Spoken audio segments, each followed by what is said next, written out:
PKA 720. Just the boys this week, Taylor. This episode's brought to you by Lock and Load, our wonderful merch, and BlueChew.com. How are you gentlemen doing? Doing great. Speaking of Lock and Load, Derek sent me a 10-minute voice message last night about Lock and Load. Is the material getting held up in a foreign nation? Did one of those ships get stuck in a channel? Yeah, the longshoreman, isn't it? So we've been changing the formula is what the holdup's been. Fewer capsules. I'm not going to explain the whole thing because we don't have it available yet, but fewer capsules, better absorption, more effective, more of the active ingredients. The pygium that we were using, I think that was the ingredient. I think it's now an endangered ingredient and it's hard to get like good sources of it. So that was a bit of a holdup getting enough. But very soon we'll be back, like a week or two, I think. And fewer capsules per day, better absorption, more effective, all that stuff. So looking forward to that. Thank goodness, because I am coming like a regular person. Oh, like a human being. This is bullshit. I aspire to be special. I've been out of my Lock and Load bottles for as long as a lot up our customers. Like I would take it and use it, and I've been out for a while. My wife is like, "What was that? Not good?" I'm like, "No, it could be anything." Yeah. The global shortage of legitimate pygium is making Woody's wife lose confidence in herself. We got to fix this. I'm glad that it's pygium and not like selenium or one of the heaviest of the carriers of the product. But we're not having to lose pygium, are we? It's the soy lecithin. That's like the heavy sunflower lecithin. Yes, sunflower lecithin. Although, the selenium helps a lot with pearlescence, and that makes it look better and a little bit more volume. The pygium is the thing primarily responsible for the pre-cum. Oh yeah. Have you dripping like that's part of my favorite. Something's wrong. I really like that. Something's wrong with you. So we could lose pygium without losing any ejaculate, but I'd rather keep it in. Won't do it. Yeah, no, you got to give her a taste before the main event. Oh. It's an appetizer. What a gross thing we're not doing. Even a metaphor. Not even like just despicable. Welcome to the show, boys. PK. Jesus Christ, that's not an excuse for that. Like my grandparents know about this product. Everyone in your life know about this product. Everyone. Yeah. I've had people like that I didn't approach about it ask me. Like I didn't tell my grandparents on purpose. And then like my brother mentioned it to them and then they ask me and I have to be like, well, it's a legitimate business venture. Instead of being like, yeah, I'm helping my boys come hard. Because that's more accurate. But yeah, I don't want to hear that. No, my grandparents don't know, but because they're dead. Mm-hmm. Yeah. Mine are similarly unaware.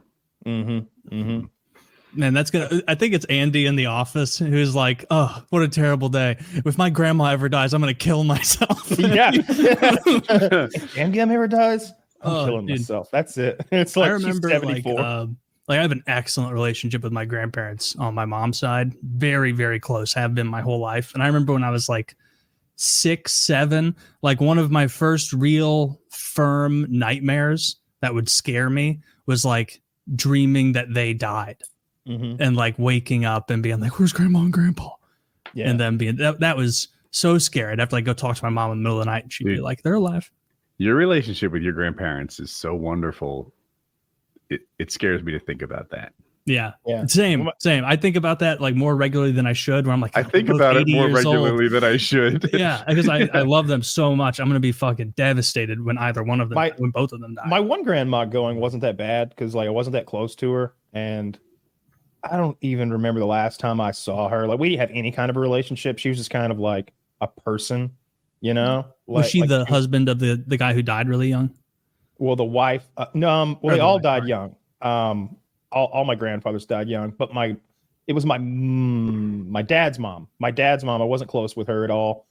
He wasn't even that close with her. I think, if I'm being honest, like she was a shitty mom. I'm pretty sure she pawned off my dad and his brothers to like her mom after her first husband died, so she could get a new husband, and then like just started a new family essentially. Like got rid of the old one, and it's like 3 sons who were like 10 or 12, 14, like something like that. And she's like, y'all gotta go.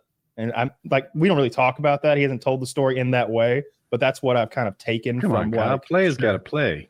Jesus, I guess she did. Well, she shouldn't have eaten those sesame buns because I guess one of those seeds got stuck in her intestine and caused all kind of issues. And then she got cancer, which ate her up, I guess. Yeah. So that was the end of her. I can't tell. Yeah. There's this thing where like I can't remember what it's called. There's a name for it, where sesame seeds in particular, they get caught in the folds of your intestines, and I think it causes an infection or sepsis, or like basically rots in there and can't get away. And it's a serious health condition that some people have. Like I remember them being like, "Pick the seeds off Mama's bun." It's like, "Fuck you." You pick the seeds off. Was she blind? How? Like, wouldn't Burger King be killing a bunch of people just statistically somehow? I mean, Burger King doesn't use sesame seeds, so probably not. McDonald's does. Oh, who's the big one that uses sesame? McDonald's on the Big Mac. They use sesame Two all beef patties, special sauce, lettuce, cheese, sesame seeds or something on pickles, onions on a sesame seed bun. No free sandwich for you. I remember my mom used to tell me, or maybe it was my dad. He'd be like, "Yeah, if you used to go to a McDonald's and rattle that off real quick, they'd have promotions where they're like, free Big Mac for you." And I'm like, wow, what a world. It was it was a song in their jingle that they came on their commercials, and it's just burned into my head. I mean, Burger King song's better. I sing that all the time. I'll hear that Burger King commercial and I'll just join in. Single, double, triple Whopper. It's like, yeah, that real that's I don't know this song. I like that. I hate that commercial so much. Is it current? Yeah, it's the new one. It's the current commercial. If you want to see something funny, this is on YouTube. In one video, they have the black Burger King commercial and the white Burger King commercial that they used to show in like early 90s, mid 80s, something like that. And the black version is like this soul music. Welcome to Burger King, and like black people eating burgers, black people serving burgers. And then you get to the white one and it's just like, "Hello, fellow white man. Would you like a hamburger?" And it's like, "Yes," with just a regular like white people jingle. It's so funny. It's like the night and day difference. But yeah, dead grandparents suck. When my so true. Hot take. When my great grandma died, that was no surprise because she was so old. It was one of those indeterminate ages. It's like, how old is she? And it's like, well, she says 84, but it's probably something more like 79, but it could be as high as 87. Oh man, it's like, how she dyed her hair until census? the end.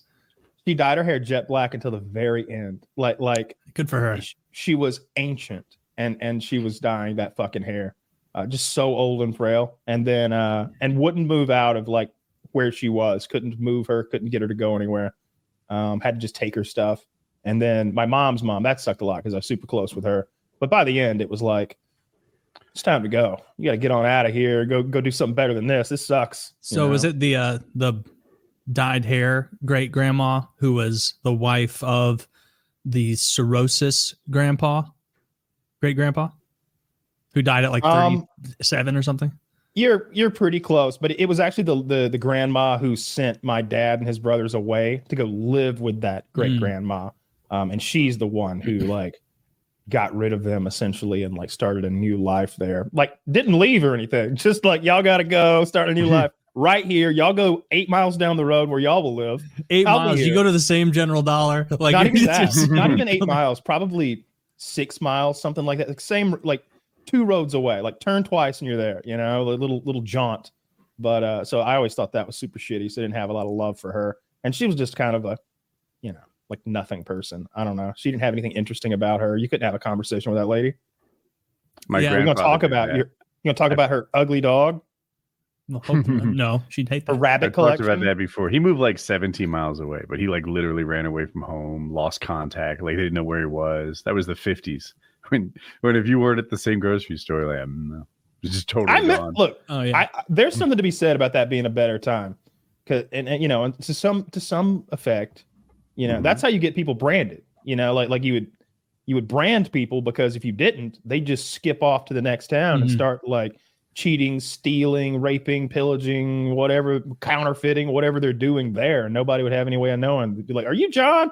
"No, I'm Bill." I'm Bill. Be like, well, you've got a brand on you that says you were caught cattle rustling. So skip on out of here. They kill you for cattle rustling. Yeah. Like cattle rustling would be just be death. Yeah, they brand you for crimes so that you couldn't run away. Most crimes were death. I was listening to Shane Gillis talk about this. He reads a lot of historical shit, and he was talking about how counterfeiting was death. Counterfeiting was death in early America. It even said it on the notes. It was like, to counterfeit this is death or something like that. Said it on the money. It seems like a good idea. My notes too. Yeah, on your notes. Otherwise, you couldn't get away with it. Like it's weird talking to grandparents and great grandparents, like especially my mom's side ones, because they were so fucking poor. Like my grandpa will talk about his dad and his grandpa, and it's like how much the world has changed that he could tell me stories about his grandpa who like was just a frontiers guy. It's like, what'd your grandpa do? It's like, well, he didn't know how to read too good. You know, he chopped trees and, you know, loaded up wagons for lumber, sent it north to Chicago. And it was like that. Like, really? What else did he do? It's like, well, he kept busy because he lived in a dirt floored shack and raised chickens and pigs and cattle and, you know, as much as he could afford, enough to keep them sustained. And it's like, and I'm like sitting being like, which game console will I play tonight? Like what kind of diet soda do I want? Yeah. Yeah. My grandma like also grew up very poor. Neither of them had running water. And my grandma, who grew up like with all their sisters having to share like a spigot, you know, tin tub, like to bathe in the yard. She will even be like, now daddy took care of us. You know, we had a little more than what your grandpa did. Your grandpa was poor as shit. Like even in the southern Missouri area we were in, they were poor. Like we'd see them and go, they're poor. I was about to say, I forgot for some reason I'm putting your grandpa in where my grandpa lived, and I'm like, why would they send the lumber to Chicago? We got plenty of mills here. That's just bad business. Like pushing it up that Mississippi. Like what are we doing? Yeah. I have no idea where they actually sent. Yeah, what he was doing tons of side jobs and shit. Probably not Chicago. That wouldn't make a lot of sense. Probably south somewhere. Like even that was like it was better back then, but the poverty. I don't know why you were poor. Poverty back then, man. Mm-hmm. That's broke. Like, my grandparents had running water, but on Jackie's side, they only had cold water, and like life without hot water. All right, that does suck. Yeah. Like my grandpa would tell me, he's like, and I had an uncle. He used to, you know, he fought in the war, World War II, and it really fucked him up. Like he was messed up. He just came home and all he wanted to do was just get drunk and fuck and cause problems and fight. Great guy, you know, and just tell me about how much fun he had with those uncles. And it's just weird. And I'd be like, what would he die of? And he's like, oh, he died probably age 60 in 1956 or like whatever the time frame was, 1960. Like just seeing people that old and knowing that like if I have kids and grandkids, like how much more different will the world be then? Like what will seem so incredibly anachronistic about the way I lived compared to someone just 3 generations what do you think down will the be line? Much better. Better? Some of the healthcare stuff for sure. Like something I always think of when this question's posed is chemotherapy. Like that's going to be years from now one of those therapies where they're like, it's in a museum and they're like, you know what they did in the year 2020 if you had cancer? And they're like, no, they didn't use the cancer ray. Like, no, they just kind of used a ray of radiation and just kind of fired it at you and did their best to hit the cancer. And they'd look at that the way we look at lobotomies. They'd be like, oh my God, how barbaric, how unsophisticated. My friend works on a cancer ray. It's pretty neat. That's awesome. Yeah, I forget Gives exactly. People cancer. He's a bit of a demon. He's an electrical engineer, really smart guy. And I always mess up the terms. Like I explain it back to him and he's like, no, tachyons are from Star Trek. I work with, and then some equally sounding word, like Star Trek-y word, like these. But whatever it is he shoots at it, the depth is very important. So it can pass through you without damaging. And then it's kind of like a depth charge that explodes in the cancer, but it's like a laser of some sort. And he works on the device that calibrates the depth that it goes into. Shooting baryon particles. That's what it is. Nope, that's Star Trek again. That's Star Trek. Graviton pulse. Star Trek again. Tractor beams. So, but yeah, it's really cool. Anyway, he's like, yeah, it's worthless for things like leukemia that are everywhere. But if you have an inoperable tumor in your brain, I'm your guy. Yeah. Well, hopefully they get that. No, they do it. Yeah. And then for some reason, this Oh, wow. device, like the tech that he works on, also has to do with breeding racehorses. Like that's another thing that they measure.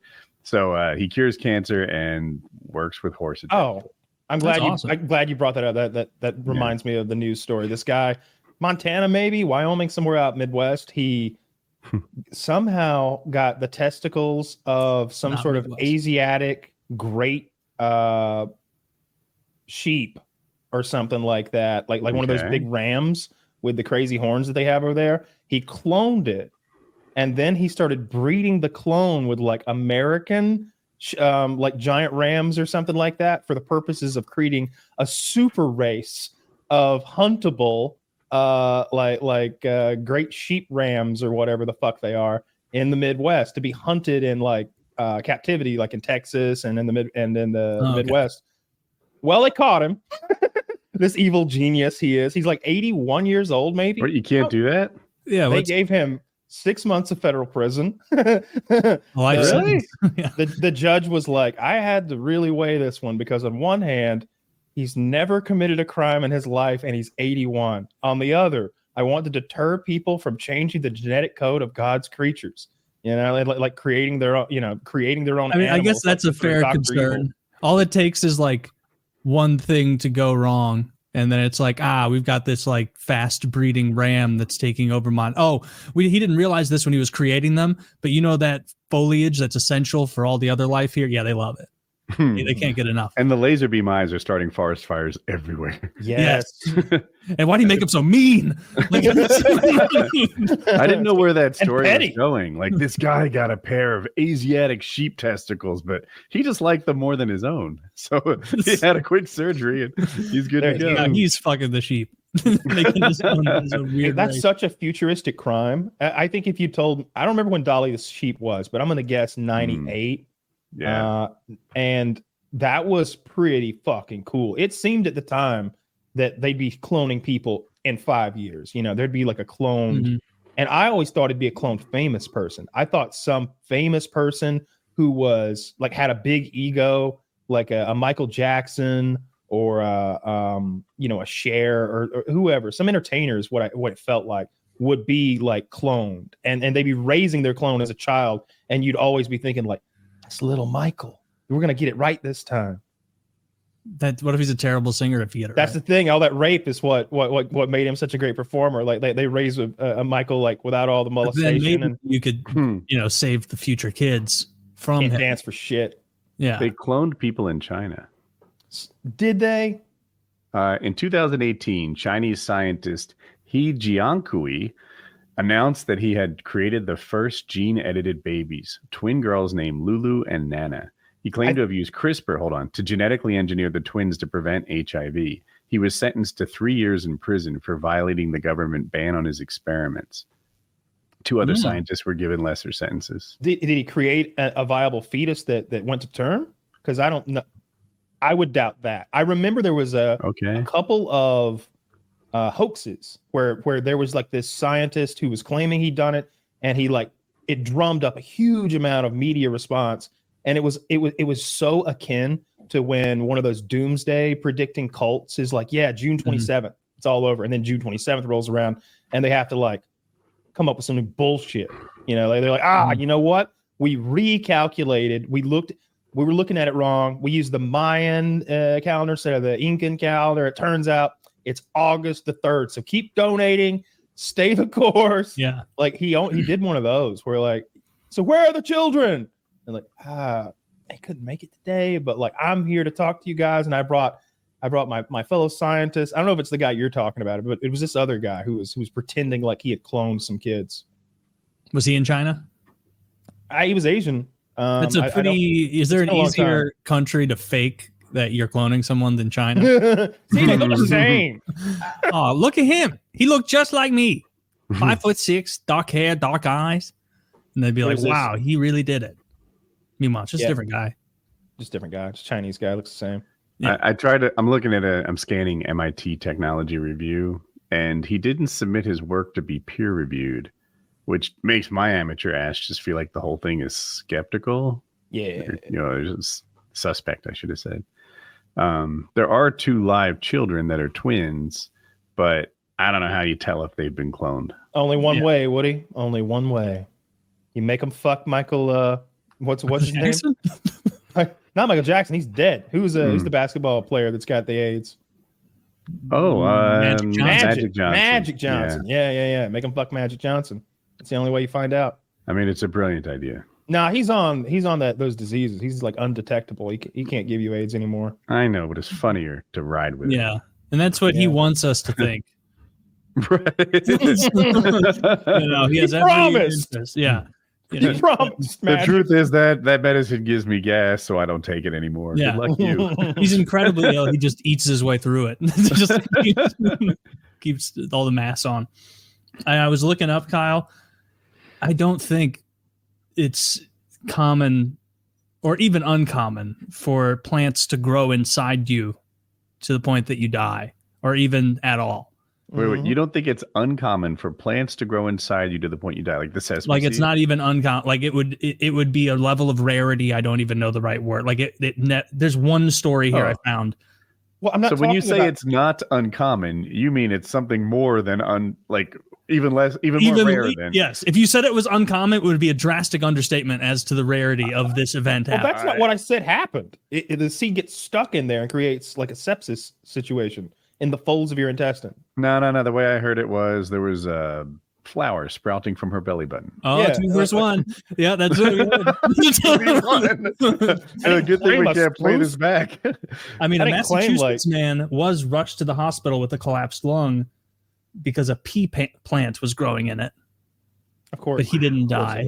Where'd it get light? He inhaled it doesn't need light. It probably doesn't need light at first, like it's under the soil. Yeah, it's germinating up in there, all in his lungs. Oh, poor lungs. He can you imagine breathing in a whole pea you're eating so rapidly? Just pea. I could do that. I've twice chipped my teeth by biting a fork. I was just distracted and hungry, and I bit my lip. It's healing right now. Sometimes I just get hungry, bro. I know what that's like, but I'm good at it. Don't stand too close. I bite the inside of my mouth sometimes, and then it swells, and it's more easily bitten, and then it swells more the second time. And after a while, I have to talk funny, and I have to be like, well, I can't really talk normally because of the chance if I talk normally quickly, then I will bite my side of my mouth and I'll start bleeding. I've had enough of this, goddammit. Stop laughing. Stop.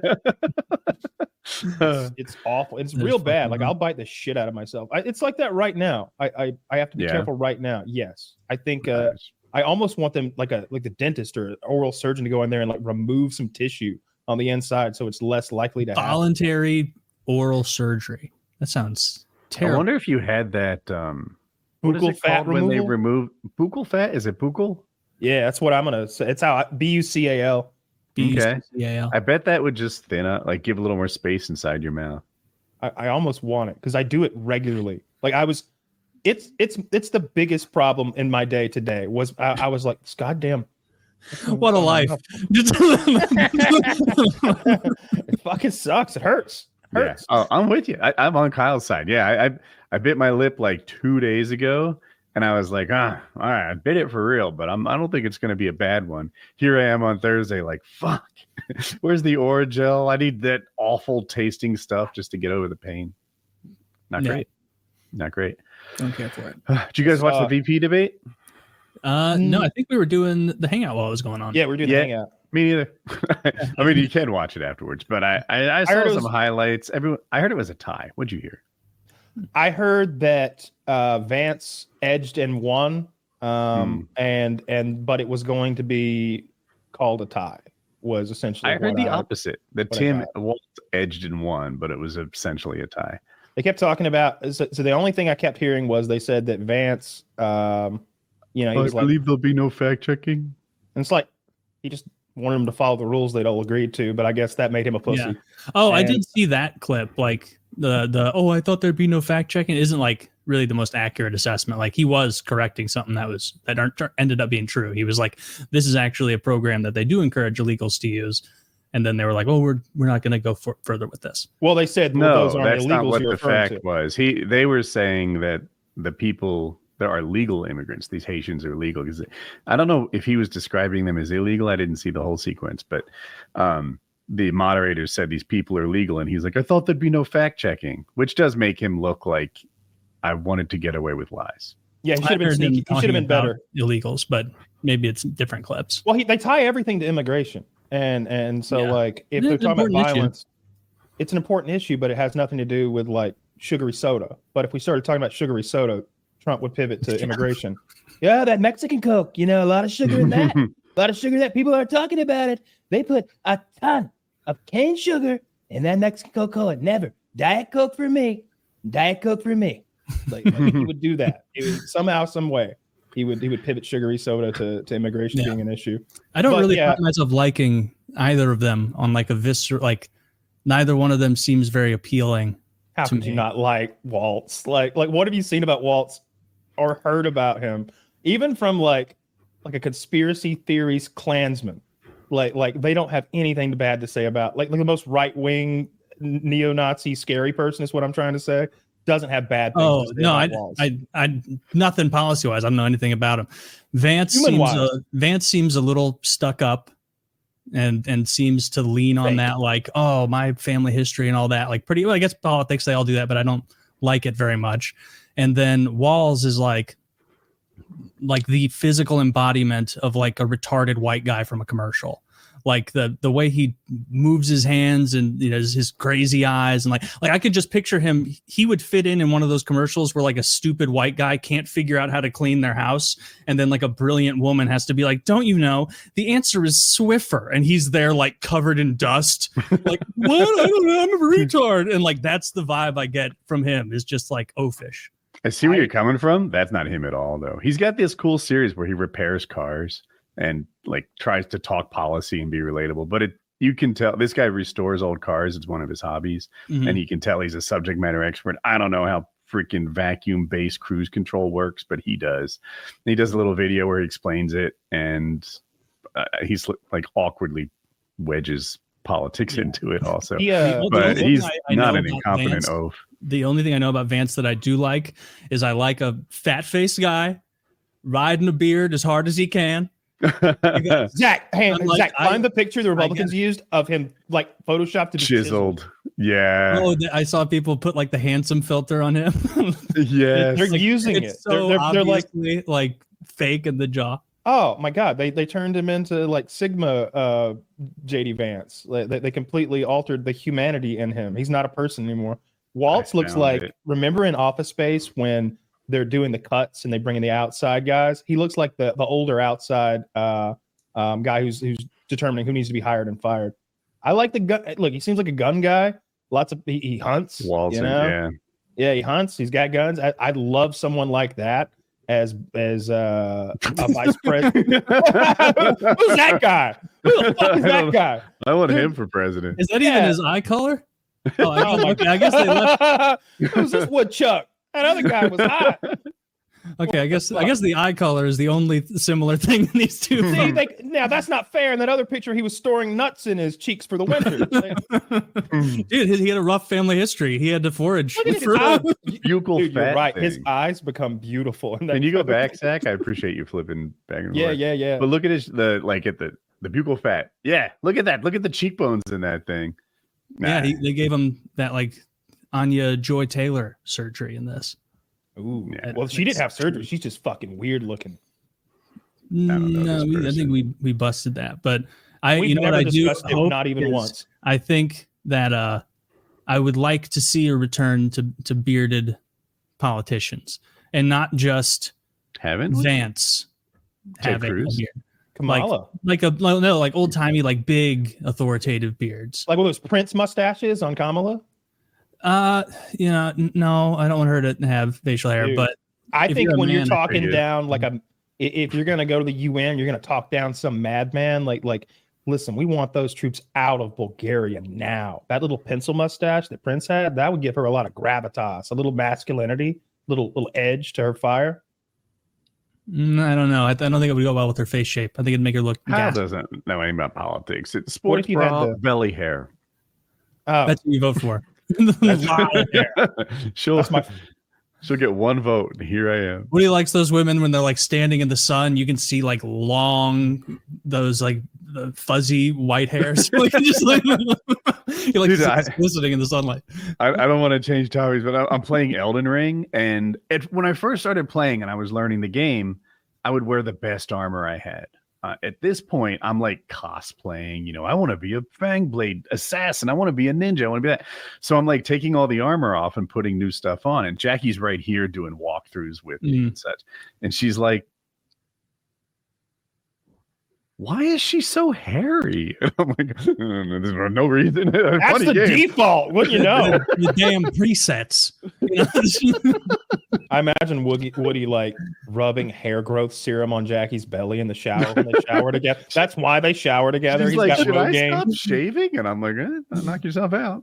These asteroid showers are giving me horrible endocrine issues. My hormones are all out of whack. I feel terrible. Just do it. I watched two things last night. I watched Deadpool versus Wolverine, and I watched the guys from South Park, Matt and Trey Parker, or Matt Stone and Trey Parker, I think.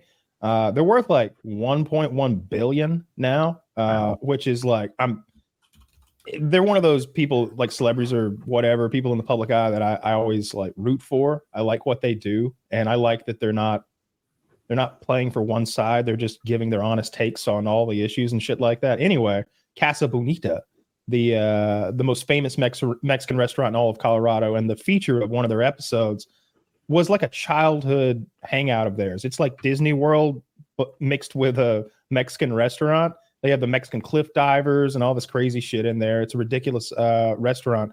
During the pandemic, it went under, and they bought it for $6.5 million at bankruptcy. And they were like, yeah, this is going to be great. It's not even that much money. It's a lot of money, but it's not going to break the bank or anything. Mm-hmm. And then they start gutting the place to get it ready to go again. And immediately they're like, the ace, this is the contractor talking to him. He's like, the air conditioning is going to be $4 million. The kitchen's going to be $2 million. We're at $6 million. So now we're at $12 million. And by the end, and as the show goes on, they every now and then they'll show the money ticker go and like go up some more. By the end, they're over $40-something million into restoring this Mexican restaurant. Just because it's a childhood dream of theirs. Yeah. And like you got to understand, it's not just a Mexican restaurant. When you walk in, there's animatronics. When I say cliff divers, there are 3 human beings up on a cliff who are diving into a pool that is within the restaurant. Mm-hmm. Like you're sitting at your table and there's people jumping off cliffs and into a pool of water, like doing tricks and shit. Yeah. It's like I was there in like 2005 or 2006, and it's the food wise, it was maybe one of the bottom 3 restaurant experiences I've ever had in my life. It was like I was hungry. It was on like a trip with a bunch of church people for like a ski thing, and I was famished. I was so hungry, and I like ended up just eating chips for the most part there because the food I ordered it looked like vomit. It was frozen. It was disgusting. It was I think I had 1 or 2 bites, didn't have any more. Was it expensive? No, it couldn't have been that expensive because it was like some included part of the trip that they were all excited. Like, oh, we're going to stop here. There were no cliff divers active. Black Bart's Cave was just like a 40-foot walk through with like a couple fake chintzy things in there. Like there was nothing going on. The sopapillas were fine, but how do you mess that up? Those were actually, no, I remember they were stale. That was where my buddy, the Marine friend, before he was a Marine, obviously, I told the mariachi band that it was his birthday because I knew he hated that. And so then I got to watch him like in a full panic as these like Mexicans are like, like trying to march towards him and sing it. That was the only good part of that whole thing. Yeah, I'm not surprised it took $50 million to fix that shithole. Have you had Disney World food, like the fast food? Yes, Dude, when I was little. It is bad. The burger's $15. So by the time you get like a drink and fries, you're $22 in, and it is way worse than like a high school cafeteria meal for $22. And I get it. It's Disney World. I expect to be ripped off, but I expect it to be like McDonald's level. Yeah, food. decent. Yeah, it is worse than high school. The restaurant opened last year. Like they finished the renovations last year. So the little documentaries on HBO now, like showing the whole way through it. And they spend a lot of time with Matt and Trey, but also plenty of time watching the contractors do their thing. And what was I going to say? They it's 2,000 people a day they've been serving, and it's $35 for a regular seat, and it's $45 if you want to be by the cliff divers at a featured seat. So they should break a profit in about 50 years. Sorry if you already said they didn't full tear down and rebuild. They just gutted it, renovated, and to the point where it would have been cheaper to tear down and rebuild. It's worth watching to see the mess that they're in. And I didn't look up how much they were worth until today, like after the fact. So I'm legitimately worried about their finances. When it's going to like 40 million, I'm like, I know these guys have 40, but like, did they have 80 before and now they've got 40 left? Like, is it like that? Like, I mean, they still got 40 million, but 40 ain't 80. But no, they're like billionaires combined. So, well, that doesn't make sense. I think they're both well over like 400 or something, maybe more at this point. Something like that. Yeah, they've got the movie and all those deals with HBO and Paramount. They're taking a year off from South Park this year, so they must not be hurting for money at all. Yeah, they should really. There's a lot of shows that should probably check out at this point. You're so wrong. You don't watch those shows, though. You say that about shows you don't watch anymore. Dude, after the Tegrity Farm season, it was clear that like they didn't have passion for the original universe they created. That's why they changed it. Like, and I came to really like Randy being a geologist and all those great geology storylines. I mean, there were a lot of funny things Randy was doing outside of being a geologist prior. Like it was more endearing and more purely South Park when it was one-off hilarious episodes with like the only continuity at times being that Kenny died. I didn't like the serialization. I didn't like the shift of Stan outside of his main friend group. I didn't like Randy doing the pot farm. It was like literally 3 minutes into the first Tegrity Farm episode, I was like, oh, Tegrity Farm, like integrity. Usually these guys have better jokes than this. And I was like, oh, well, hopefully this will be over soon. Then they have the end little like speech where they're like, you know what? Sometimes things change and that's okay. You lose interest in things and you gain interest in others. And that's part of life. And it's like, Matt, Trey, stop trying to explain why you're changing the golden goose formula here. And just, like it's fine if you want to do it different. It's just, it's not the same. It doesn't feel as good. The same way with Always Sunny. It's not though. Family Guy. Like, you stopped watching It's Always Sunny when Dennis went off to be with his wife and kid, right? No. Let me check this season. Well, then what's the issue? Because last season was a top 5 season of all time. Like if I had to rank seasons of Sunny, I think last season was a top 5 season. It was hilarious. There was maybe 2 bad episodes out of 10 or so. And South Park's the same way. The only stuff I have disliked from South Park is some of the specials that they do. They do these like 90-minute, and which I do prefer. It gets rid of the serialization from the regular show, but because they go off and do one big arc on their own on Paramount, I think. The ownership of, not ownership, but the distribution rights of South Park is kind of funny right now because I think they have competing deals with like Paramount and HBO, and they can't figure out the legal somehow. I don't know how that works, but no, I've liked it the last couple I've seen years. Up through season 15, so I have not seen 10 years. Actually, no. I'm talking about Sunny. Sorry, I've seen up through season, like up through to part of season 16, like the round. Where is it? Maybe Dennis takes a mental health day. One of those. Like it's just they're all so different as characters from what they were that it's not that it's a bad show anymore. Not that South Park's a bad show. I feel like you think I'm saying they're bad now. They're not bad. They're just not what made me love them in the first place. If season 17 was the first season of Sunny, I wouldn't have gotten into it. I just looked it up. I was like, well, I wonder what the longest running sitcom is. Always Sunny is 5th. The 5th longest running ever. If you take out the cartoons, first place. Yeah. That's crazy. And that does feel like, come on. Take out the cartoons. You didn't watch right? Yeah. Take out the cartoons. I consider The Simpsons to be a sitcom. That's why I phrase it like that. But the list. It's like, so they lose to what? Simpsons, South Park, and Family Guy? Yes. Also American Dad. Oh my God, how have they kept that thing going? Like, you want to talk about something I have no interest in? I've never liked that show. We were It's talking like, about do you that want in the Family Hangout. Guy, but significantly worse? Well, we've got another show that no one asked for. I don't like a single character from that show. It's not even a terrible show. It's a good who gives a fuck background show. But even then, like it's not really funny. Like number 6, Family Guy's hilarious. A one I've never seen, Adventures of Harriet, Ozzie and Harriet from like the 50s and 60s. No idea what that one is. Me too, yeah. A show from the 50s. It's funny when they do those comparisons by season length instead of episode, because it'll be like Always Sunny is number 1, 17 seasons, 186 episodes.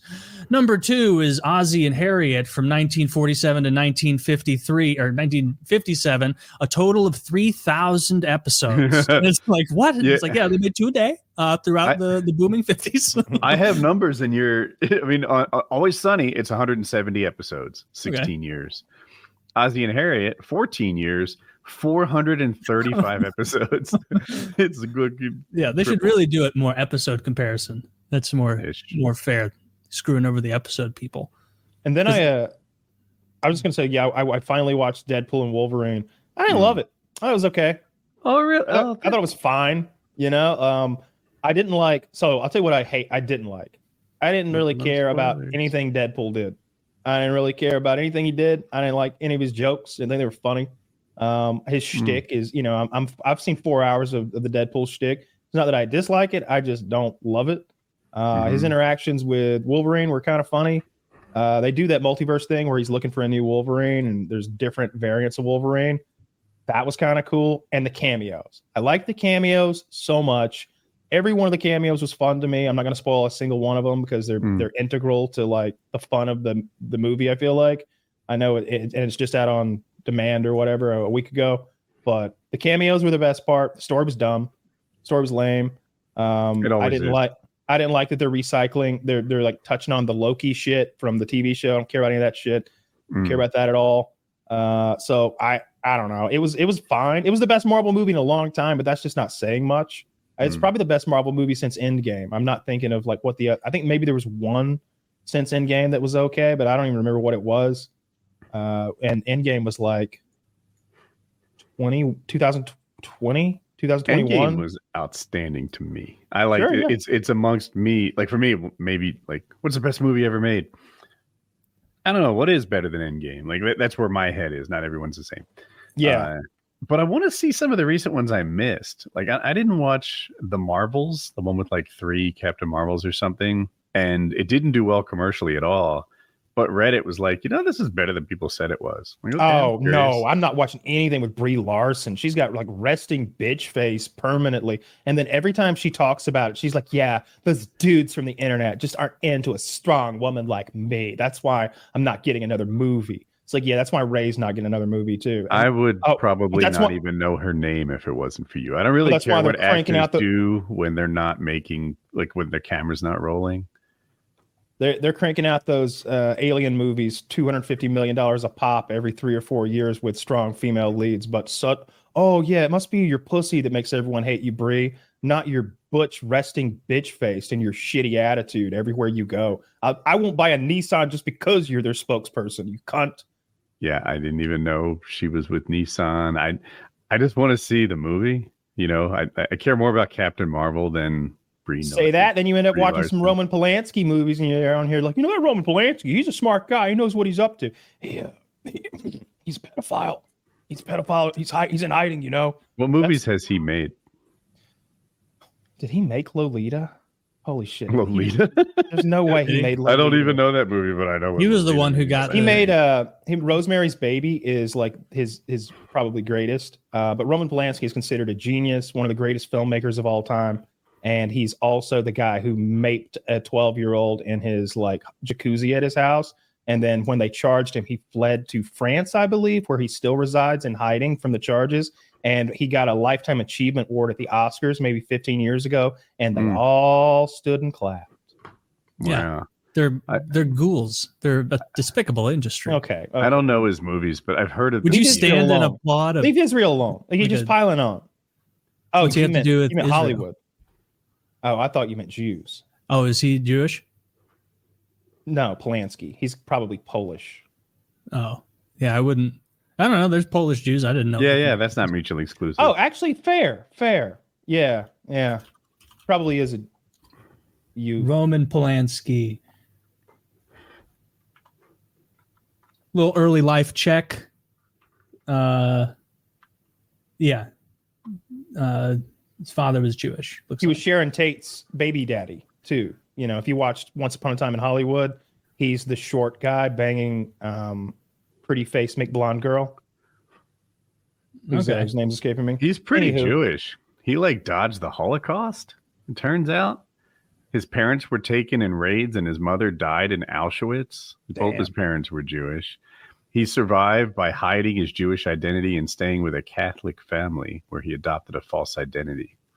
Yeah, good for him. He was in This hiding. guy's old. 93? 1933 he was born. 91? So he was like 92? Yeah, No one knows. 91. Well, I do. 91 right here. It's incalculable. No one knows that. Yeah. But no, I like to follow and see what actors are like in real life because it's going to shape if I watch their shit or not. Like, I don't care if you're a good actor. Like, you better be at least not like diametrically opposed to me. Like, there are people who are like, take all their money and use it for radicalized things, send it to terrorists and stuff like that. Like the writer of Spawn, Todd McFarlane, he gives all his money. I gave a ton of his money to Black Lives Matter, like millions of dollars, I think. And it's like this. He writes a lot of comics and graphic novels. I don't know, but I really hate that Brie Larson person. I really because she doesn't. You don't like her face. No, because of what she says about why her movies fail. She blames it on men who don't and dudes. And in one breath they'll say this movie isn't for you boys, and then we won't go watch it or buy it. And they're like, men are hating on our movie and making it fail. Toxic male Star Wars fans. That's the line out of Kathleen Kennedy over at Disney for why like their Star Wars shit is not doing well and why there's so much lashback. I know there's supposed to be a this is why you need some gatekeeping. You need to keep people out of hobbies that they openly resent. There's supposed to be a Ray movie coming, but I think they've quietly canceled it because who wants another Ray movie? Oh, no. I don't. I saw they did a trio. Look, it's the third trio they've done. I feel like the contract we have is you'll start fresh with the next trio. It's not a trilogy is what I'm looking for. I'm sorry. Yeah. Yeah, like we need a fresh trilogy. We don't need to ride Ray any longer. I didn't like Ray. I didn't like Huck or whatever the black guy's name was. They were so afraid. That was his space name? I don't know what his space name was. It wasn't that at all. It was Black Guy McStormtrooper, whatever his name is. It's not a good space name. At all. Huck? No. Huckleberry. That's not what I picture someone from space being called. Luke. Futuristic. That makes more sense. Finn. His name was Finn. It's funny you came up with Huck. Yeah. I see how that happened. Yeah. Okay, you know what? I like I like Finn as a name more. It's a little I hate fucking movies. I didn't. Maybe they called him by his last name. Yeah, I didn't watch the last one. I have no idea. I know what happens. I know the Emperor comes back. It's a running joke on the internet. And then the Emperor came back somehow. It's like, what? You're not going to explain how like the end of the what is it, Return of the Jedi, like when Vader throws the Emperor down that tunnel, you know, like and kills him. They're like, let's forget about that. Let's bring that Emperor back. And it's like, is he going to be like a big part of the plot? He's always going to be doing his thing. No. We'll bring him back like right at the end and then kill him. I watched the movie knowing that everybody hated it. And my attitude going in was, everyone hates this movie, but gosh darn, everyone hates Star Wars and it's not as bad as they say it is. I'm going to enjoy it. And I was like, mission failed. That didn't happen at all like I hoped it would. Darn. Despite your best efforts, you could not enjoy it. Exactly. I went in with a very positive attitude. It didn't work. No, they've all been like that. They just keep digging up the corpses, almost literally, of all those 70s actors that have. Go ahead, rewatch the very first Star Wars ever from the 70s. It's slow, it drags, it's stupid, gigantic plot holes. It's not as good a movie as people say it was, but It was groundbreaking for its time, but what they're doing now is not groundbreaking for any time. It's just It would be bad. groundbreaking for the 70s. Oh, it would have blown your fucking socks off in the 70s if they saw the CGI that we have now. You didn't like crazy the lesbian shit. witches? I didn't. Oh, that's the new TV show. If we're going back to the movie, it's the pink Starfleet pink-haired lady Starfleet commander who's like, actually, men, we're going to warp jump right into the enemy. It's like, that was always an option. We could have been like kamikazing their $1 trillion Star Destroyers left and right this whole time. Yeah. So it's come on, just fucking shoot your. She's not a good character. Is she too girl powery for you? I'm not even going to get into it. I hate those movies. I don't watch them for a reason. Deadpool Wolverine was not a great movie. I thought it was okay. It's the best movie they made in a long time. I'm glad it made 1.2 billion because I like Ryan Reynolds and I like that he's making all that goddamn money. It's the #1 R-rated movie of all time. Him and what's the guy from It's Always Sunny? The Mac. They own a soccer team together. They own that fucking soccer team together, and I think he's also got a mobile phone company like Mint Mobile. Like those Ryan guys Reynolds is in the phone game. I think Ryan Reynolds has a phone company called Mint Mobile, something like that. Yeah, man. You know what they should do when they're hanging out? Instead of watching soccer, Mac should teach Ryan how to be funny. That would be so productive. Because Ryan Reynolds must walk into the room and just be blown away by the aura that is McElhaney. Because Mac is funnier in a bad episode of Sunny than Ryan Reynolds has ever been. I don't know why you dislike that man. I love him. I think he's great. Do you like him? I love him in interviews when he's talking about being in Blade 3 and how like shitty Wesley Snipes is. He's like, have you ever met Wesley Snipes? Yeah, me either. I know Blade though. Like, the guy stays in character the whole time and he's a piece of shit. I like Ryan Reynolds. I liked Waiting back in the day when he's like, they're waiters that spit in people's food and live through the. I was never in the service industry, but I'm told by people who are in the service industry that's their movie. They would watch that and really identify with it. I've always liked Ryan Reynolds. I don't hate Ryan Reynolds. I just find it to be a little one note. Like I can predict what his performance will be like before I see the movie. It's true. Yeah. It's true. I not like The Rock.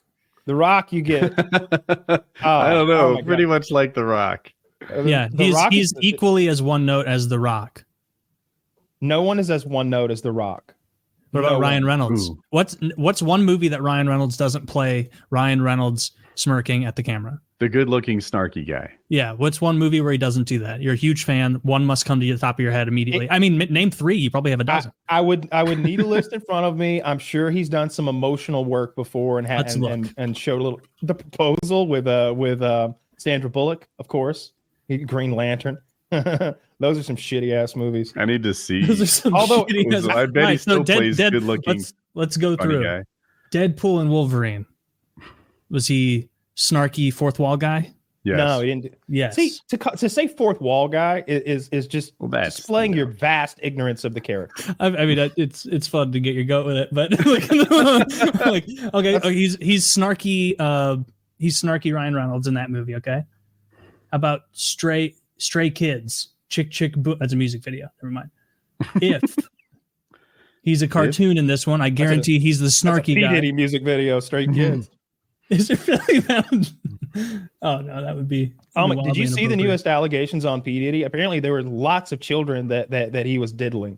Like 2 dozen or better. Like 20 kids as young as 9. He would get these little boys who were trying to get record deals and then be like, you come with Diddy for a week. And he like take them back to New York or whatever, or to Atlanta to his places. And they'd be like with Diddy for a week. And these parents be somewhere like, yeah, little Ray Ray's with Diddy this week. No big deal. He's going to be the next like Bieber. He's going to be the next Usher, something like, and meanwhile, kind of is being the next Usher or Bieber. He's getting blown out probably by Diddy somewhere in a creepy party. The newest allegation is that there is a celebrity who is bigger than Diddy, like an A-list celebrity and there is a video of them and Diddy having sex in Atlanta at his place, and that the person who has the video has been shopping it, trying to sell it, and the person who was in the video has filed a police report. That's the newest thing that I've read.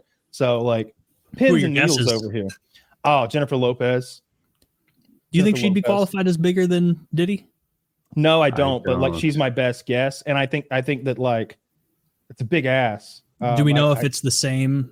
Like, if it's also a musician, or it could be an actor, it could be They anything. said We it. don't They know. said an A-list celebrity bigger than Diddy was the way. Beyonce. Ooh, could be Beyonce. Jay-Z. I think of them as probably big, or at least wealthier than Diddy. But who else other like?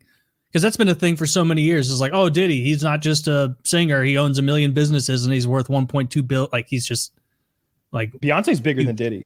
Like she's. I think so. Yeah. She's currently making like big hit music. I saw her country album got snubbed at the CMA Awards, and they were like, "Why?" I was like, because you made a fucking country song and then did nothing else country the rest of your life ever. Like, they're not gonna give you a fucking award. It shouldn't work like that. Like if I don't know, Jimmy Butler, he's a big NBA player right now, went into the NFL and had a great season as a wide receiver. They wouldn't be like, "You're not real football." They'd be like, "Dude, you're good. We can see it in the numbers," right? Yeah, but there aren't any numbers in music, right? Other than sales. And then you can't. I don't think it's fair to be like, "Yeah, they really came in here and sold that country album," because no, you sold it to your regular Beyonce. You're Beyonce, yeah. Okay. I don't like. I also don't like Beyonce. You know, Beyonce's got no stick-to-itiveness either. It's funny that you can be like this. God knows what she's worth, but she's stuck with Jay-Z through him. Like that. Jay-Z's the ugliest male celebrity in the world. He's one of the ugliest people I've ever seen in my life. He's looking more and more like an old woman every year. I don't think you'd put More and these more. same rules on Miley Cyrus, right? Miley Cyrus was country, and then she switched over to pop. And I bet if she switched over to something else, But she fully switched. She didn't just pop in and make a quick pop album. Beyonce's not making country albums and now. Like, she didn't become a country music star. she could switch again. Miley Cyrus. And you'd be like, all three are full switches. Miley Cyrus is doing it right. Miley Cyrus did like 1 or 2 country things and then completely went pop and has been a rock and punky or like whatever she is, her own thing for years. She immediately went from Miley. She was the poppiest pop party in the USA. Like, that was Party in the sugar. USA came out like, I think, my freshman year of college. And that was all my memories of Party in the USA are just being trashed at a frat house. Dude, I like that song. It's a Like, bop. it would come on and I remember everyone was having such a good time, jumping around. Everyone's trashed. You know We were who on the doesn't second like that story song? of this frat house. We almost collapsed the floor. Miley Cyrus doesn't like that song. Of course she doesn't. She's What? like, it's commercially successful. It's what I meant to do, but it's not the kind of music I like. That's the only song of hers I can, off the top of my head, know. So they took Taylor Swift off the Country Music Hall of Fame memorial too. They fucking scraped her off and added somebody Because else. she's pop now? Yeah, because she doesn't do country music. Yeah. All right, this is bullshit. I don't give a fuck about country She's music also- awards anymore. Taylor Swift was like a You're big not- deal in country. I'm canceling my flights to Nashville tonight. Yeah, Yeah, I'm sure they're worried they lost me. I get your point, but it's still. I just like, I don't know. Like, not even the you're quote. denying your history. She Yeah. made some of my favorite songs of her country. Like, Our Song is the one I'm thinking of. The only Taylor Swift song I know is the one that was in that Call of Duty montage. It's like, we were 15 when I first saw you. Playback starts and That can't be true. I really don't like It's You've that. never only heard song- "Shake It Off." No, I've never heard any. Okay. I don't like that one either, really. I don't know what that is. It's not the Will Smith's daughter song, like whip your head back and forth. You're not thinking of that. No, I it's don't a know totally any. different song. I have no idea. No. Like, why would I watch a 20-year-old white girl's music? Or listen to But it, why you know? would you care who gets awards if they're basing it all on sales anyway? It's just going to be a revolving door of the same. They're not basing it on sales though. It's there's obviously it's an award show, so there's a dozen different. It's like breakout album, artist of the year, best album of the year, and it's like the Oscars. The people vote for what they think. Do you was guys the best watch album of the year. those? I've never Not watched an award I show watch the before. Oscars. I like the Oscars a lot. I haven't in recent years because they got so woke about it. They're like Oscars too white. That was the hashtag. Oscars I remember Oscars too that. white. I remember like- that. Just like openly hating. And then who white did they people. like choose for an Oscar shortly afterwards? Was it Denzel, Will Smith? They gave Will Smith the Lifetime Achievement Award after he smacked Chris Rock that same night. No, I feel like that was 3 years after Oscars. Yeah, this is It was. Woody's right. This is older when they were like, oh, too many white people at the Oscars, and they were like, oh, actually, this year, totally organically, we're not going to have white people. And it's like, okay, well, Yeah, if I remember, like, there were no black people for Best Actor, if I recall, that year, and they were upset. Oscars too white. that's so gay. Well, Yeah, make sure everybody gets a trophy. Why would you watch an award show of like? Yeah, People I mean, I like- used to watch the Oscars like 15 years ago, and it wasn't because I cared about the awards. It was because it was kind of a cultural event. Like, I don't really care about the Super Bowl, but sometimes I tune in so that I can talk about it at the water cooler. You know, Super Bowl I get because the Super Bowl is fun. hypothetically. There's a game happening, and it's like it's fun to watch. Usually, if I'm watching the Super Bowl, I'm around people who know way more about football than me, and so it's like fun. You can like talking sports with people is like so nice, like out in public, like just like a nice, easy inroad to conversation, just like sports talk, like no non-threatening, fun, engaging. Like maybe I'm like a fucking total boomer with this, but like it's nice. You're sitting at the airport on a work trip and like notice someone else wearing the same team you like you immediately have a little connection there. Now you're talking about their life and everything. Like that's fun. I can't imagine doing that with the Oscars where I'd be like, I noticed you're wearing a Clockwork Orange shirt. Did you like the rape scene? I'm the exact opposite. I have no interest in talking sports to a stranger. Like, did you hear that corporation that took $1 billion of our tax dollars last year and got a stadium? You hear how much money that they gave that 19-year-old who then broke his ankle, but we'll be paying him $35 million next year, even though he won't play a game. You know, the Mets are also paying him $20 million. You know, the Padres are paying him 12. Oh, what a great sport. Is this a real story? Mostly. I mixed somebody else's story. There are 3 teams playing this guy, paying a guy who's not playing. He cleared like 50 mil at not playing a game from 3 different teams combined. Because you get Mets, if you're listening, I'll play even less than that. The problem with your fake sports conversation right there is that you were being a negative Nancy about it. Like if you were sitting and I'd much rather talk about Clockwork Orange. Like I'm just remembering like being like on work trips, like you're sitting in a restaurant at an airport waiting 4 hours for a layover, and like you're bored. Like I like chatting with people. I'm very. You go to the bathroom. You tap very the guy's gregarious. foot. I'm a gregarious person, and so if I'm sitting down and I kind of want to chat with the person next to me. If they give me signs that they don't want to talk, I'm not going to be some retard that keeps forging in. But you'd be surprised. A lot of other people also want to chat, and it's just an easy. What if they disagree? inroad. What if they have bad takes and I get mad? I have this fantasy of Kyle at the airport lose control, talking about that singing in the rain scene, but they're on completely different pages.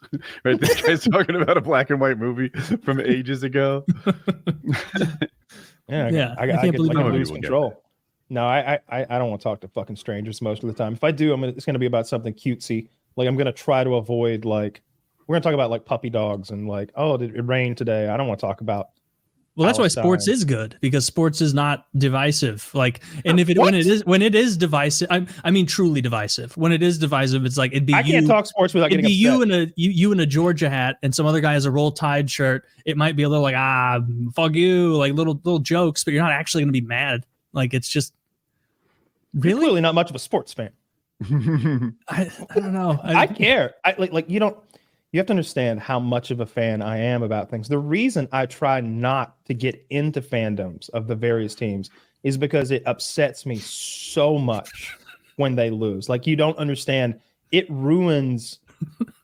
Like, when the Falcons lost that day, that 28-0, like, that's still like it's like when a dog dies and it's like traumatic. Like that was a traumatic day for me. That hurt me. And that wound will never close. You know what I mean? Like that's what when the Braves lost to the Dodgers a couple years ago, and I can't remember, they fumbled the ball, they were ahead. I can't remember exactly. That was traumatic. Like that I'm so mad about that if there were an earthquake that affected the Dodgers in a life and death kind of way, I would be happy. Like if I had the power to make it happen, I'd make Dodgers Stadium fall into the earth, full attendance. Okay? You don't Sellout game. Sellout game. You wait for the night that they have the demon nuns dancing around at halftime. I'd wait till fucking bat night when they got a full fucking crowd and let's swallow them up into Satan's they give lair. out bats in a New York baseball game. They give out the Dodgers, LA. Mini they bats. give a bat. Yeah, you leave these little bats out. Yeah, it could be terrible. They're not New York so though. Wrong. Yeah, LA. I say Dodgers? Yeah, you're right. You did say Dodgers, didn't you? It used to be Brooklyn Dodgers, right? Back in your time. Yeah. Back in 1907. Holy fuck. Yeah, I get too into it, and so and it's not worth the juice isn't worth the squeeze, because when they win, it's like I'm elated for a day or two. I'm so happy. I'm proud of them. I appreciate them so much. But when they lose, it's like, man, this hurts so much. And I hate the other team. I hate the other team so much, Taylor. You don't understand how much I dislike them and their fan group. And I have thoughts. I assign these attributes to fan groups based on who they're a fan of. Like, you can't be a Raiders fan without being a piece of shit. There's no way. Yeah, it's impossible. Taylor, Everyone don't knows. you do that a little bit? Like, if you saw a guy in Blackhawks jersey with a Blackhawks hat on, would you really not think less of him at all? Like, it's not. I know it's not serious. Like, it's not something you couldn't overcome. But doesn't he start, if there's a +10 and -10 scale? Doesn't he start at like a -3? Really, where he starts is like, I like that he enjoys the same sport I do.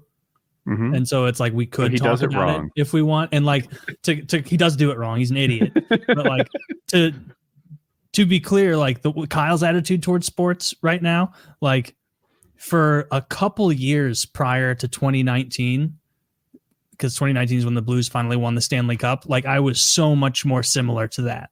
Like, every year it'd be like, we'd get knocked out in the second round or the third round, or almost make it, and then not quite be good enough, have a great start, not finish, have a great, finish, but not have a good start. Like, and just like be angry and be like, this so fucking gay.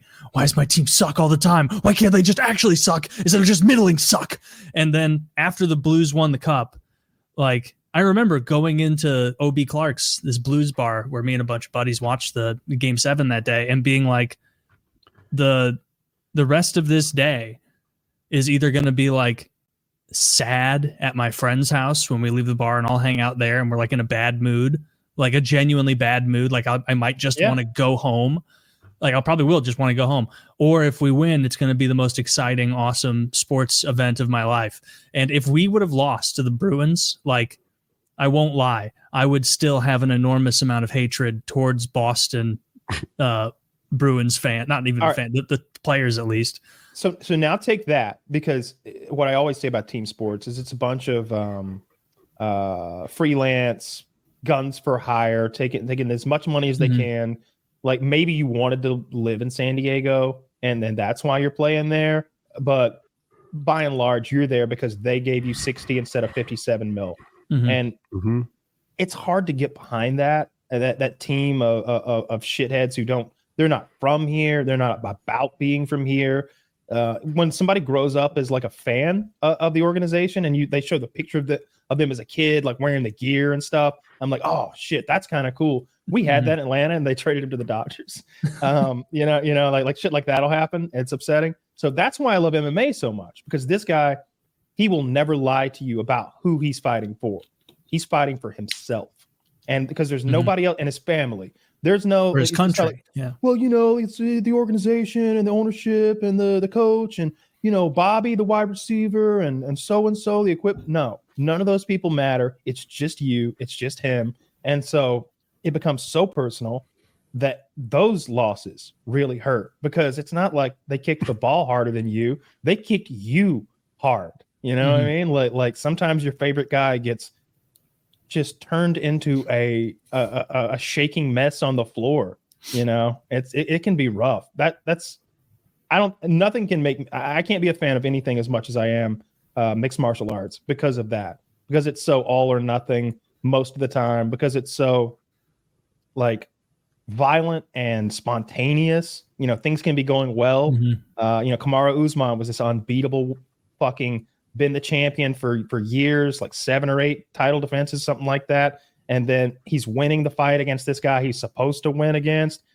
In the 5th round, the announcers are like, come on, this challenger's got to do something. He's running out of time. This is his last 3 minutes in a championship fight, and he's doing nothing. He's got to do something, and he does it. He kicks Kamaru Usman in the head. Kamaru Usman's eyes are gaping open, staring at the sky, but there's nobody home. And it's like, holy fucking shit, that was it. That was it. That guy's life just altered. Both of their lives. Trajectories just went, instead of this, now they're doing that. They're just complete night and day. I like that. Edwards lost the belt, right? I can't remember. He's holding it right now, as far as I know. Okay, I mean, maybe my mistake. I could be wrong. I could be wrong, but I don't. Wait, what? Dude? No, he lost to Bilal Muhammad, right? Oh, okay. Yeah. So great. That's another Muslim champion. Just what we you're need. Right. I love that. I love that. Like the whole UFC is going to be Middle Eastern Muslim wrestling. I don't mind Muslim champions. I just need them to speak English. And it doesn't even have to be well. Matter of fact, it might be better if it's not well. Taylor, you've heard Russians, everything's a little bit funnier. It is funnier. They're struggling. Yeah. So I'm fine with that. But if the fighter doesn't speak English, I can't connect to him. That's fair. That's fair. I like Kayla Harrison too. She's this big fucking blonde bitch who looks like she's on real steroids. She's got deltoids. She's just big and powerful and strong. I enjoy watching her. She's kind of attractive, but she's almost so muscular that she's not attractive. She lost attractive points. She's gone that far. So I'm kind of into her right now as a fighter. But other than that, I mean, what happened to that big bitch who got kissed by that smaller guy and they were going to fight? Oh, yeah, she lost. Match? She lost handily. Yeah, the dude just. What was their or her name? I want to try and search. Gabby Garcia, I think. Sorry, I think that was grappling, not MMA. I think, and I think they're talking about running it back in MMA, but it was so lopsided. The guy was fucking around during the fight, making it last a little longer. And I didn't know it. I didn't really know his background, but he's known for basically grappling comedy, where he fucks with the other person, and he did it to her too. Yeah. I saw a video just kind of talking about women and men's strength. There was this video on Reddit, and it's like a female power lifter, bodybuilder or some shit. She has huge biceps. She's ripped, and she's arm wrestling just a regular Joe. And clearly the regular Joe just beat her once, because when the camera comes on, and the girl's girlfriend or something goes, she's gonna hit you if she loses again. And I'm thinking might not be a good idea. She's a weaker opponent. Right? I wish he'd said that. He's like, you think you lost hard at arm wrestling? Whoa, just wait. But he does. He's playing with her a little, like she's giving it all. She's in intensity mode, and he's laughing, and then he puts her down again, and it's just a different muscle density. Did she look stronger? She looked so strong. Yeah, she was she looked like a weightlifting athlete, not just an athlete, because women athletes sometimes are kind of string beans. They're just very agile or whatever. This looked like a powerlifting lady. She looked she's too strong. She was too muscular to be attractive anymore. Yeah. I'm watching a clip of Gabby Garcia versus Craig Jones, and literally watching Craig Jones. It's exactly what you said. He's kind of laughing as it's going on, and he's clearly doing that thing where when you're really good at something and someone can't compete, in a video game, you don't want to just kind of win. You want to try out a new tactic, a new thing. You want to be oh, hey, Kyle, why don't you mine that gold way out in front? I'm not, setting you up for something where I'm just going to toy with you and just go off for no reason. That's what he's doing. Bolt. He's clearly giving up arms at certain points where he's oh no, okay, this gives me a chance to try my triple Indy, my little backflip. Yeah, I'm surprised he would take the fight against the woman. Because again, there's just nothing to gain. Well, I think there's probably a better money, maybe. Yeah, a better financial case than just him wrestling the other 19th best grappler or something. Oh, sure. He's very good, but he's not going to win the best. So he's not great in his weight category of like UFC. Right. Yeah. Okay. Yeah. I mean, yeah. Oh, he's not in the UFC. He's a grappler, not an MMA fighter, and it's not that big of a sport. Okay. Fair enough. So when you're the 20th best in a tiny sport, like you might as well be doing acrobatic paramotoring at this point. No one cares. Or just add in striking. Like just like try and improve. Not everyone likes being punched in the face. No. Yeah, it's 2 minutes in. It looks like he's like threatening to break her ankle. Yeah. Poor Gabby. This didn't go well for her. This went really badly. Now, I don't know anything about grappling, but when one person is like on their face and they're grimacing and the other person is laughing and pointing at the crowd, what does that mean? Well, who knows? I don't know. Does that mean the one who's laughing? Well, that's me. I'm the autistic one. I don't know. Oh, yeah. If I was getting bullied like this, I'd be like, just choke me out. And then every now and then that happens in the UFC. You'll have somebody like humping their opponent. You'll have people kissing their opponent, pointing at the ground, pointing at them, laughing, turning their back to them and walking, stuff like that. Yeah. I guess I like team that. Sports aren't as big on the kissing. You don't see a lot of like basketball or hockey or football players giving a little smooth. I guess football can't. You got that big mask on. They stop at grabbing asses. Yeah. A little gay in that way. I guess Brad Marchand did lick that guy's face in the NHL. Oh my God. I forgot about that. That guy, dude. You want to know? You want to know an action, dude? You were talking about hating an opposing like team's player. If the Blues had lost to the Boston Bruins in 2019, I would have a visceral, undying hatred of Brad Marchand. Like I would be as mad about him as you are about the Braves. It is solely because the Blues won that I am not invested in that guy and can laugh about his antics. That was funny when he licked that guy. His career. Yeah, he was always a shithead, like a legit shithead, not just like a goof around guy. Like he would intend to injure. He would do really nasty, dirty things. And then when he was like 26, maybe some coach or someone got to him and was like, "Hey, you have a lot of raw skill and you're not using any of it." And he went from being like a middling top 6 forward to one of the best guys in the league for the past. Oh, he was actually very good. Yeah, he's an incredible player. Very, very good. And like he would do things like the licking where like they didn't have a plan for what the punishment should be.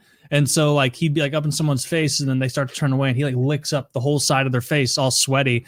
And then the player getting licked is like, what the like doesn't even know, like it's hockey. You could start fighting, but he was so flabbergasted. He's like, what just happened? Did he lick me? Sean Avery, who like waved his stick in front of the goalie. Sean Avery against, it was maybe Brodeur. He stood in front of. No one had ever done this, Kyle. In a century of the NHL, no one had ever just stood in front of the goalie facing him and gone and go like this and like just bother. And he did that. And this also was a guy that was known for being shitty and like trying to hurt people. But there's a clip of him doing that, just trying to troll him. And they're like, "Hey, you can't do can't." Air Bud rules. I guess. Yeah, Air Bud rules. Nothing says you can't just be a dickhead in front of the goalie and blind him like that. At the maybe not last event or the one before, Marab was kissing Sean O'Malley like on the back of his. I think that's who he was kissing. Oh, I may have the fighters wrong, but one fighter's kissing the other one like on his shoulder, like smooch, smooch, smooch. Like he can't do anything about it because they're positioned. So then he stands up and goes to walk away, and the other fighter punches him in the back of the head. And it's great. The ref goes, "Shouldn't have kissed him." It was fucking great. T. Ortiz fought who's the Captain America? He was a light heavyweight and heavyweight champ from way back.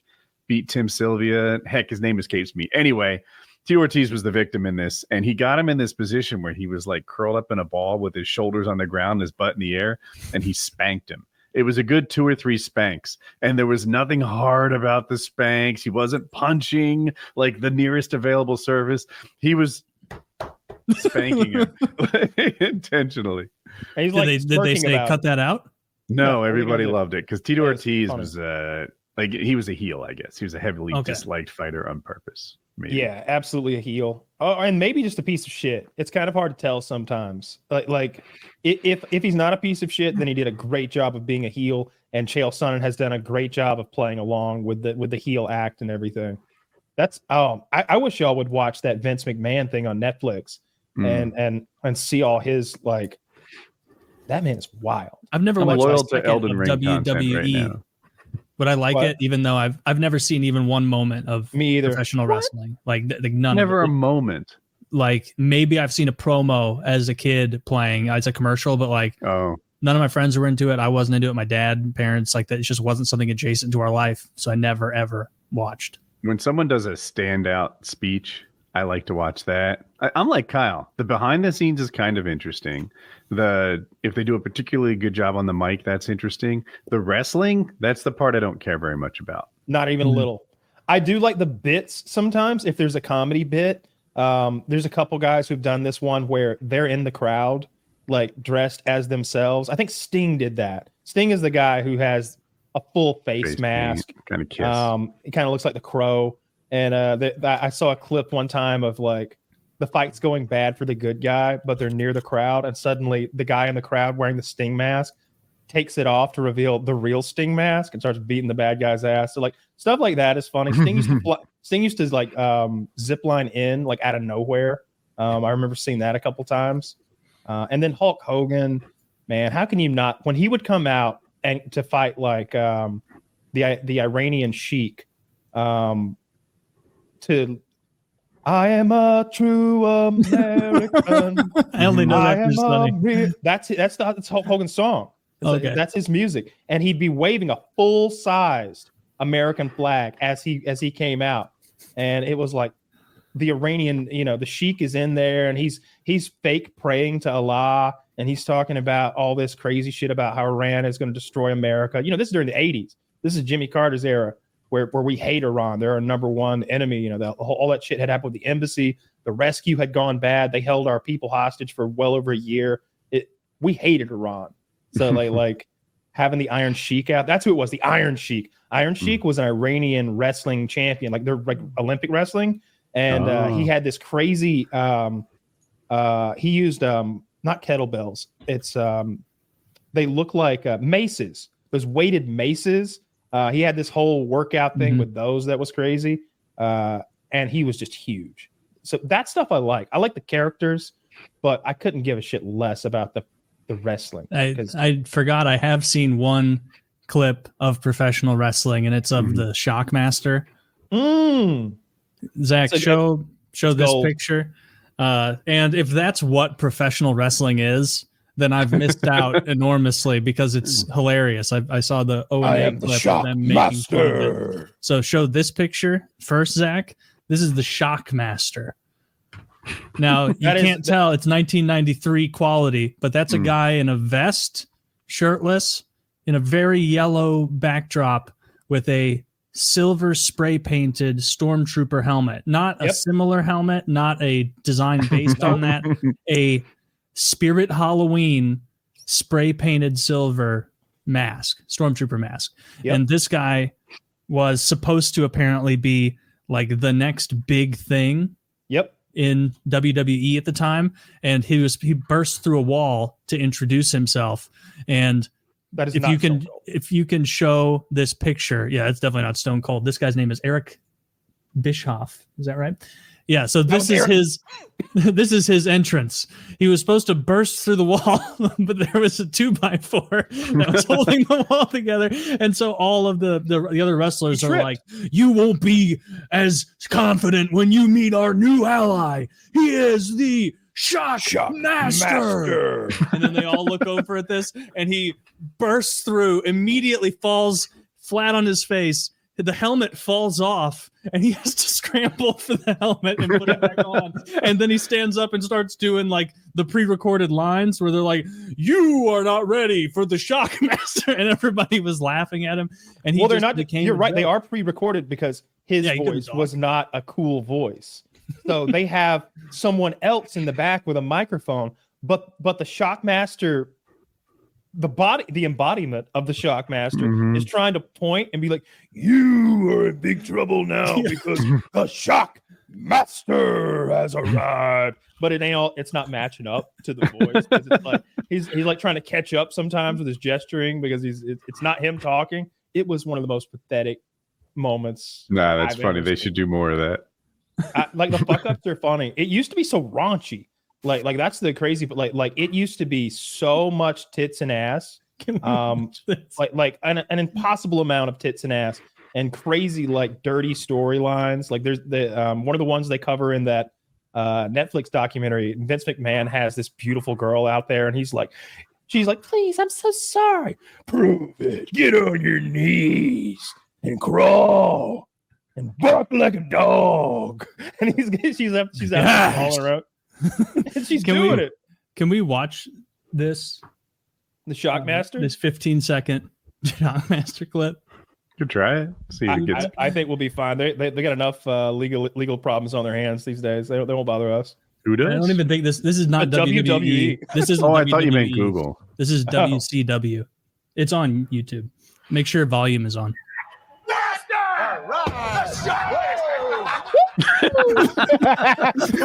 Hold on. He's fat. He is. You thought that was Stone Cold? Come on. Yeah, our fact checker said that was Stone Cold Steve Austin. Stone Cold. Like, no, that's Stone Cold Creamery, Steve Austin. Stone Cold Creamery. What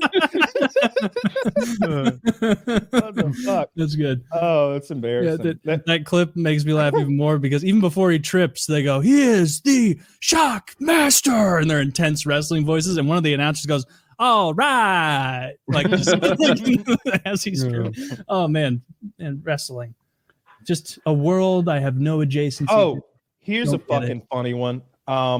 Who was the guy who like killed himself and then offed his family too? Oh, that was Chris Benoit. So when Chris Benoit died, they didn't release all the details right away. They just said Chris is dead or something, like, or an accident. Chris and his family are gone, and so they're having Chris Benoit Memorial Night at like the wrestling show, and everybody's saying all these nice things about Chris, and they're doing like they're playing his music and shit.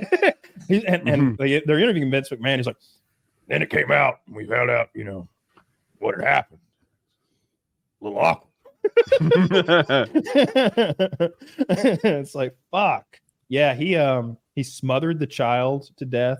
I think 7 years old, if I remember right, 9, and then I don't remember how he killed his wife, but then he hung himself. That was rough. That was rough. They always blame steroids, and you don't know what he was on. Maybe he was on something crazy, but he was also had so much brain damage, so much CTE that's got to be like a factor. Because a lot of people do steroids. They don't smother their 7-year-old child and murder their wife and all that crazy evil shit. Dude, he bound his. I'm just reading the death portion of his wiki. He apparently bound his wife before killing her, and he drugged his son with Xanax before strangling him, and then hanged himself on a lat pull-down machine. I knew that factoid. Over a 3-day period, though. So, wow. It wasn't all at once. Wait, he drugged his son with Xanax? That's not like a knockout. Does he just get like less worried? You give a 7-year. You can but the dosage for a 7-year-old might not be 3 or 4 Xanax, which is probably what he probably gave. You know what I mean? He's trying to like do that thing when they put a dog down and give him that first shot to like. Let him rest, and then the second one to stop his heart. I feel like that's what was going on. His wife had Xanax, hydrocodone, and hydromorphone. Yeah. Zach's exactly right. His finishing move, everybody's got like these signature moves that have names and stuff. He would stand up in the corner, up on the turnbuckle, and he would do a head first dive into the opponent. He would hit them with his skull, like he would he would dive into them with his head. And the move would always go, not always, but often go, the person moves at the last second. And so he would just headbutt the floor. That happened to him twice a week for years. I feel like it was fatal, just in a really roundabout way. Yeah. So for his family too. Chris Benoit, they analyzed his brain after death, and West Virginia University said that it was so severely damaged it looked like an 85-year-old Alzheimer's patient. He had advanced dementia at 40 from getting punched and kicked and flipped on the head for however many. I'm guessing at age 40, you've got what, 20 years of wrestling experience under your belt, probably. So 20 years of that shit. It's also about how they used to go. They used to go like 45 weekends a year, and like they would constantly be on the road. That's why you see so many couples within the organization, because they were traveling so much. You kind of needed your wife to be a part of the show. It's almost like a carnival because they travel every week, and they put on that show every night where he's smashing his skull. And yeah, it's people who don't believe in CTE are they're right there with the flat earthers. That's crazy. Like, how could you not believe in that? Is there anyone who doesn't believe in CTE? Like, how could it not harm you? The owners of sports organizations. Yeah, but they say that like for liability reasons. They know what the deal is. Yeah, we've seen no link. We've seen no linkage at all. You know, some people get CTE. Who knows? I saw recently, it was on Reddit, like all the cigarette executives lined up, and this is like 1990 or something, and claimed that they didn't think smoking was addictive. Nicotine was addictive. So they didn't believe nicotine was an addictive chemical. They each in a row. Like, do you think nicotine is an addictive chemical? Absolutely not. No, there's nothing to suggest that it is. Really, nothing. Meanwhile, the guy's like got the shakes because he hasn't had one in 90 minutes for the Senate hearing. He's like, I bet you'd all like one right now, wouldn't you? I don't smoke, sir. That's bad for you. I was raised to hate cigarettes. Like I just see one burning, and it's like, oh my gosh, oh no, like that's terrible. And I worked as a software engineer in Pennsylvania somewhere. Anyway, the building shared an office with Marlboro. Just a tiny little I don't know what they did there. It wasn't like their big office. And I would just see the people working there, and it was like, they seem like regular people. I can't like put together like my insane, but like, you know, really strong bias towards these people are basically murderers, making little murder sticks, killing people. Yet they're just sitting there like any other office was. Yeah. Just prepping for meetings the way they would if they worked at a printer company. I always have, and I still do think cigarettes are super fucking cool. I think it's sexy when a lady smoking one. I think a dude smoking one looks like a badass. It's hard to watch like a movie where the main character is a chain smoker without wanting one real bad. If I watch like Constantine, where Keanu Reeves is just burning them one after another. His character has lung cancer, of course. But you know, I'm like, fuck that. Dude, if it didn't make your hands smell so bad, think of how popular they'd be. Wear your smoking gloves. See, Taylor ties into something I've seen, because I kind of agree with Kyle in the movies. If I see a guy smoke a cigarette, especially if you can tell he's a real smoker and he like flicks it with some force and holds it, I can't explain how I can spot a competent versus a pretend smoker, but you can. I bet. I'm sure Kyle can too. And like, so if I see like a real smoker, like it looks kind of cool in a movie, but in real life, I kissed a smoker as a teenager. Fucking disgusting. It's like the number one thing people consider a red flag, like deal breaker in relationships. And it smells gross. It is gross. It makes your tits sag, your skin age. Like it makes your hard-ons lamer. Like it does a lot of bad stuff, but it does look cool in a film. Yeah. Clint Eastwood, when he's chewing on those little cigarillos, he's like, I don't think it's nice. You laughing. It's like, oh shit. I need to smoke one of those. I'd be badass too. If I smoked, I could be cool like Clint. Clint Eastwood was so hardcore in those old movies, though. He'd ride into town and rape a lady right away, like first thing. And he's a good guy. You told me about that, and I was like, maybe he's misremembering it. Oh no. And I was like, well, maybe it wasn't that rapey. Well, by the time it was over, maybe like she was definitely being that, and then like maybe it was down for another rape later. I don't know. Like, yeah, they write it in such a crazy way. It's almost like an impossible human being. The issue, she sees him come into town and she's into him. And what she really wants maybe is like some flirtatious thing. So she walks into him on purpose, then blames him for not watching where he goes.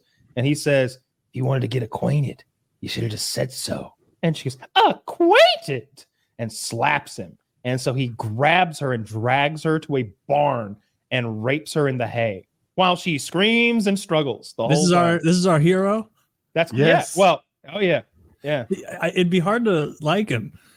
Well, he's not he's not without guy in this flaws. movie. Okay. Well, yeah, He's not without flaws. It's the Wild West. People got up to shit. I'm pretty sure this is High Plains Drifter. It's basically he's going to a town, a corrupt town. Everyone in that town conspired to have his brother, the former sheriff, whipped to death with bull whips. There was a whole conspiracy about stealing gold and these three bad men that they allowed to do it.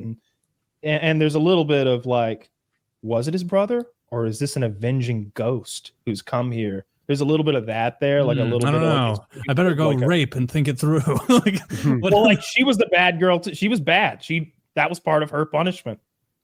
Okay, so a little corrective molestation is what. Yes. Is that how Clint saw it? Clint saw it as she wanted to get acquainted. She just didn't know it yet.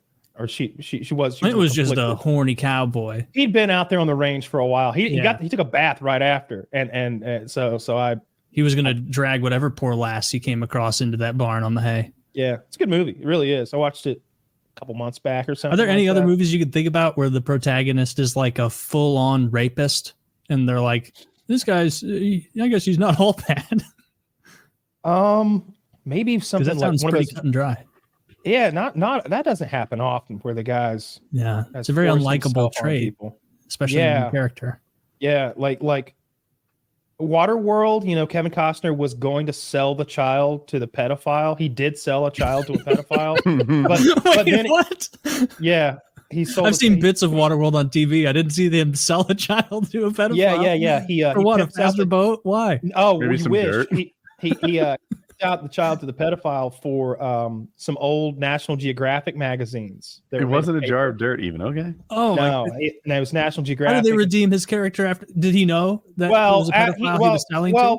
He's thumbing through his Nat Geo, and he's and he sees the crayon drawings the little girl had made, and he starts feeling guilty.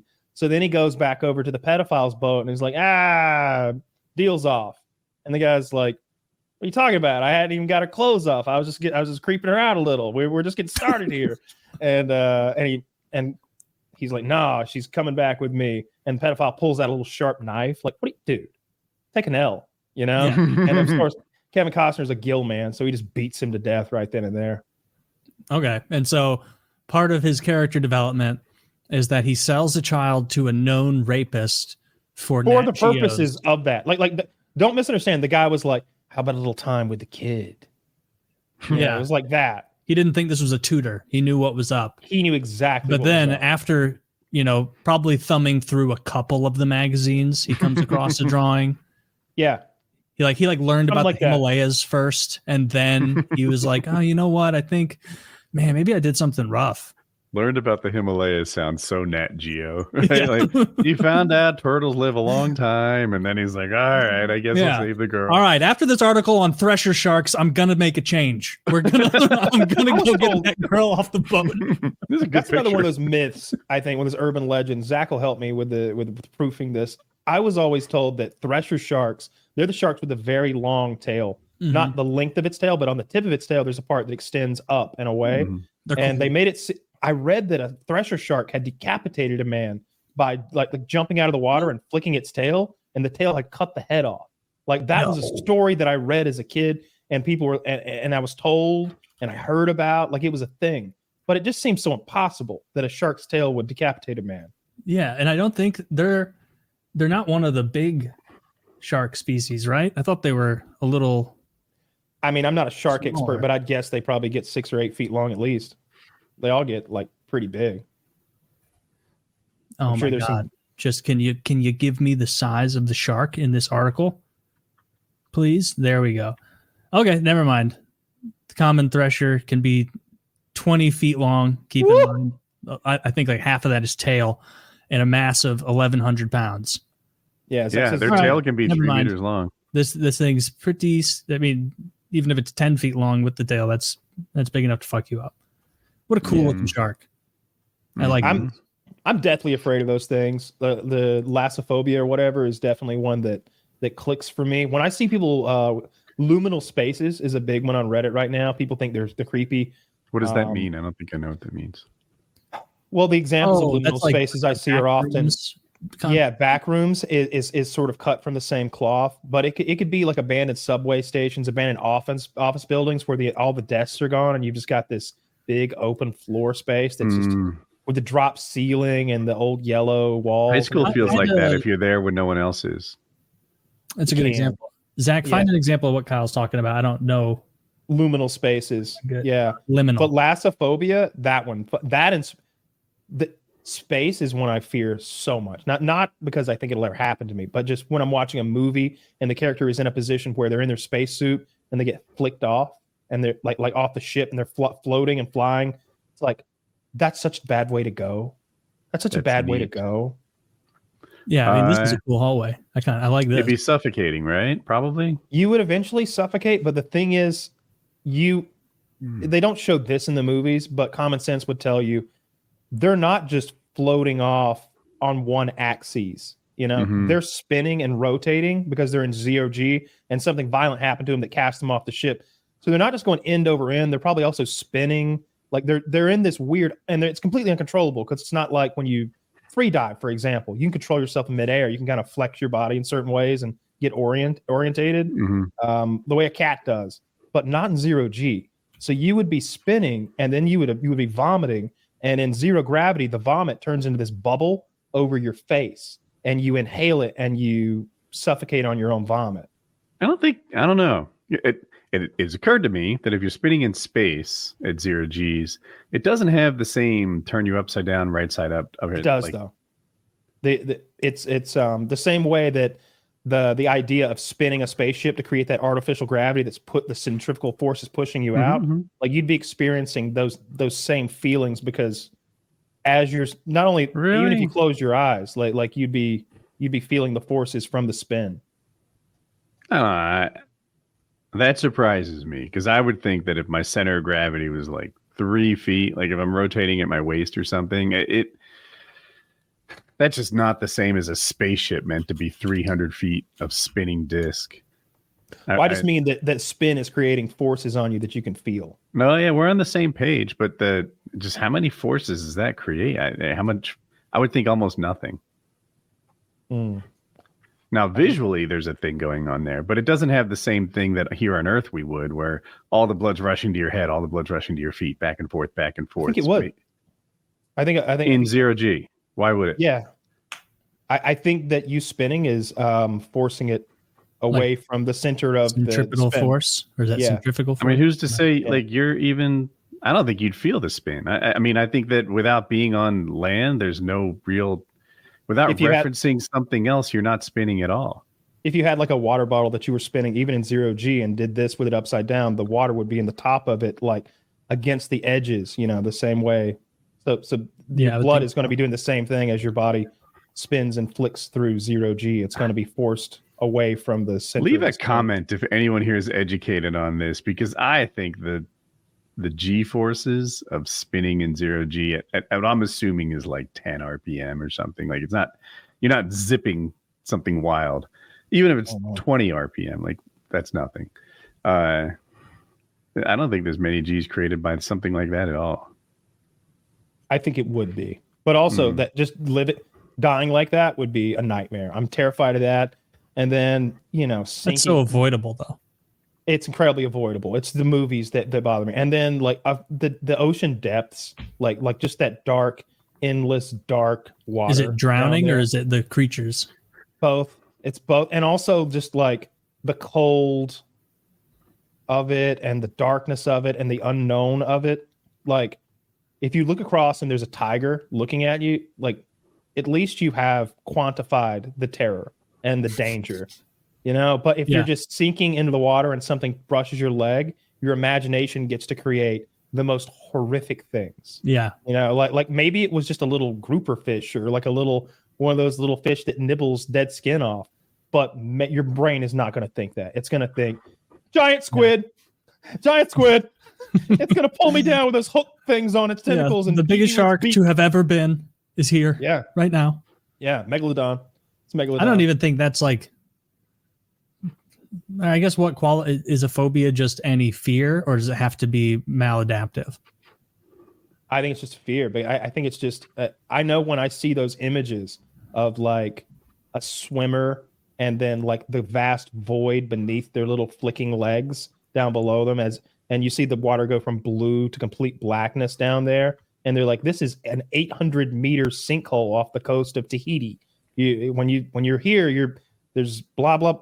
That's terrifying to me. Like, even that little thing where I saw the guy, he's on a, the thing that the boats that carry the Connex boxes, the shipping boxes or whatever. Mm-hmm. They said it was like a rite of passage on their crew that when they ship. go over the Mariana Trench, they get out and go for a swim.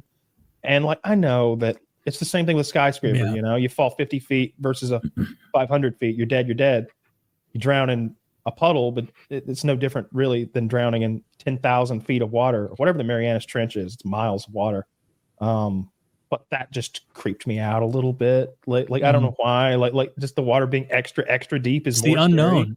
There's so much stuff down there we don't know about. We don't know where it is. They can move quickly. We move sluggishly. I wonder if there's less life above the Mariana Trench. I would think there's more life where sunlight can reach the bottom. I think definitely it'd be a desert like above the Mariana Trench.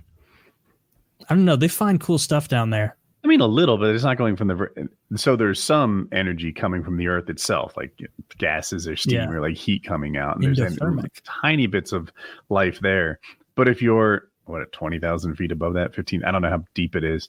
That's not impacting you at all on the surface. On the surface is an aquatic desert, I bet. Yeah.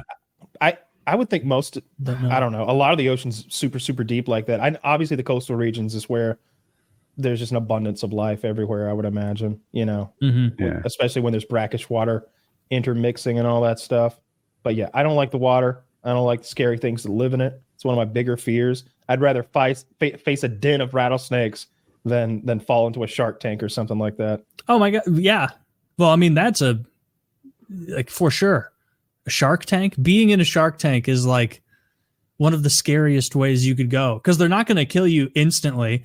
They're going to like poke you with their nose and like bully you a little bit, figure out what you are, and then they're going to tear your That's calf not the off. problematic part. You don't understand. First they torture you emotionally. First they go, oh, get a load of this guy, he's overweight, and I go, stop it. Beard's not hiding anything, and I'm crying. You hopped in a shark tank with your shirt on. Nice going. Shut up, I wanted to die with dignity. I mean, I got a white t-shirt on, sticking in my pants. As I'm being torn apart. People are like, that's the news story. Overweight man killed in Shark Tank. Normally sharks don't bite humans, but this man's fat content was pretty much equal to a fur seal. So they were very confused when he fell into the tank. Went right for him. Yeah. Whereas like a den of rattlesnakes, you can run away. One bite though.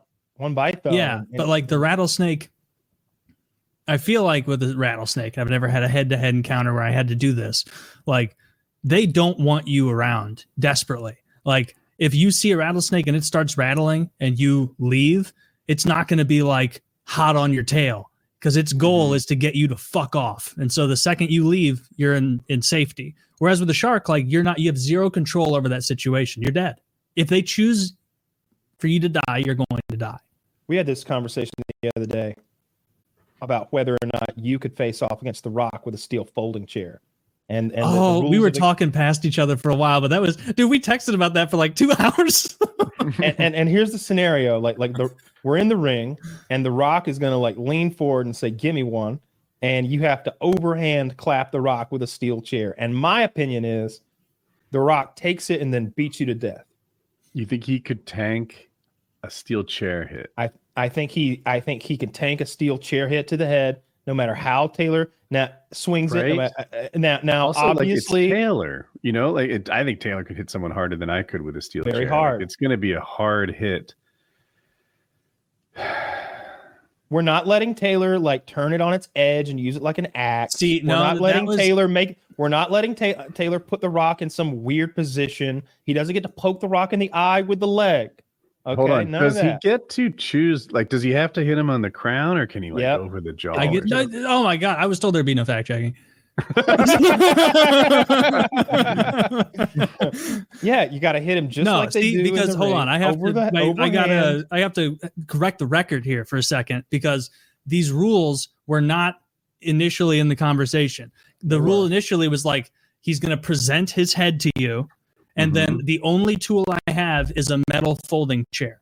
And so my point was I could put the Rock in the hospital with a metal folding chair, because I'm going to not use it like a professional wrestler. They hit him with the broadside in order for it to be safe. That makes sense. It has give. But let's just to be clear, they banned years ago.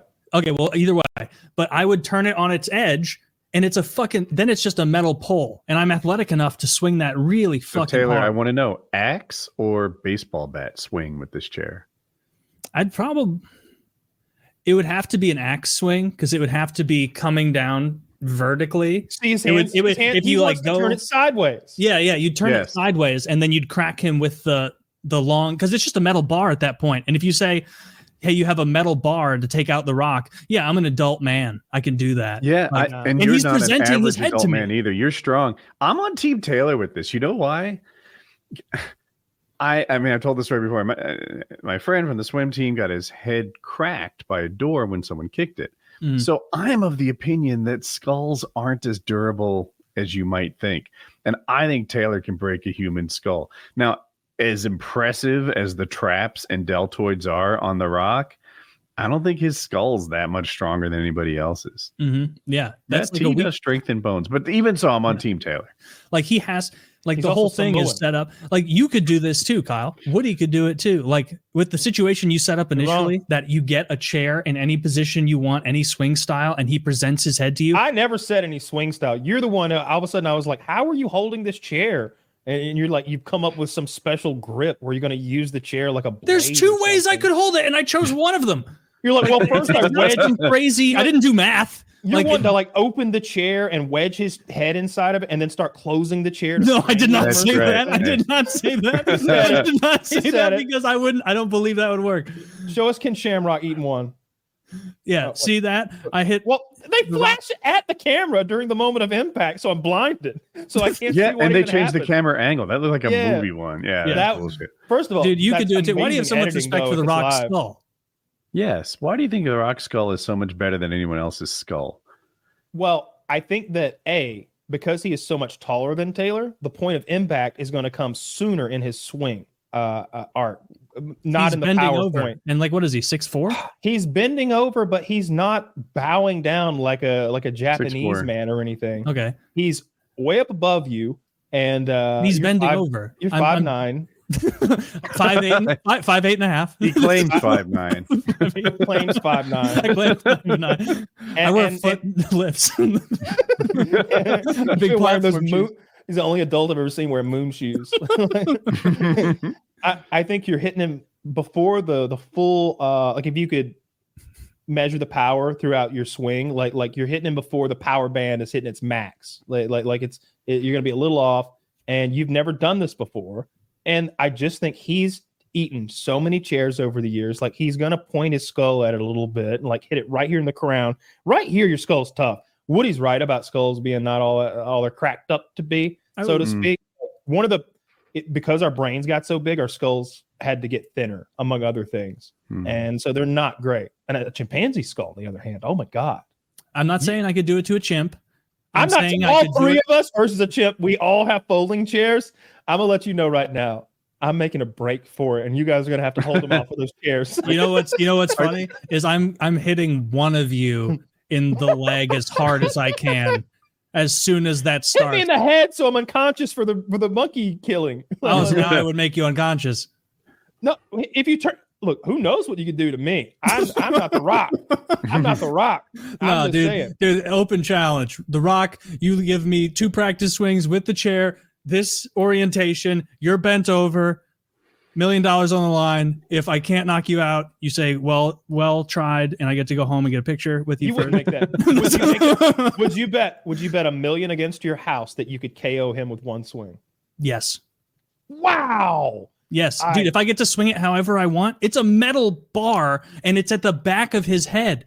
People die when they fall from head height. You keep saying The Rock doesn't. No, he wouldn't, but he could. He falls backwards and hits concrete. That could kill him. I've seen The Rock take some spills, okay? You've seen a professional actor fall in a controlled athlete, okay? Look, yeah, I know he's multifaceted and incredibly talented. You don't have to sell me on The Rock, okay? Dwayne. I know, you're fucking blowing the guy. I honestly really dislike him because I think he's so milquetoast and so afraid to like take a side on something. And anytime he like sort of does, like he was showing some conservative like tendencies a while back, they were like, you know, the mob comes after you. They start getting shitty. You know, I never liked The Rock stuff. Really? Taylor, do you know how much a folding chair weighs? I do not. 7.3 pounds. Do you know how much a battle axe weighs? 7 pounds. Yes. So I've got the mass. Weight distribution doesn't matter at all, does it? Well, it matters less when the person is presenting themselves to you. And you know what? If I ever get cancer, my make-a-wish is going to be for John Cena to do this to The Rock. Because I know you believe he could do it, but somehow you think I'm no John Cena. John Cena's a make-a-wish achievement hunter. You don't think I could learn Chinese? Dude, John Cena is yoked. Now, he's a little older now, but in his prime, his pecs were like professional bodybuilder pecs. It was like, yeah, he's huge. How do they stick out that far, dude? Like he'd come out with a pump, obviously, but it was like crazy. Like how weird.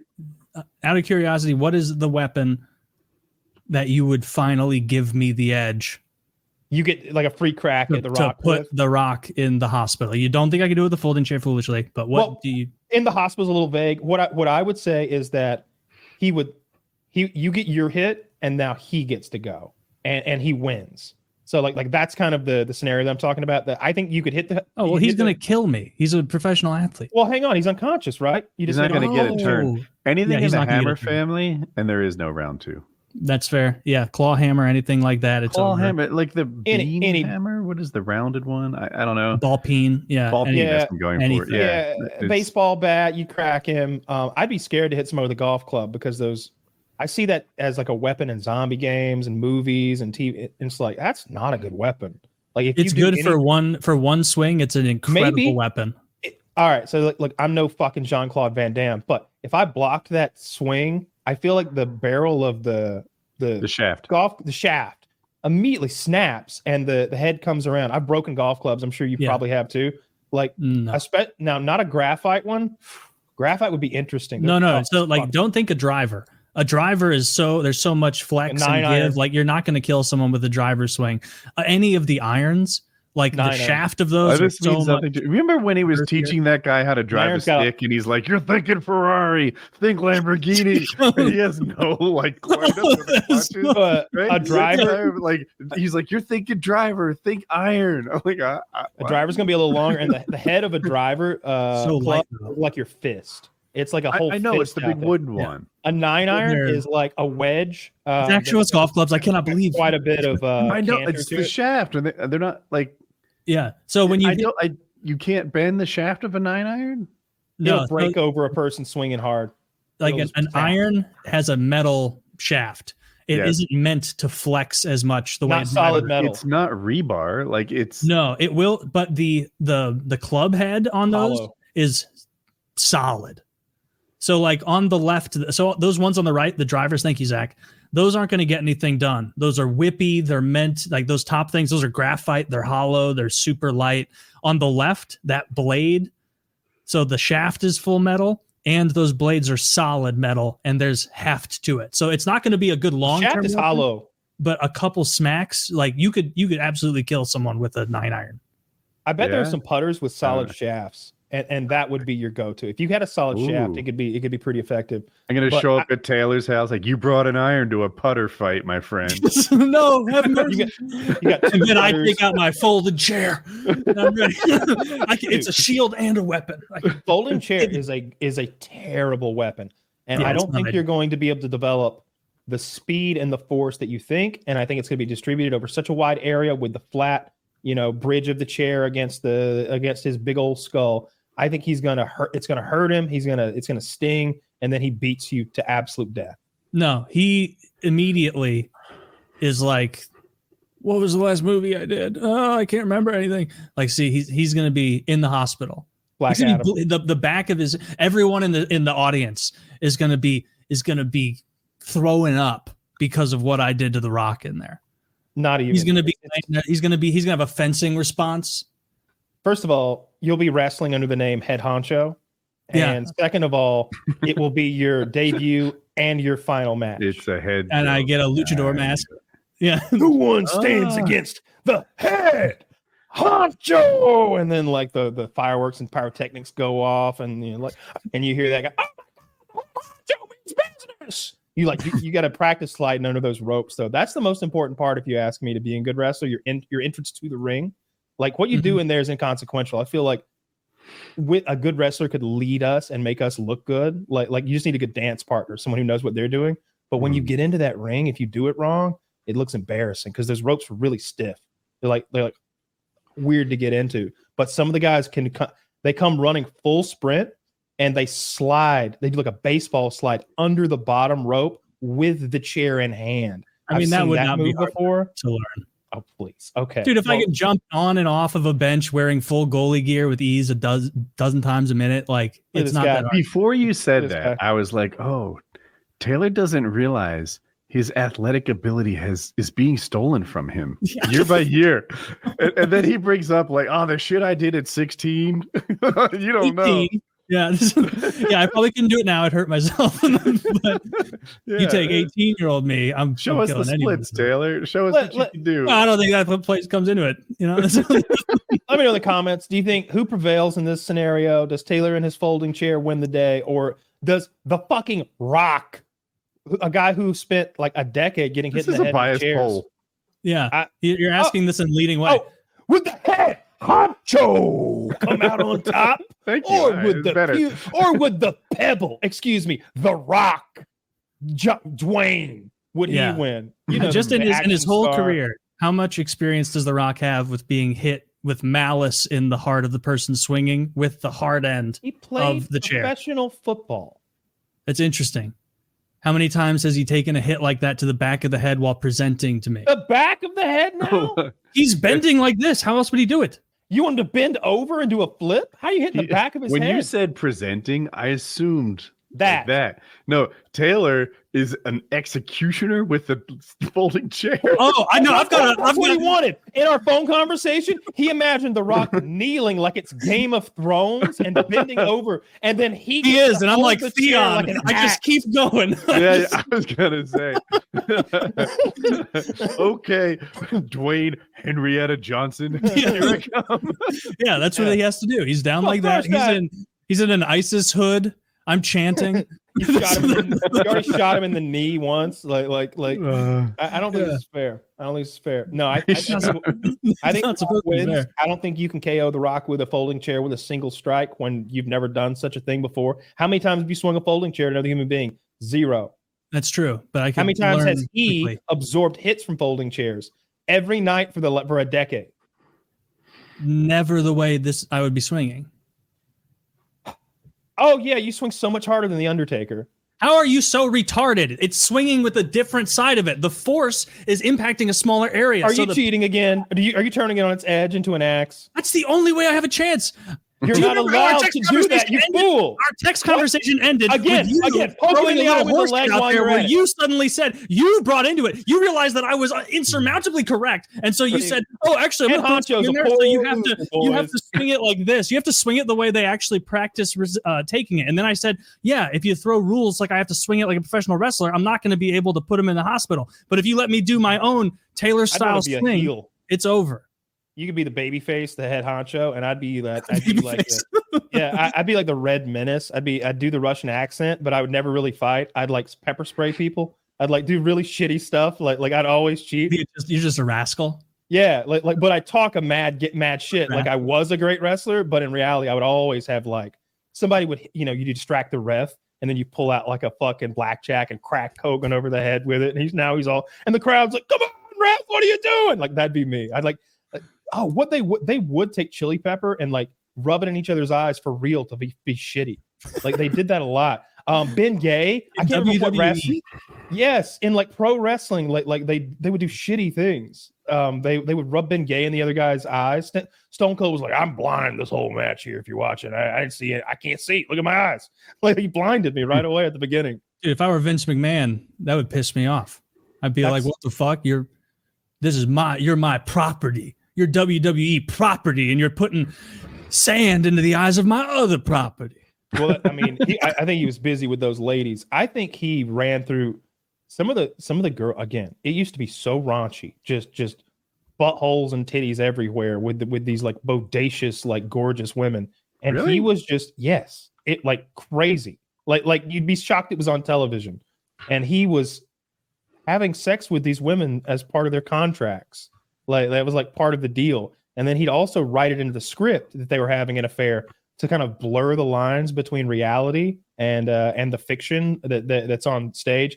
That way, if somebody said, "Oh yeah, Vince was inappropriate with me," they're like, "Well, that was like the movie you were doing." That'd be like someone saying that their co-star in a movie was inappropriate with them, and it's like, well, yeah, he rapes you in the movie. I know that. It's a really rough scene to watch, actually. No. Also in real life. Wait, are you sure you weren't rehearsing and you misunderstood what was happening? There's this weird blurred line. And he was clearly doing that on purpose. Vince McMahon's an evil person. I don't know anything about him. You got to watch the documentary. It's great. It's on Netflix. Yeah. His dad's Hugh Hefner an evil person? Is who? Hugh Hefner. Because he was banging those models too. They lived at the Playboy Mansion.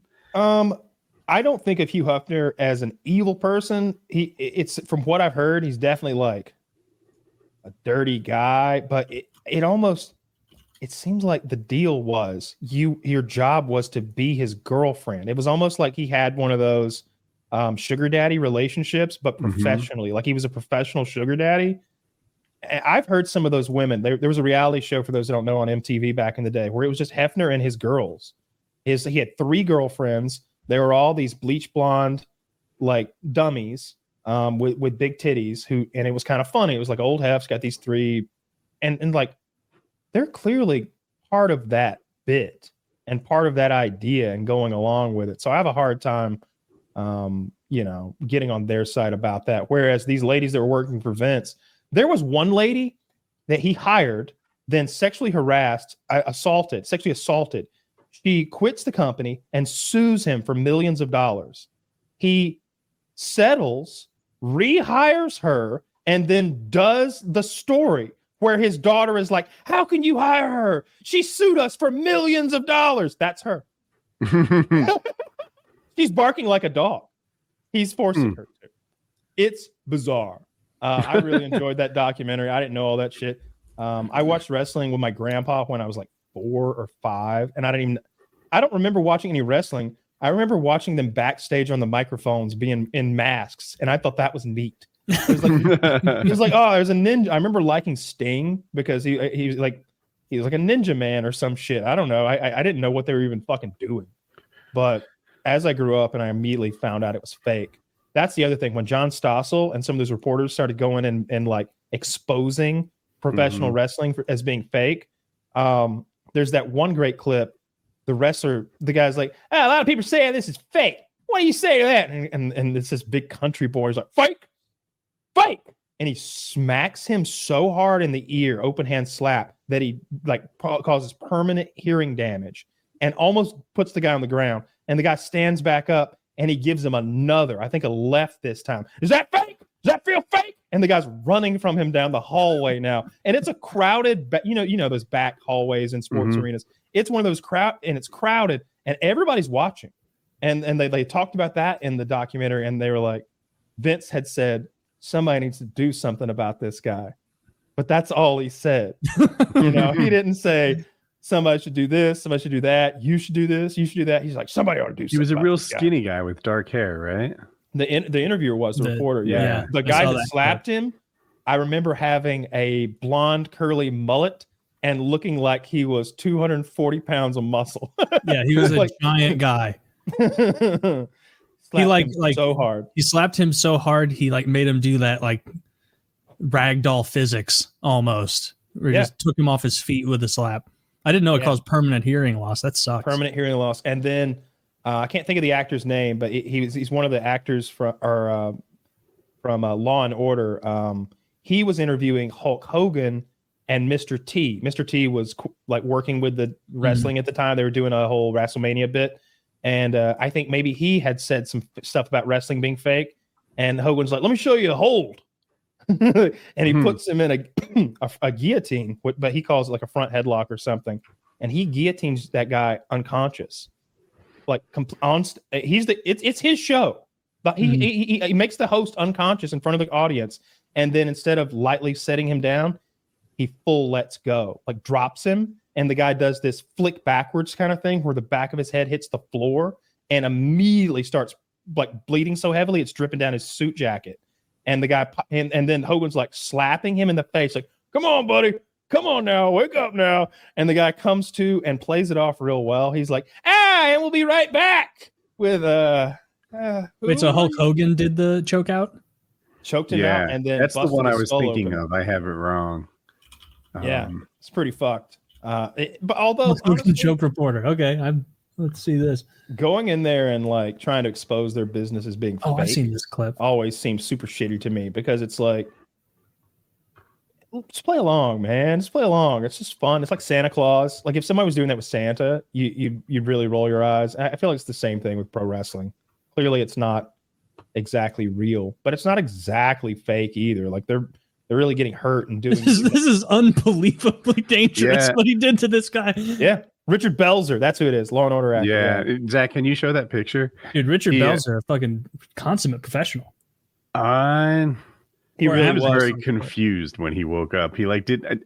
If you've ever been choked out, it's like everyone has a memory of recent time and you don't. I mean, for me, it's super embarrassing. They look like different species. But when he came out, it was within 3 seconds of Hulk standing him up that he did like we'll be back after this. And so like to have he even knew how much he was bleeding on the back of his head at the time. And because it's related to pro wrestling, he was having a hard time getting people to believe him after the fact. They thought it was some pro wrestling stunt, but he's been assaulted by a pro wrestler. That's again sort of that Vince McMahon thing where you're blending reality with the show that they put on. And I think he was on Oprah, maybe something like that. And he was like, that was real. And I don't want to gross you people out, but like, feel here. Can you zoom in? And he shows the stitches in his skull. And it's like, fuck, that dude opened him up. Yeah, Hulk Hogan was shitty for doing that. Holy cow. Although again, this is the big ear guy you were talking about. He looks so different. Who? Richard Belzer? Richard Belzer. Yeah, Richard Belzer sued for $5 million, but they settled for an undisclosed amount. R.I.P. to Richard Belzer. I didn't know he was dead. Oh, I didn't either. Would have been pretty year. old.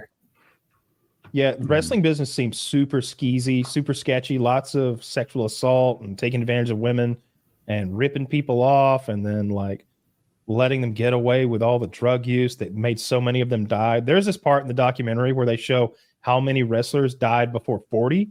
And I was like, those guys are dead? Like, I remember their names. They were famous enough that you'd like know their name. But so many of them died before 40. Have we done a death pool in a while? We're still on. I think Woody won the last one. I won something. Right? Yeah, I think it was the guy that was running against Putin for president. Navalny or something. Yeah. So Zach has a list. I think you got 2 though. No, you got 1 and Kyle got 1. I don't know. Kyle got some rapper. The rapper. And you got the Russian guy. I don't know who died first, so who technically won. None of my guys. Mine died first.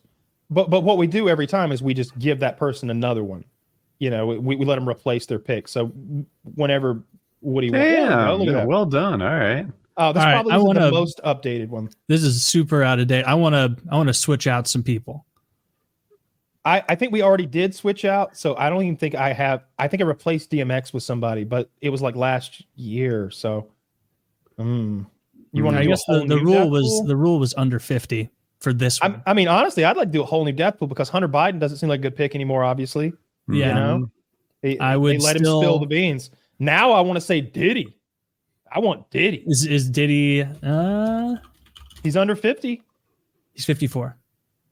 Fuck, looks good for 54. Maybe we should do under 60. So you can Diddy. We don't have This will to be do a that. quick turnaround death pool because That Diddy shit. I really hope that. First of all, it's a little telling that he's staying. I didn't know this at first. He's at the place where Epstein didn't kill himself. Like that's really? where they're holding him, and he's on suicide watch, just like Epstein was. So it's like that doesn't work that well. He's Doesn't- roommates with that that crypto guy.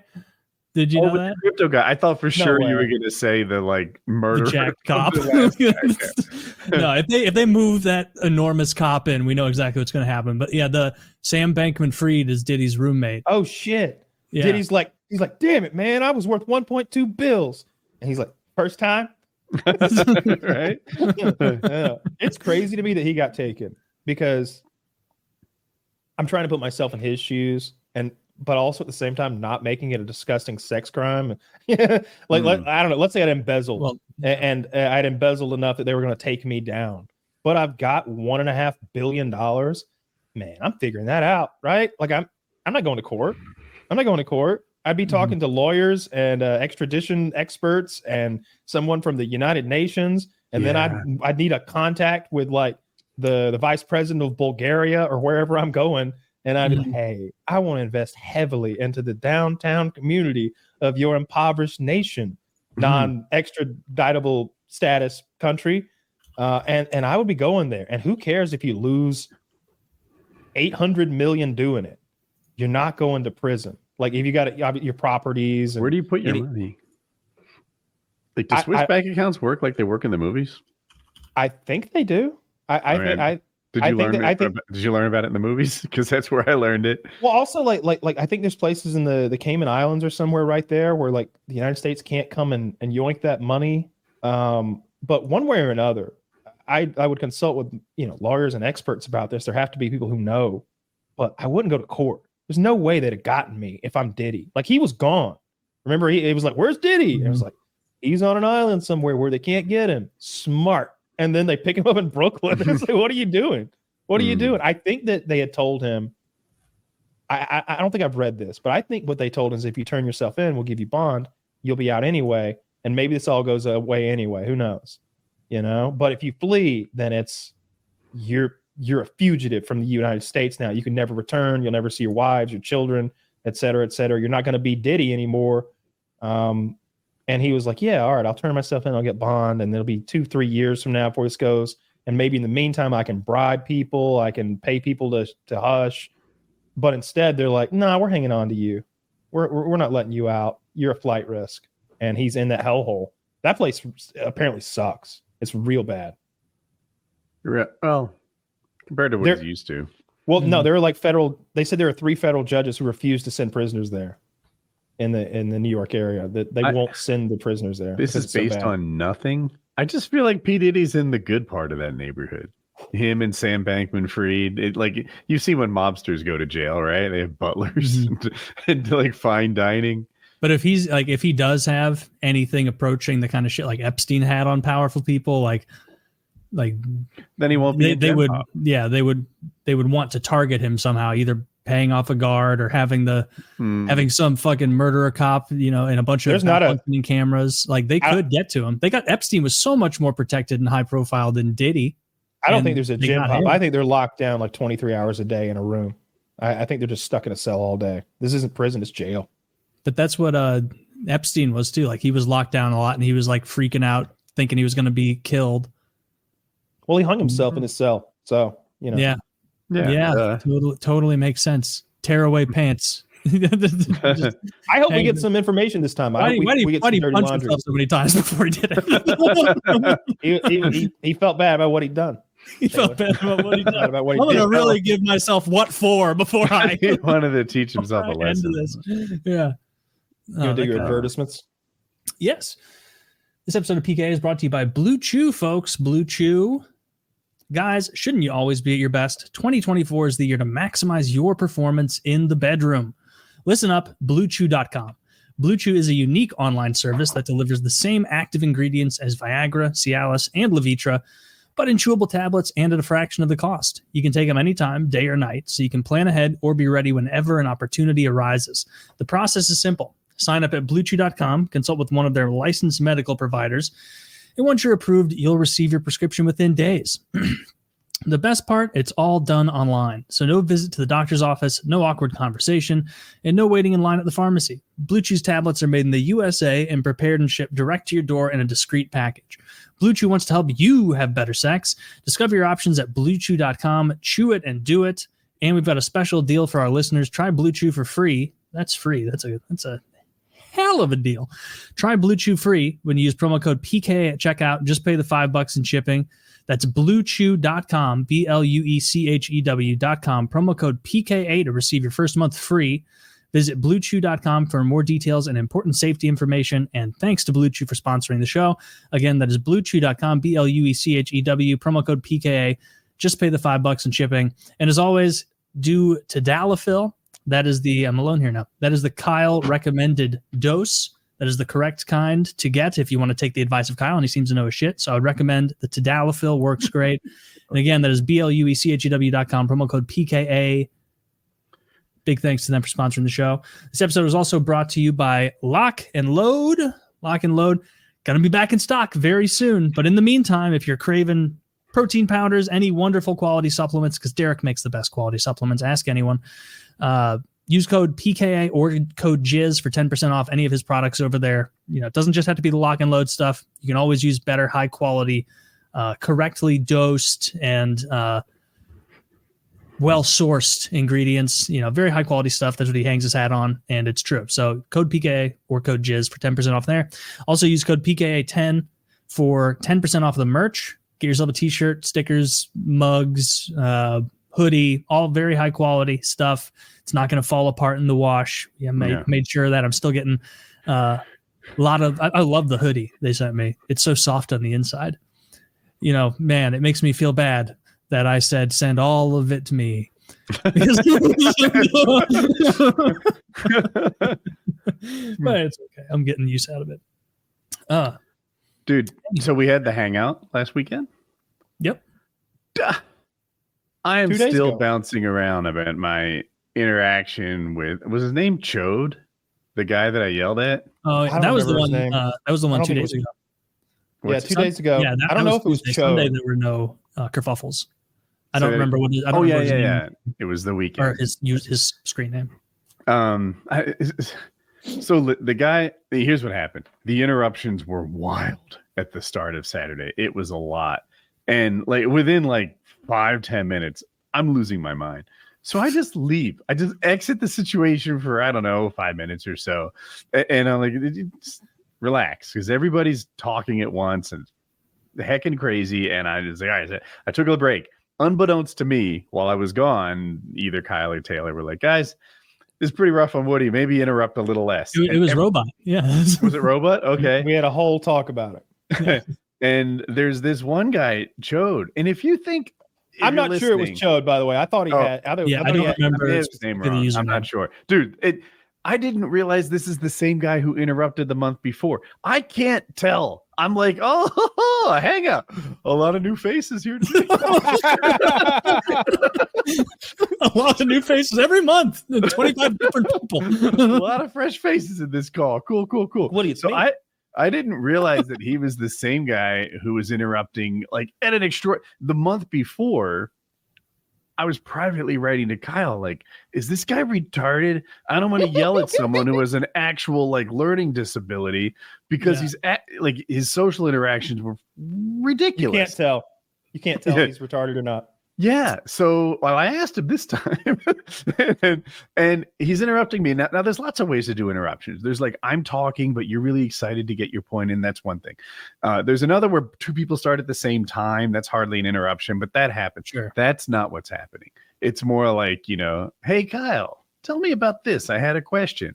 Kyle gets like 11 words into his answer and he starts going, right? But it's me.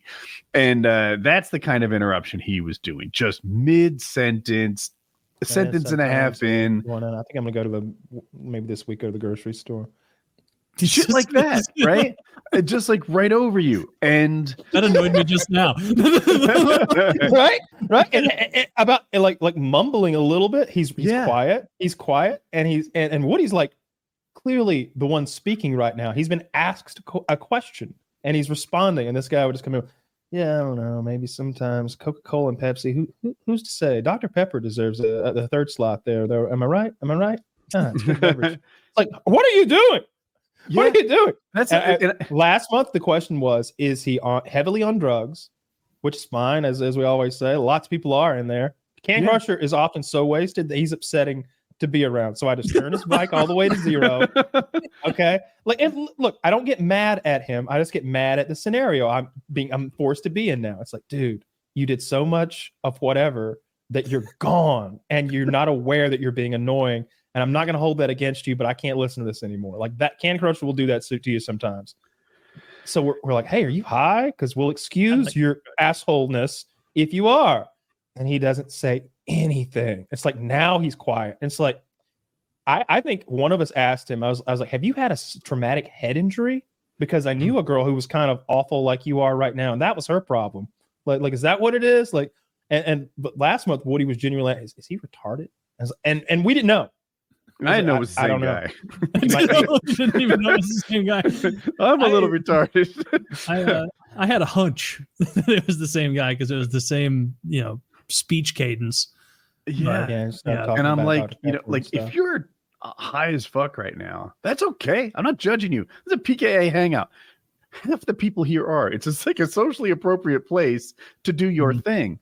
And or like if you're genuinely like have some sort of brain injury, birth defect or whatever, like let me know and I can work with that too. But what you're doing now is just leaving me baffled and confused, and it's off the wall rude. And I went full blue shirt on him, I would say. And didn't interrupt after that, did he?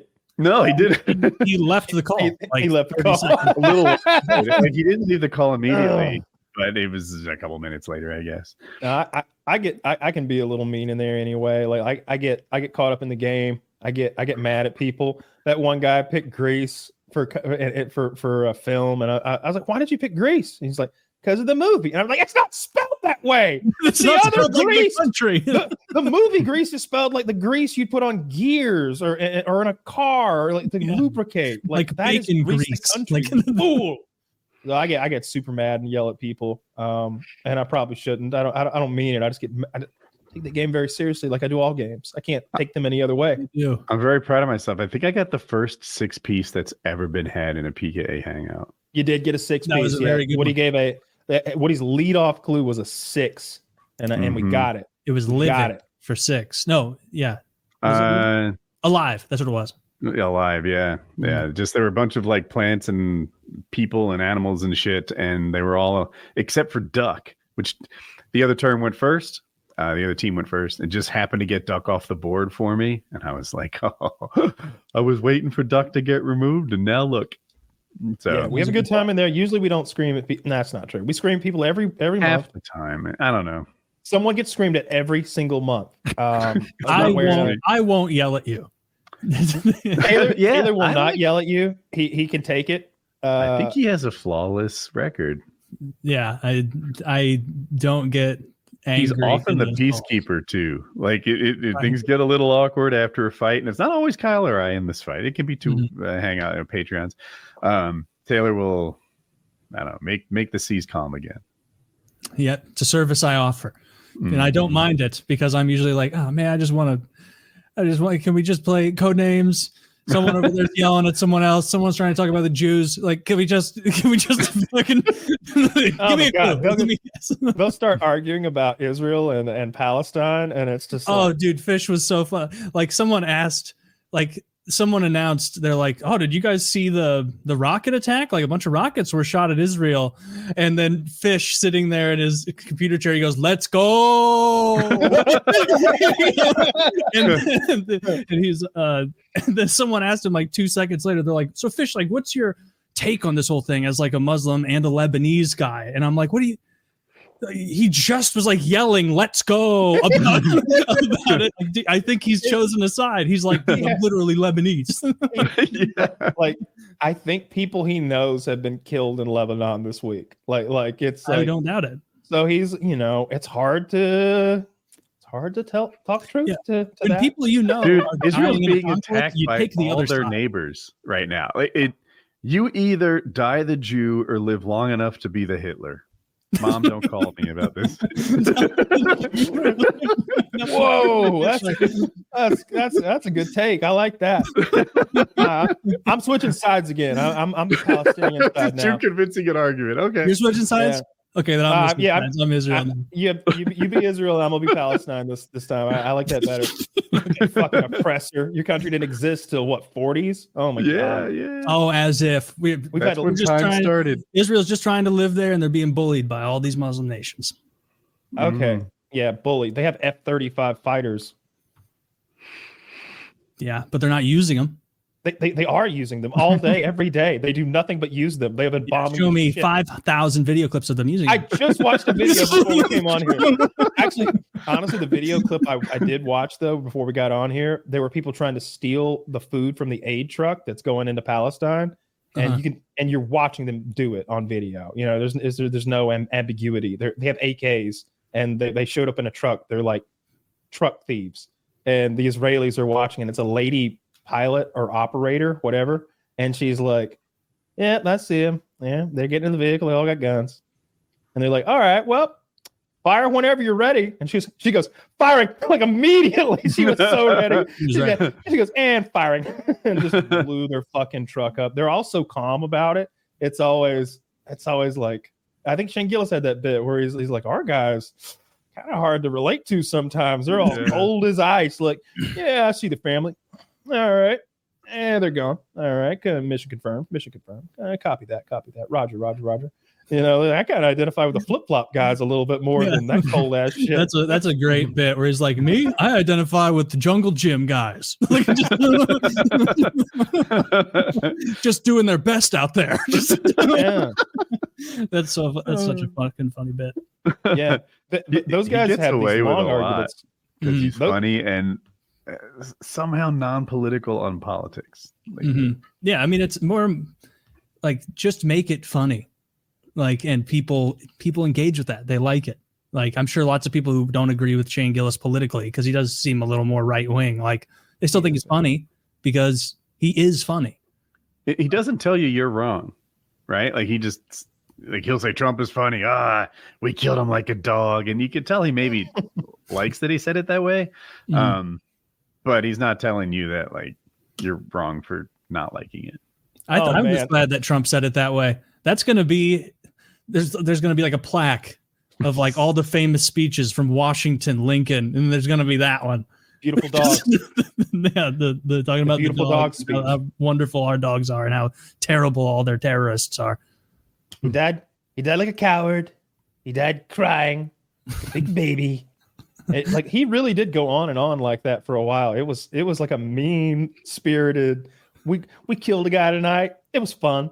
Big deal. I was there watching. Our guys are cool. We got cool dogs too. Like he's talking. It's like lighthearted. Yeah. Like it was like he just watched Black Hawk Down or something like that. It was like then the fucking little birds show up. They got machine guns, huge machine guns on these little birds, and they just start laying waste to those terror cowards. Knowing Trump, he was probably literally like, I remember when Obama was talking about getting Osama. He didn't even seem excited, didn't care, nonplussed. Everyone was talking about it. And me, when I kill an enemy of our country, I'm excited. I get up. I'm ready for it. Like that's what if he had his skull or something? Like he had the head. No, it's not even a skull. It's still flesh on the bone head. He's got the head there. He's like, they brought me his head. I said, don't come back without the thousands of years. We were putting our enemies' heads on pikes out front of our cathedrals, out front of our buildings. We're bringing it back. Does this ever? I'm trying to load the transcript to like get it accurate. I can't open a new tab. My browser is like, maybe you lost your internet connection. I don't think so. I'm in a call right now. Here it is. I got it eventually. I think that was Soleimani. Was it? No, it wasn't. Abdul Bakr al-Baghdadi. It was al-Baghdadi. It was something like that. Yeah. I guess they chased him into a cave with a robot and a dog and murdered him with those. The speech ends with this. Last night was a great night for the United States and the world. A brutal killer, one who has caused so much hardship and death, was violently eliminated. He will never again harm another innocent man, woman, or child. He died like a dog. He died like a coward. The world is now a much safer place. That's what he said. Dude, we do scary shit to people, man. Well, we are. ISIS is scary. You know, they burning people in cages and shit like that. I remember that poor Jordanian pilot they captured, burnt alive in that fucking cage. This is gruesome and awful. But man, you do not want the United States of America to like want to get you. You know, like we're really good at finding you, and once we've found you, I guess I am on the same team. Oh my God. This is like the president said this. Baghdadi and the losers who worked for him, and losers they are. They had no idea what they were getting into. In some cases, they were frightened little puppies. In other cases, they were hardcore killers. They killed many, many people. They murdered innocent Americans, James Foley, Steven Sotloff, Peter Kassig, and Gayla Mueller were especially heinous. Like, in some cases, like frightened little puppies, like the president saying that about our enemies. I kind of like that. Whoever wins this next one, drag some of that attitude into the mix. A little bit of like, yeah, like you're an enemy of ours. We're going to be serious business about it. Well, what I like about it is, like, let's not pretend like we launched a military operation last night and blah, blah. No, we sent some killers and some fucking stealth choppers to another country without asking, and we took what was ours. We killed motherfuckers and their families too. And then we robbed everything there that we wanted. Then we threw his body in off the side of $1 trillion boat that we have 10 of. So suck our dicks for America. Like, that's what I want to hear. I want to hear some hardcore shit. Like don't pussyfoot around after you send in a SEAL team. You know what I mean? Like you can't have it both ways. Yeah, I like that. I think they killed that Baghdadi guy with like a robot as well. I think he retreated into some little hidey hole cave that they had dug. Maybe not. They chased him down with dogs. Maybe you're right. But that's what the president said. Okay. I think they sent a robot and some dogs, and I'm just imagining how scary that is. Like I don't know. I don't know what their robot looked like, but I'm imagining a scary robot, and then some Belgian Malinois, and I'm in a cave hiding, and they're coming for me. It just sounds so gruesome and scary. I bet he did get eaten up by dogs. They probably let the dog kill him. We're hardcore. I love it. I love that shit. I wish we had a good bad guy to fight that wasn't so like gray area all the time. Like I like when we fight bad guys. That's how it tends to be, though. You got a bunch of gray area to deal with. I'm thinking about how I'd do it if I was president, right? I don't think I'd do, scared little, try to have it both ways, scared puppies, evil killer. I want it to be more ghost ops, right? Hey, this guy was an enemy of America. Anytime, anywhere, any place, America can reach out and touch you. He's gone now. End of speech. Just mic drop, walk away. Didn't Trump do that? What if then you had one of those, like in the movie, they've always got that little remote to operate. They're like, he went, bloop. As you can see, at this very moment, our Predator drones are circling the hideout. And like mentioned, this guy's about Baghdadi's brother. Now, you may not know this about al-Baghdadi's brother. Worse than al-Baghdadi. You look through the window here, you can see, and this is a damn shame, folks. He's on season 2 of The Wire. He's never going to get to the good ones. Never going to get to the good ones. Season 2. What a shame. Those docs don't care. Then he pulls out a fucking Xbox controller and goes. The president. I'm like, and you hear, "Good shot, Mr. President." Roger that. And then just turns it off. Like that would be pretty hardcore. Who was the guy that Trump was talking about, like some terrorist that he showed him his house or said, like, I know where you live. Like, this is your house. This is where you're staying. Yeah, I don't know if is that true? I heard it on a YouTube short. Someone told the story that they were there when Trump said it. Leader of the Taliban. I've never heard it from like a good source. Yeah, I don't know. I thought I don't want to have to look it up. Zach, see if you can find a story. It was some Al Qaeda sounds right. One of ISIS, one of those. I think it had to do with pulling out of Afghanistan. The story goes, he told the leader of Taliban. Who's the Taliban? Thank you. Like he showed him a picture of his house, and he's like, "Why are you showing me a picture of your house?" He's like, "If one American dies, so do you." And but that sounds a little bit like really Trump personally. I don't know. That's the kind of big talk he tends towards. So I could see that. He's braggadocious to a fault. So having him be like the captain of your team is kind of nice because now he's not bragging about his gold toilets and his supermodel wife. He's bragging about stealth fighters and American zeal. And that you can kind of get behind that a little bit. Whoever the next president is, I'm probably leaning like 55 Kamala over Trump. I think is probably the likelihood, like 55-45. It doesn't look good. I hope that I'm worried about foreign policy. I'm worried about these three big wars that are going on and how the next president is going to engage with them.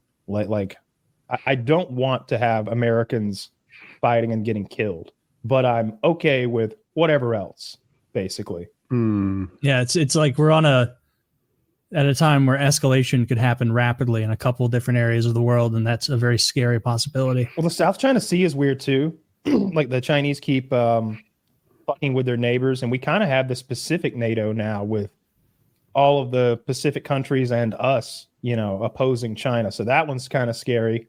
I watched this whole thing about Three Gorges Dam last night. It's the world's largest dam in China. We've talked about how there's 400 million Chinese in the wake of it. So if it were to be destroyed, so I watched this video and they're like, so you're probably thinking it'd be real hard to destroy that dam, huh? Not really. it's like, I thought it would be because they said that, no, it would be easy to, like, not only could you just destroy the dam with missiles, but there's another dam up, back behind it that's not that well defended. And you could break that one and that would they had the number of like hectometers of squared of water it is. Right. It's just so much water you can't fathom it. And they said like that would probably do most of the damage. But they talked like Thailand had they've only got like 50 of them. They got these long range missiles now. And they're like, if they shot all 50 of their missiles, it'd only take 2 direct hits to like break the dam. And once you break it a little, it tears itself apart. If you could get it to start spilling, that just seems like China's in such a vulnerable spot. It's worse than a nuclear weapon. Oh, dude, that would be the biggest loss of life in human history by enormous orders of magnitude. Like nothing else would come close to the Indonesian tsunami in 2004. The Indonesian tsunami in 2004 killed 250,000, and it was this world event. There's 400 million people in the wake of that dam. Obviously, they wouldn't kill them all, but it would kill many of them. If it kills, 10% of them, that's bigger than what? Like any genocide. That dam slows the rotation of the Earth to a measurable extent. That's wild. That's so cool. We agree. It's colossal. Yeah, it's colossal. Yeah. Actually, would it be bigger than the biggest genocides? How many did Mao get? It's usually, I don't know what you've seen the graphs though, where it's like you add up like Stalin, Hitler, Pol Pot, like all the rest, and they like it's like one of those star videos where it starts with like Pol Pot and you're like, that's a lot of people, and then it gets to like Stalin and you're like, there can't possibly be something, and then it goes to like the Beetlejuice star of that orders of magnitude which bigger. Is Mao killing like over double anybody else, 50 million or something stupid like insane. That, something horrific. Yeah, I don't know. But yeah, a lot of geopolitical stuff going on. The world's in kind of a shaky place. And I see people being like, there's always trouble in the Middle East. Yeah, but like it's like extra bad the last year, after October 7th, it's been wild. There could be a hot war in the Middle East, like any day. Well, it depends on like hot war, because there is. Yeah. I mean, like with us sending boots on the ground there, like that we already are like approving people going over there to serve and support roles. But where are they going? Like, you know what I mean? That can transition quickly, and that's not that would suck. Well, yeah, I don't want. Which party do you think is more likely to put American soldiers in Israel?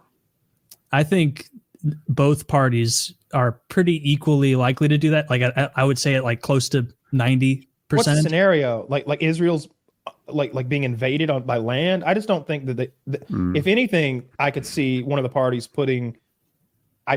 Obviously Ukraine's in the way of Poland, but maybe I can't think of what's below Poland and kind of to the nobody knows south, like the southeast of Poland, like I don't know if Russia were to invade a NATO country or something like that. Obviously, we're going.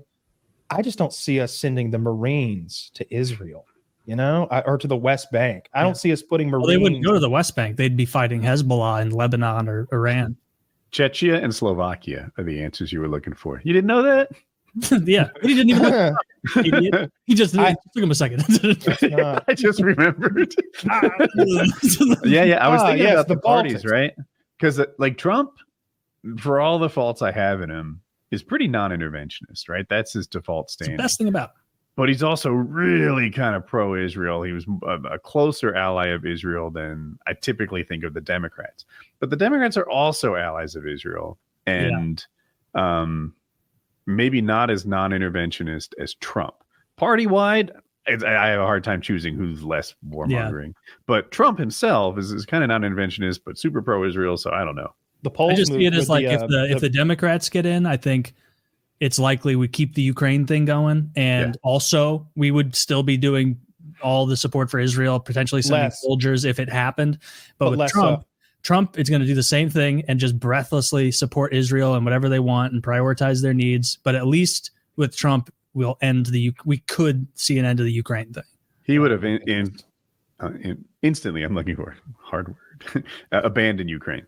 He would even they would know even before he took office. That he might one war or two wars. I'm going to vote for the one war guy. He might, but my guess would be he had promised to pull out of a lot of places when he got into office, and then he got in there, and the general said, "Sir, here's what happens when we do.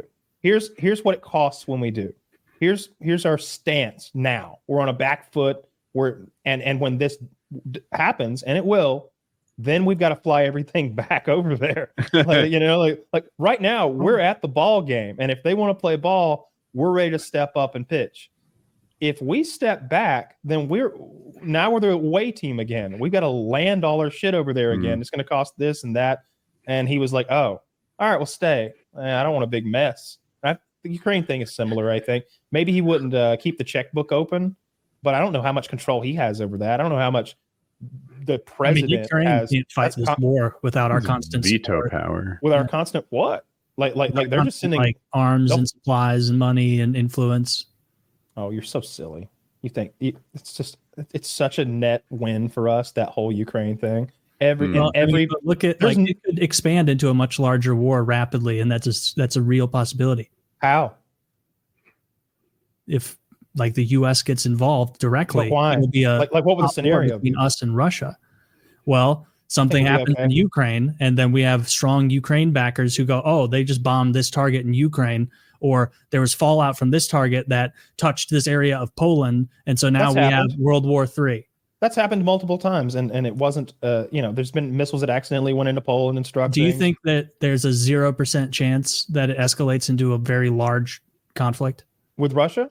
Yes. Yeah, I think it's basically a 0% chance. They're struggling right now. Like they've been having a hard time for a long time. It's kind of a stalemate, and they keep throwing hundreds of thousands of men. I don't think there's a scenario where they just, unless we completely abandon our ally, that Russia bulldozes through Ukraine and makes a bigger war. If anything, we're keeping the war contained in eastern Ukraine, where it should be, and not making it central, then western Ukraine, and then Poland. Or somewhere else. And while Russia is tied up in this never-ending quagmire, this self-made Vietnam they have going on right now, which is what we're doing to them. We're giving them a Vietnam times 10 right now. While they're tied up with that, they can't be off somewhere else tinkering. If they were not involved in Ukraine, the support that they could be lending to Iran right now, how many more ballistic missiles, how many more drones, all of that resource material is being focused in Ukraine. They're borrowing shit from North Korea, which is also good for us. Now the North Koreans don't have as much bullshit to throw at South Korea if we eventually have to deal with them. It's draining our enemy, and it's really not draining us. When they talk about, the more you look into the arms that we have sent and not just the old stuff. It's like it was going to cost us money to decommission those things. We couldn't just throw them away. You can't just auction them off. Rocket fuel expires, and then the process of taking the old rocket fuel out and putting new rocket fuel in is not cost efficient. It's much better to just send it over. They're going to have to like shoot these things at dirt. You know, they were going to bury and destroy a lot of these things. And the 155 millimeter shells that are being made in Scranton, that's a huge jobs program. There's Americans working overtime for that money. You know, I like it. I like all of it. That's such a teeny tiny little amount of jobs for the amount of money leaving the country. It's so many jobs. It's what we do here. The whole military industrial complex is all working overtime. Is killing. It's what we do. That is what we do. Taylor? Yeah. No, it's like, no one thinks that like something can just explode into a global conflict quickly, but we're in one of those times where like it could tee off at any moment. Like Israel and Iran. Always in one of those times. It's been 80 years since we've had a global conflict. Is Russia fighting Ukraine like that hot a thing? Like we've been literally in wars in Iraq and in Afghanistan. I'm more afraid of when I was a kid, the Israel U.S.-Russia Cold War was a bit. My whole life has been one of those times when it's about to explode. It's going to be a cry wolf thing. Yeah, I don't know. It is until it isn't. Like it is until it isn't, because there's a lot of times where they're like, "Oh, what do you think is going to happen? Some archduke gets assassinated, and the world is plunged into tens of millions of people dying in trenches." Get real. We learned from that, Taylor. We learned from that. Yeah, we learned that if you have alliances all over the world, it can set off a chain. And so we dealt with that by not changing our system of how we organize that. I think NATO's a great thing. I'm being coy, but like, yeah, I'm definitely more afraid of the U.S. getting sucked into another Middle Eastern conflict than I am of Russia conquering Europe. Because I agree with you that like, just if it wasn't bleeding money out of the U.S. to foreign nations, yeah, it's weakening a geopolitical enemy in Russia, Europe, and that's good. Yeah. Okay.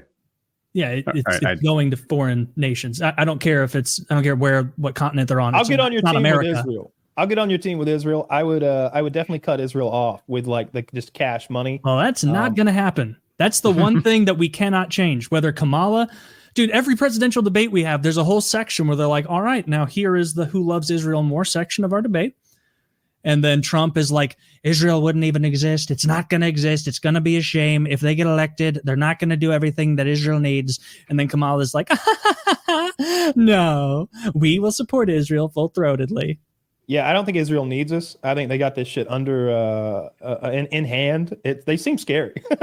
I don't think they need our help. Definitely not like the checkbook doesn't need to be open.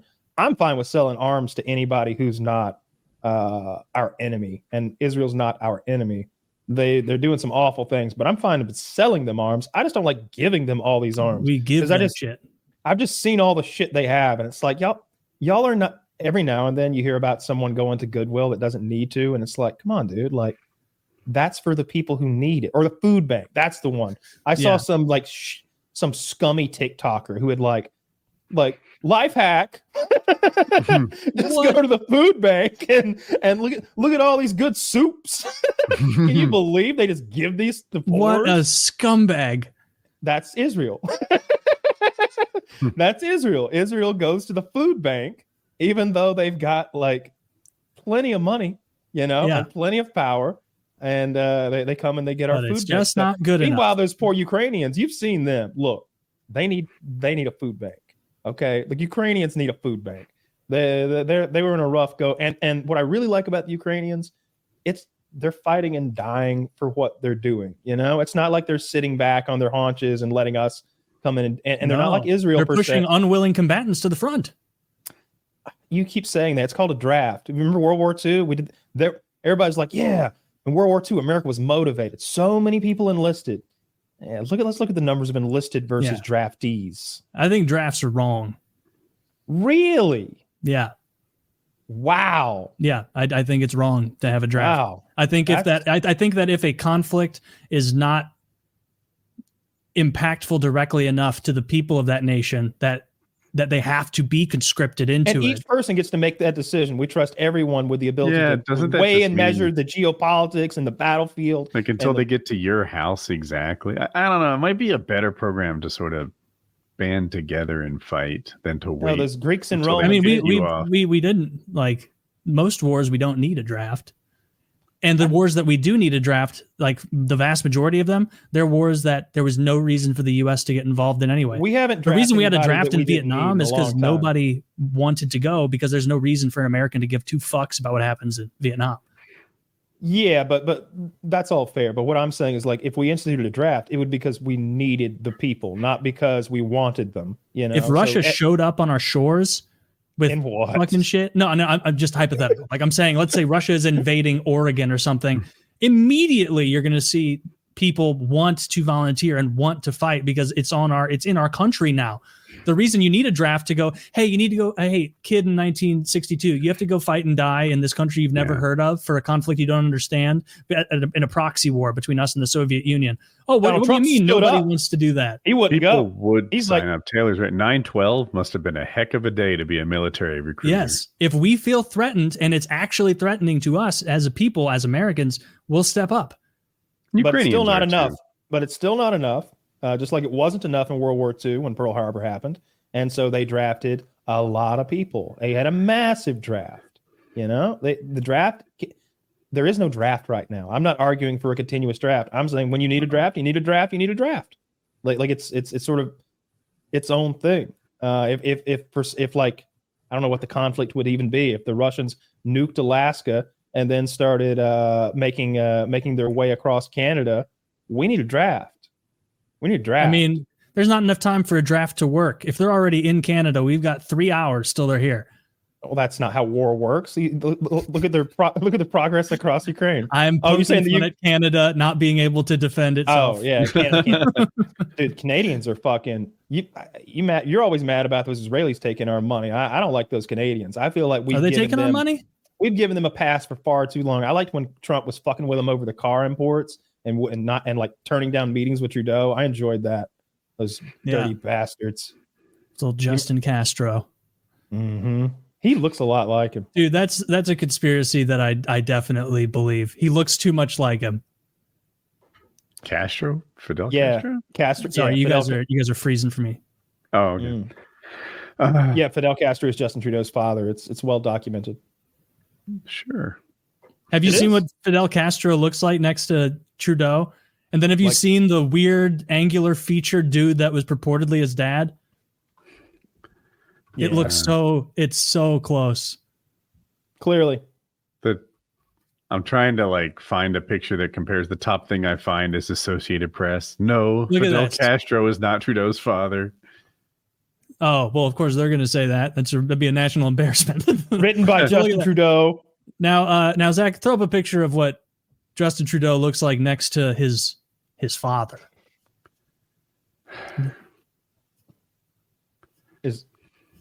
That's young Justin Trudeau. Yeah, that's definitely young Trudeau. That's his father. Oh, well, I really just wanted to cast lies upon him. I didn't want proof, if I'm being honest. I'm kind of just having fun. It's fun to go into the who gives a fuck conspiracies.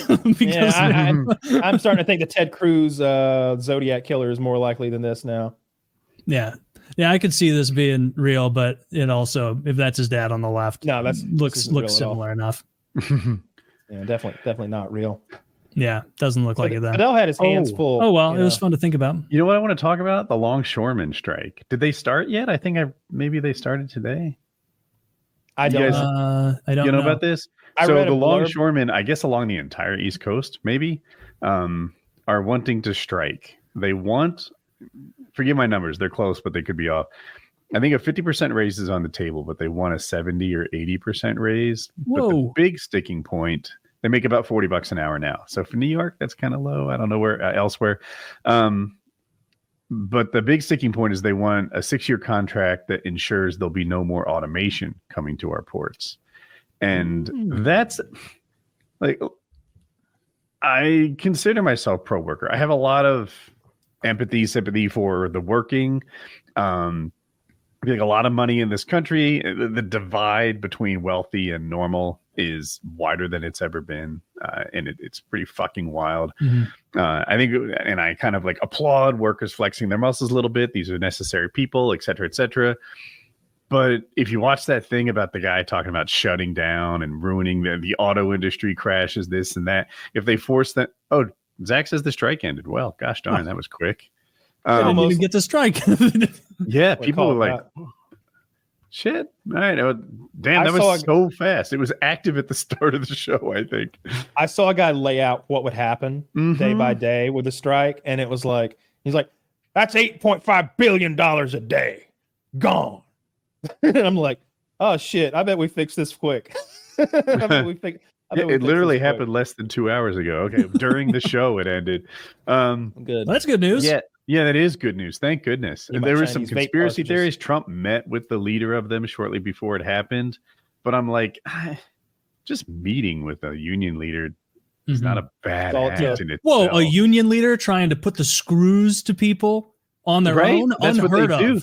But the lack of automation, like imagine if I was in like the shovel and rakes union demanding that you don't buy excavators and bulldozers. It's like, how can a nation be competitive if we resist automation? You don't see them doing that in other nations. It's going to be a big problem. We have to make this stuff good.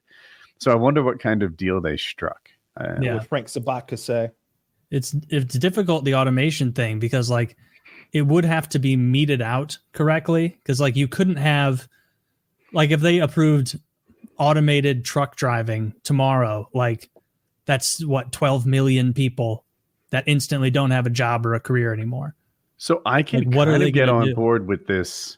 You can't replace existing workers with automation. Okay.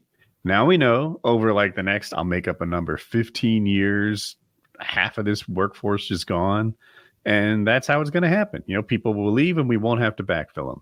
Boom. But what are they going to do? Like truck driver is the job for in this low scenario, educated men. What would people? Yeah, like what else? I never know the answer to that, but I do understand like the economics of it. If you're like, I did this like 10 years ago almost. Taylor, we live in a village, a tiny little primitive village, and we are spear fishermen. That's what we do. Asshole Kyle comes along and invents the net. He's putting us all out of work. We're not going to be out of work. Human wants are insatiable. We're going to find new work in the hut building industry. There are other places for our labor because there will always be a growing need of human wants. We'll just have a higher lifestyle. Everybody will because of automation. So what is a longshoreman going to do? Like a person who would have potentially been a longshoreman, he'll find another spot. A person who would potentially be a truck driver will find another job. They always do. I can't tell you what it will be. Well, so your argument is this time is different. Right? No. That it would be a catastrophic change socially to rapidly move like 10 million like working class Americans out of a job, and they have no qualifications to do something else. And many of them have families. Right. Yeah. And you said truck driver, but if you broaden it even farther to driver. Right. Like now we're talking about forklift operators, truck drivers. There's all kinds of people who are taxi cabs, Uber, whatever. Right. Mailmen. Yeah. That's a great one too. Like there's all kinds of people who fuck those short wearing cocksuckers whose job is essentially driver. Like it's an enormous industry, much larger than just truck drivers. And if overnight we replace them, I don't know how the economy would swallow that change. Yeah. But if it becomes like, hey, you know what? Like, don't get into driving, just like you don't want to get into a travel agency right now. Like that's been replaced by the internet. Get into some other job. There'll be a new job. There'll be a new spot for everybody. There always is, because human wants cannot be satisfied. So there'll be a new job. Yeah, that's one. But we're getting to the point that a lot of stuff can be fully automated. And in that way, I do believe it's different than any time in the past. Like being able to automate out lawyers, make it so those are not needed anymore. AI can do it in a more sophisticated, better way, instantly draw on all the information you need, getting rid of anyone doing manual labor. Like these are steps we haven't seen changed. Like there's a difference between people being like, oh, the horse will forever be the primary means of transportation, and being like, okay, well, what happens? Like, what's the next step after manual labor is There are no longer factories that a are thing. entirely automated now. You just have a couple of guys there to monitor the machines, but they're entirely automated factories, you know? Yeah, AI is going to change the game with this. Like, we really don't know the capacity for it. I'm curious, right? Like, I'm skeptical, but I'm also aware I might be wrong. Like, you're like, hey, AI attorneys are better than real attorneys. I doubt it. I feel like Not yet. I'll tell you what, AI doesn't know shit about Elden Ring. Like, it gets it wrong constantly. If you're telling me it's that much better at like divorce law or something, I'm skeptical. I agree with you now, but like, let's play the tape forward 20 years, 25 years.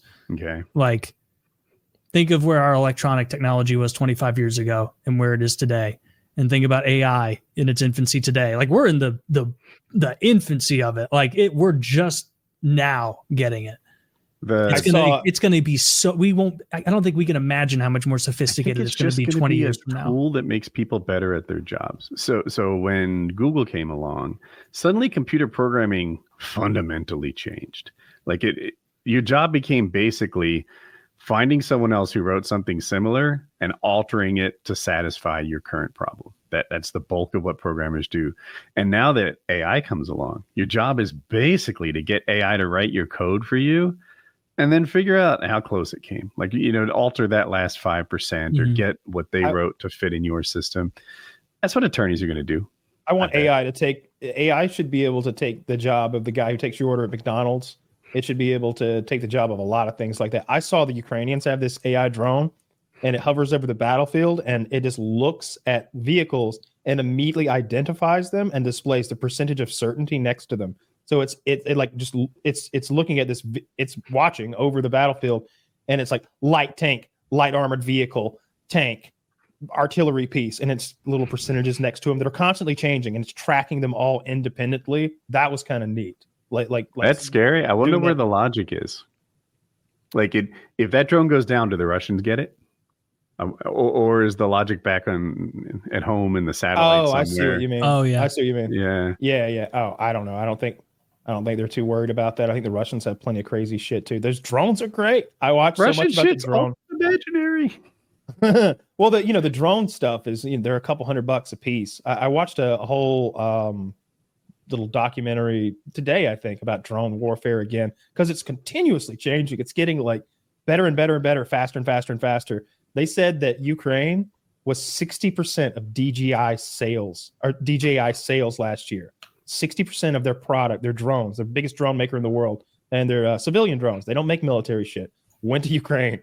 DJI was like, we don't know anything about that. That's not true. That's not true. Don't worry about that. Ignore that. We make hobbyist drones. But sometime in like 20 years ago, right? I bought Children's Place because my wife said she really liked the selection and the price and was just a super happy customer. Children's Place is like a Baby Gap kind of store. And so I looked into it, and their financial statements look good to me. And she said it was. I was like, oh fuck, let's do it. And then they got into Razor scooters. The scooters became like the biggest thing in America for a while. Oh, they were awesome. I had one. And I owned the company that made it. It's like was their primary distributor. I'm like, what? Oh, I can pick them, huh? So, man, don't you try and test me on the scooter market. That's so fun. And the whole time were you just like, I don't know if this is sustainable with the scooter hype, but when do I sell? Back up again. I haven't looked at it in ages. When's the scooter bubble going to burst? Scooter-based economy was a bad idea. Yes, we learned that with the bird scooters, which was to help criminals. I hope the Ukraine thing keeps going. It's great. It's great for us. It's great. I hope Ukraine wins. Yeah. Wouldn't you hope that it ends? Right, he does. Taylor, that would end all the footage, I think. I don't even watch the footage anymore. It's all the same. They're gonna have to come up with some new stuff. Here's what I want.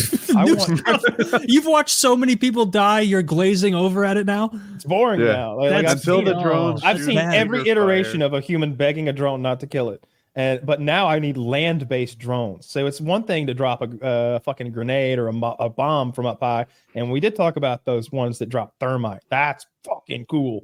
But what I want to see is like a Terminator tank. Like in Terminator 3, they showed these little And even in maybe Terminator 1, they're showing like the future, and they're the hunter killer drones that have like tank treads, but it's like a human's torso on it, kind of like it has like almost a face.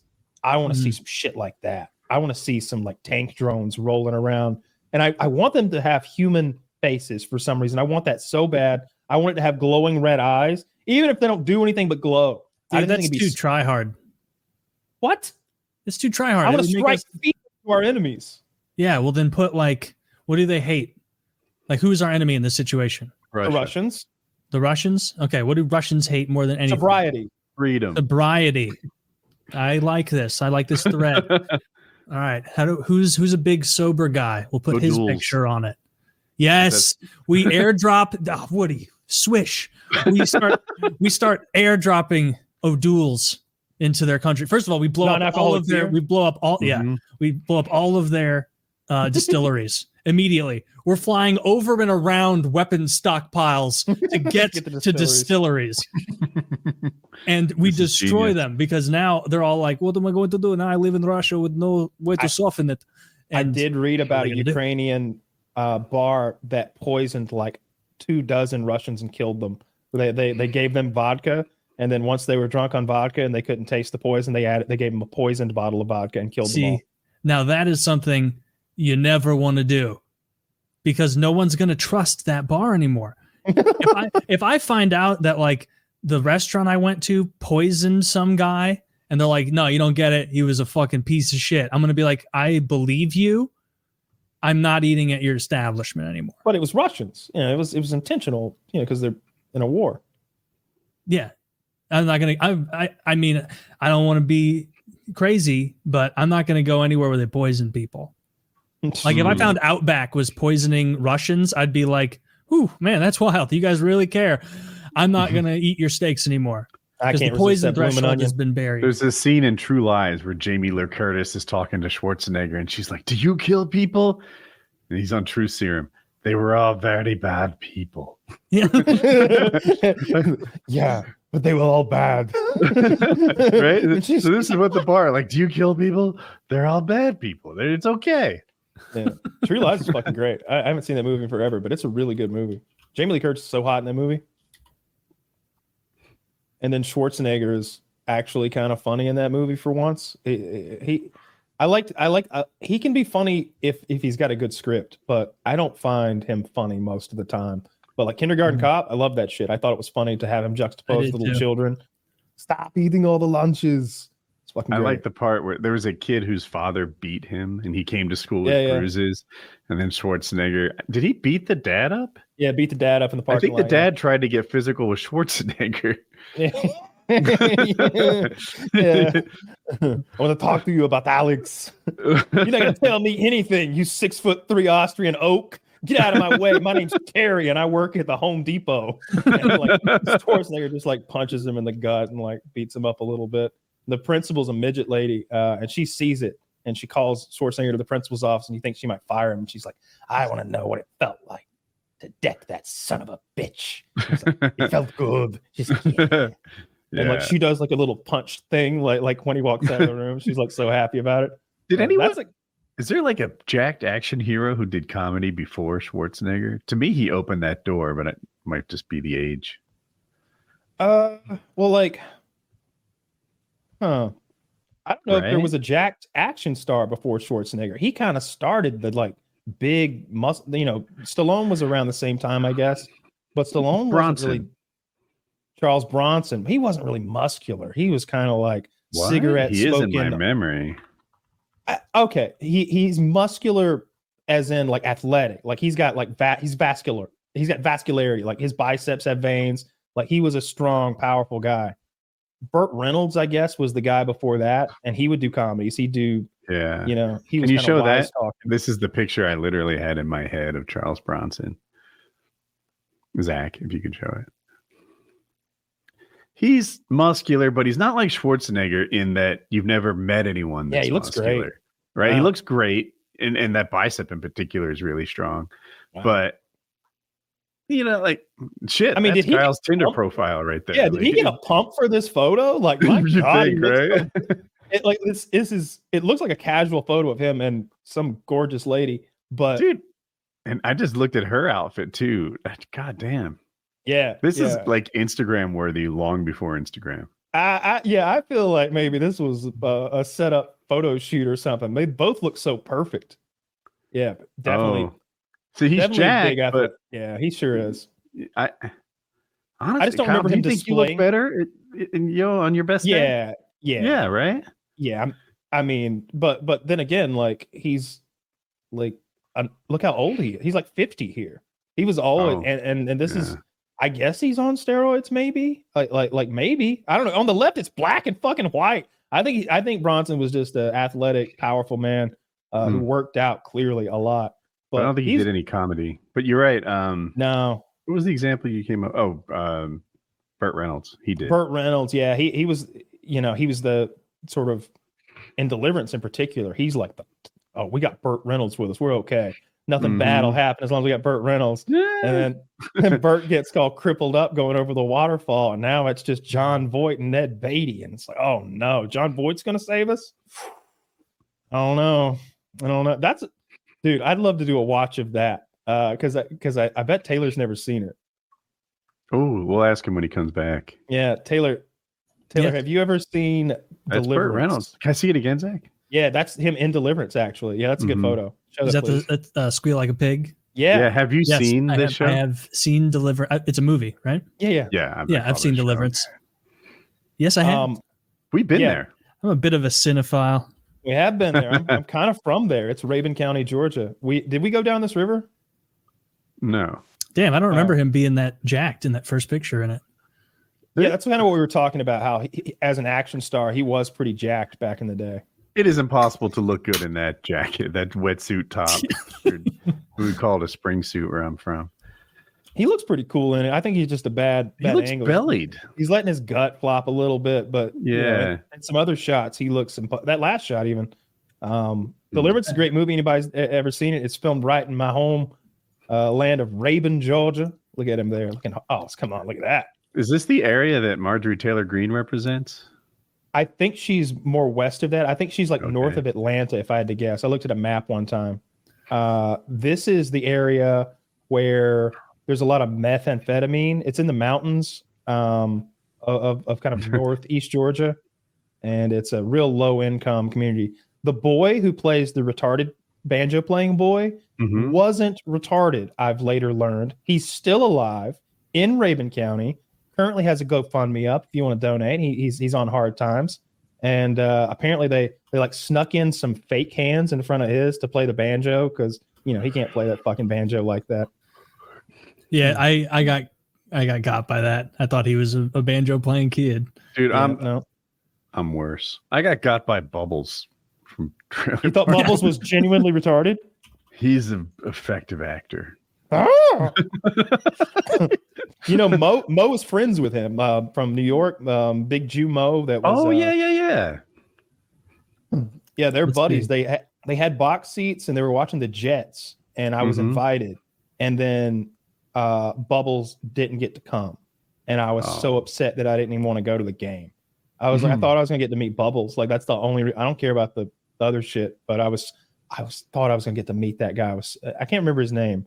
One of them's name's Tremblay, Rob Tremblay or something. I think that's Ricky or Julian. But Bubbles is definitely talented. And you can tell over the years, he kind of got tired of that shtick. And he wanted there to be some more like, hey, let's let him know I'm not actually retarded, that I'm just quirky. Like, let me be quirky. I know that I drive a go-kart everywhere I go. I wear a retard helmet and I live in a shed. But let's pretend like I'm not mentally handicapped. And they kind of went that way with it, which I didn't like. I liked the idea that he was retarded. There was the traveling Bible salesman who was a pimp who came to the park and he was like, "Can you read, my son?" Like clearly he thought Bubbles was retarded. Bubbles like, "Oh, I don't know. Can you fuck off?"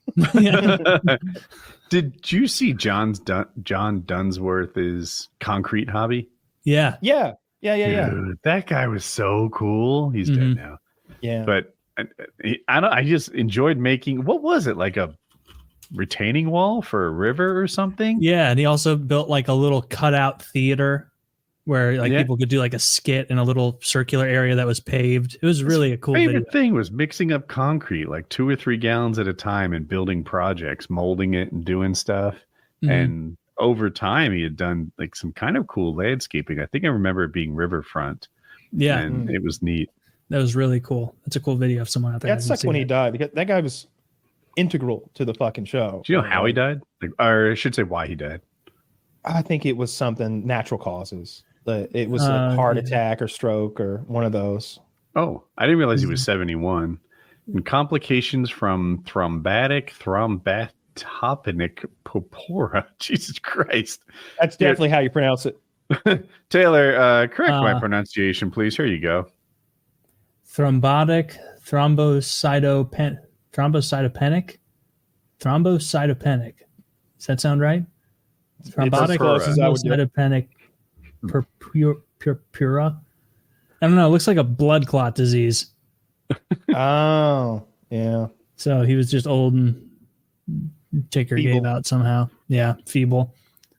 Couldn't have been that feeble, or I guess we don't know when he stopped doing the concrete thing. It seemed like he did it at the end. They described his illness as short and unexpected. Died at 71. That's the way to go. You want it to be short and unexpected. You don't want to like have Jimmy the anxiety. Carter. Yeah, dude.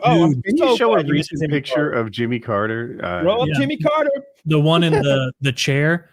Yeah, that's like borderline, dude. As opposed to what, Taylor? The one of him fucking snowboarding. Like, find me a picture of Jimmy Carter not in a chair. So I remember Jimmy Carter. I know he wasn't actually the lead hammer swinger on Habitat for Humanity, but he could do it for the photo ops, and that was only like 15 years ago. Maybe it was better than that. Like he looked like he could swing a hammer. That's not funny. Dude, it looks like I'm stop laughing at Jimmy Carter. It looks like it makes me feel like I'm about to loot a Draugr. Y'all those of you who are audio only, Taylor is laughing hysterically right now at poor old Jimmy Carter laying on his deathbed. He thinks it's funny. Hey, just saying, he's still eligible for a second term, Democrats. I would not too late. He's not. If he announced, I think I'd throw the vote for Jimmy. Dude, I'd be amazed if he pronounced. Like, what the fuck? Dude, he's like oh my God. If I'm 100 years old like that, and I was a former president, and everybody remembers me as like a president and the Habitat for Humanity guy, like obviously he doesn't have the strength or wherewithal to stop it, but I'd tell them before I became that feeble, I'd be like, hey, don't fucking wheel me out with my old mouth hanging open, looking like an emaciated skeleton. If that ever happens to me, please don't do it. Hide me away. Put on a show I like, and that's it. The first time I saw that picture of Jimmy Carter, I was like, maybe it's time to put the dogs down. Like, you can live too long. It's a thing that happens. Yeah. We all believe in euthanasia, right? For extreme pain and quality of life and such. Like, euthanasia is a necessary part of existence, and shying away from it is cruel and disgusting, if you ask, and cowardly, if you ask me. It's putting your feelings and your own like version of morality over someone else's suffering and quality of life and their ability to live and die with dignity. Like, I'm 100%. What about those like wild stories you hear about like a depressed 22-year-old who goes to Switzerland and kills themselves? I think that that's their life, like look, maybe it would have turned around. I don't like that at all. Yeah. So at what point do I have enough agency to decide what happens to me? When does are you going to be the government that tells me I have no agency, or the church, or is just like Taylor going to come? Hey, how old are you? 22. You're not depressed enough for that. No, you could just use it like legally. You could say like, hey, depressed 22-year-olds can't kill themselves in our office. How will we enforce that? We'll convict them of attempted the same way that we like keep people from buying alcohol or whatever. Like, it's just an age limit. We send them. Okay, well, when people buy alcohol legally enough, we send them to a prison. So we're going to imprison the person. No, you can't. No. I think maybe I'm not explaining. I think I'm not explaining it correctly. How do we enforce your law? You can't stop someone from killing themselves. Like, that's an impossibility. But what you can do is not have like a promoted or state agency or private agency that like allows depressed people who are 23 to go there and kill themselves, because that just facilitate. I would just make it easier for that person when otherwise they might, like a situation like Woody, realize there's a lot more to life, and you couldn't see the forest for the trees for a while. But Woody was underage. You didn't do it. Woody was underage at the time, and he had gotten some. There hadn't been a once over. There hadn't been so you want to end your life? Well, maybe we shouldn't do that. There had been no discussion or talk about it. What I'm saying is, like, there's no way the government should be like, you absolutely can't do that. If you try to do it again, we're going to imprison you. They can't. That's Kyle, what if it was this? They don't. What do if my you're suggesting that PKA gets canceled? Backup plan. Yeah, you are. Drive through euthanasia, and just a line around the block because no one can go forward. I'm like, depressed. Just check this box right here. You drive yourself here today? Hanging. What do you got? But no, like, so the law is not that you can't kill yourself. The law is that you can't run an assisted euthanasia place unless they're qualified to die. Yeah, I don't know. It's complicated for me because there's definitely the same instinct Kyle does, which is like, you get agency to do what you want. Boom. Like I can't tell you whether or not you have to stay alive. Like that seems like the most intrusive law I can imagine, right? Like you don't have the ability to decide what to do with your own heart and soul. On the other hand, I do think I'm preventing people from making mistakes, at least a lot of them. Yeah. So like my heart's in the right place when I try to exert my control over what you should do with you. Yeah. And you do need to exert control over some people in a society. You can't have homeless people running around assaulting people and being crazy. Like that feels a lot more fundamental than censorship. Yeah, I don't think it's. I think that it's totally. If you want to go, be like, you shouldn't incentivize via a government or a private program, whatever, young healthy people killing themselves. I think if you're 22 years old and you want to go, you should be able to go. And they can. Like that's a reality that never changed. People kill. Yeah, but I don't think it should have to be this traumatic. It would cause them to go. Like it would cause more people to do it, which is a bad thing. I don't know that it is. Yeah, maybe there'd be less people out there living in prohibition, pain. It can be oppressive, but it does reduce the use of a substance or a behavior or whatever you want to say. Like prohibition in the 20s with alcohol, like alcohol consumption went down dramatically because despite what we see in movies, it wasn't Nucky Thompson. Like most people were like, oh, fuck, maybe once in a blue moon, I'll go to the speakeasy. But I can't even afford it anymore because everything's jacked up in price. Like, so prohibiting certain behaviors works. It's just a matter of prohibiting that behavior healthy. Okay, I don't know the rise, but the symptoms were things like people being poisoned by homemade alcohol and the rise of the American gangster. You know what I mean? Like you get Al Capone when you do that. So you're gonna whenever you prohibit something, someone fills the void with. But they don't fully fill it.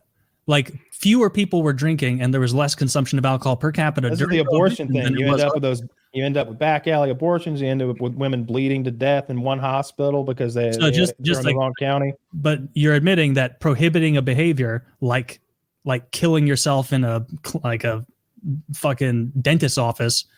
I think if we reduce that. I think if we made driving illegal, we wouldn't have any driving deaths. I think if we eliminated swimming pools, the drowning rate would go way down. But I don't. How about this? Let's explore your own. Let's explore your own comparison. They make driving illegal tomorrow. Is there as much traffic? The same amount? Like there's consistent, no traffic, or is there way less? Or a little traffic, right? Okay, so the prohibiting that behavior did impact the amount of people engaging in it. Oh yeah, you'll get your wish, but at the cost of everyone's freedoms, liberty, and the economy. Okay. And now let's not do it with driving. Let's do it with something absurd, like allowing a 20-year-old to kill themselves. Allowing them. Yes. Allowing them with the state. What right do you have to tell someone else they can't kill themselves? Why is that your right? None. Like, but it sounds like you're exerting that right. Like, no, you say you don't have the right to determine whether or not someone is allowed to kill themselves. I'm not. People kill themselves all the time without government agencies being set up for it. So what is it that you're proposing then? If you're proposing that you don't have like euthanasia centers for young people. Yeah, we don't already. And people suffer endlessly and needlessly every day. But some people have enough gumption to go to Sweden where there's freedom. And they go into a nitrogen chamber and they go to sleep and they don't wake up and they don't feel any more pain. You don't think that's but like I'm not like coming at you about an 85-year-old cancer patient with chronic a 20-year-old hot blonde who's had enough. Okay, 20-year-old whoever, hot blonde, sure. That person that person you go, you wouldn't say a word. I would if they're 20 and they're ugly, they could always lose weight. Hey, don't kill yourself. Watch your diet. Acne and lots of that loose skin, so they look like a Shar-Pei. No, maybe you're right. Into the chamber and clean it up when you're done with them. Yeah, you shouldn't have a place set up by the state or a private agency or whatever where people can go and kill themselves because that will incentivize, in this case, young people to do that more. Sure. Not that it would do it in a big way. People will die. People will kill themselves that would not have killed themselves, and people will kill themselves that probably would have regretted it. You always hear about the scenario where you jump off the bridge and 10 feet down, you think, I wish I hadn't done this. Yeah, that's everyone. Everyone who's ever done that. Yeah, that's a couple of people who survived have said that. And the rest of them, they don't have much to say about it. What percentage of them who survived are like, and so what I did is I crawled back up to the top of the bridge. And none of them. Well, I don't know the calculus on that. But what I'm saying is that I'm okay with facilitating euthanasia. And I really like the idea that you don't hold someone criminally. Yeah, for anyone. And that you don't hold like a hospice caregiver. We essentially have legalized euthanasia because I think it's a very well-known secret, at least amongst those who have been there, that hospices will either euthanize your loved one or show you how to do it, or they will tell the person how they can do it to themselves. There's that comedian who has the thing about euthanizing his mother and running her credit up. He's like, I had to wait 10 years to tell that joke. Statute of limitations. Yeah. Like, I bought a jet ski. I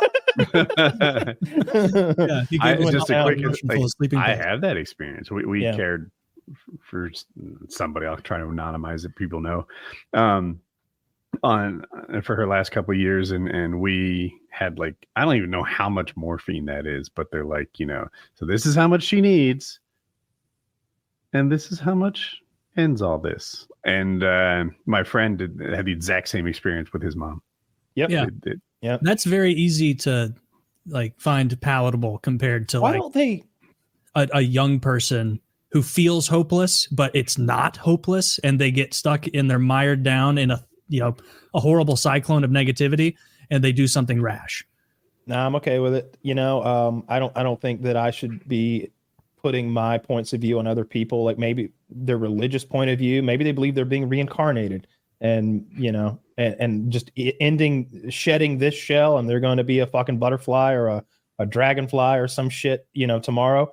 I don't believe that in the slightest, but I'm certainly not going to maybe like a tangible example. Like it's a 20-year-old in his or her psychiatrist's office talking about depression. He goes, I just want to end it all.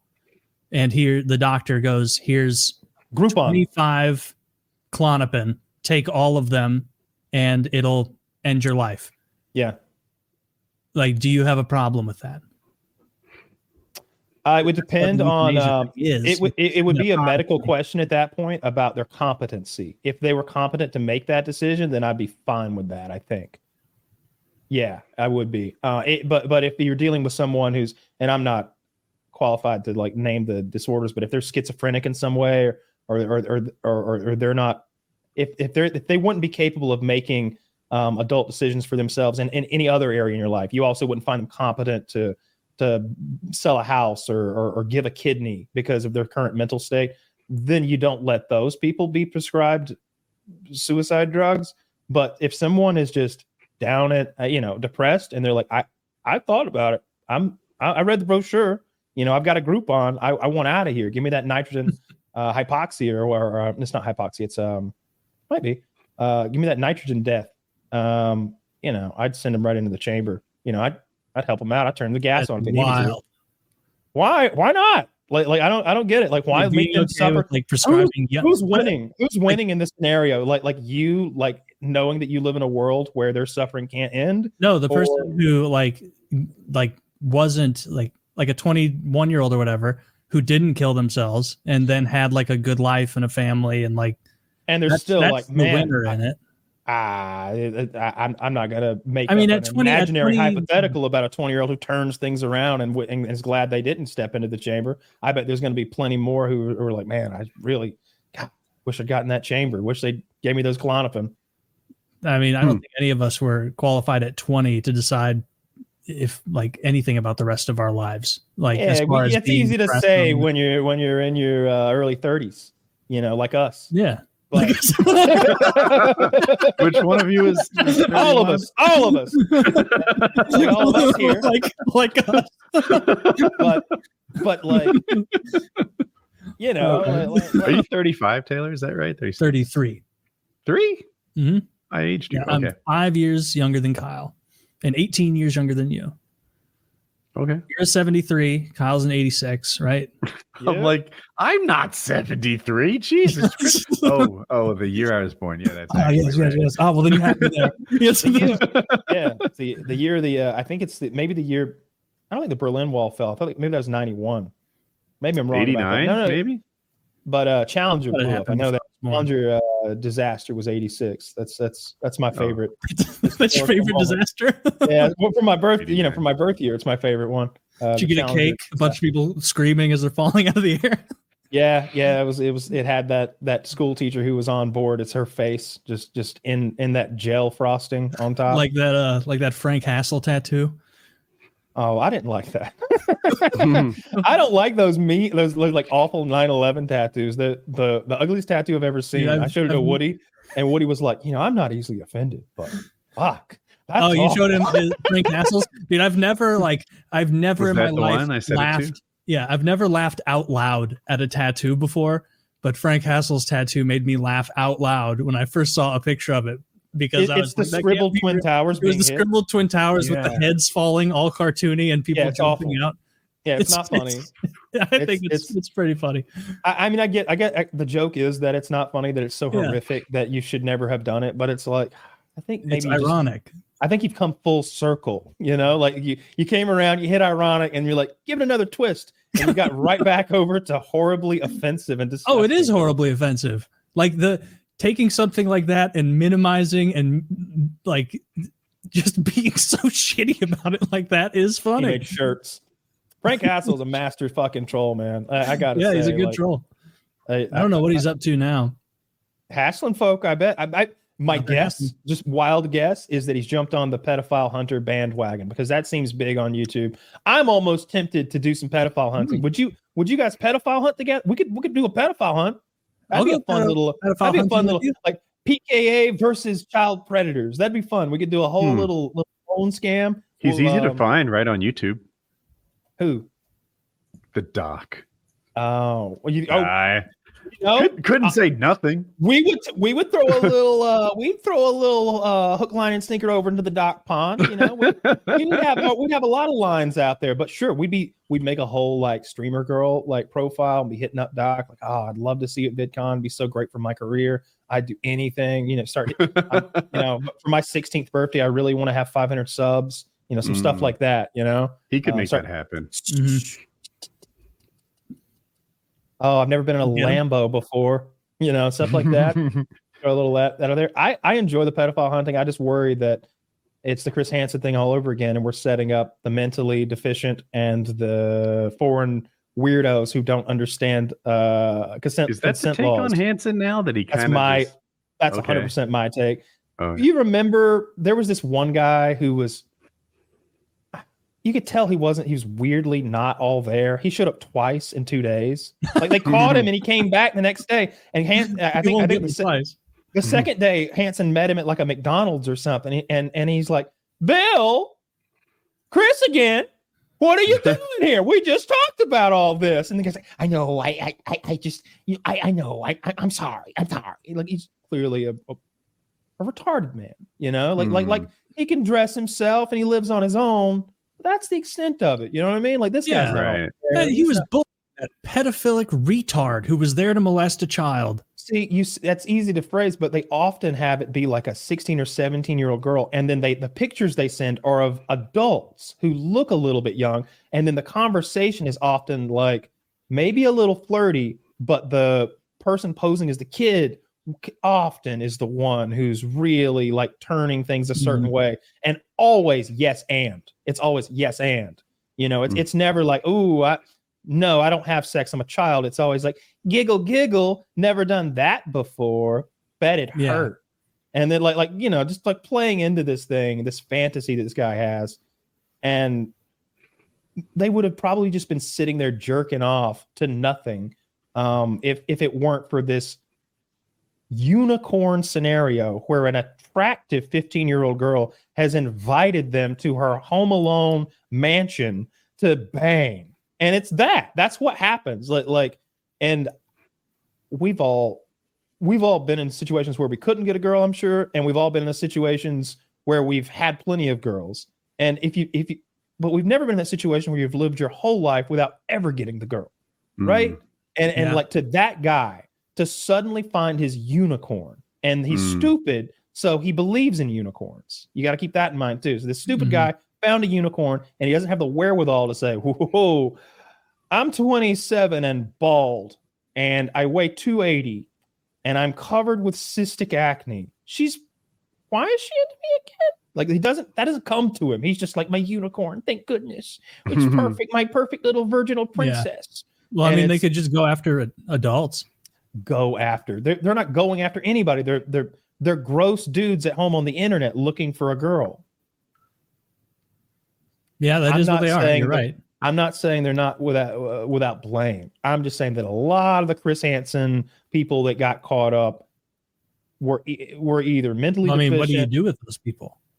Like with retarded people who are getting baited into coming somewhere. It's the bait that makes me wonder. They don't show you the whole conversations. They read you like the most incriminating snippet, and I wonder if, like Kyle's saying, if they really went out of their way to like build this up, make him think this was real, and she's the one driving this car, and he's almost a passenger along from the ride, and then he shows up, and they're like, "Aha, you pedo!" And it's like, Some of them were. Some of them, like, there was that one guy who was some kind of a small town politician or some such, maybe a prosecutor, a mayor, something like that. He offed himself when they showed up to like get him, you know, after the fact, after the charges were like going through. What percentage do you think were like retarded?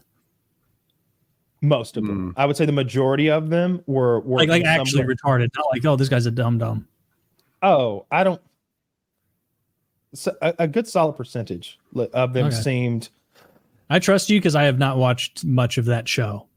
Look, and retarded's like it doesn't mean anything anymore, but just weird, super socially awkward, like no emotional quotient there is a big part of it too. Like this very odd on the spectrum sometimes, and just maybe there's not even a word for it. Just like this guy, I don't think this guy's a mastermind at anything.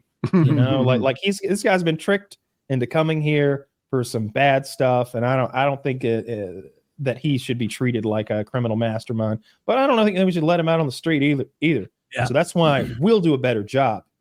We will only go after the mentally competent pedophile. Yeah, not even that. The high tier ones. Oh, we'll make them take a test, maybe. Yeah, or whatever we have to do. We're gonna find the sophisticated ones. You'll play them in AOE, and anyone who beats you, we will then pose as a child and invite them to an AOE LAN session, bottomless LAN session. Yeah, at a local preschool. Yeah, it's a preteen bottomless LAN session of AOE, and we need you to officiate. And loser gets a spanking, and then we just send them up the river for beating you at AOE. Who's gonna pretend to be the girl online? Me. Oh, me. You? Sure. Yeah, okay. I got this. Yeah, you got this. You're gonna be a little girl. Don't ask questions. He's just really good.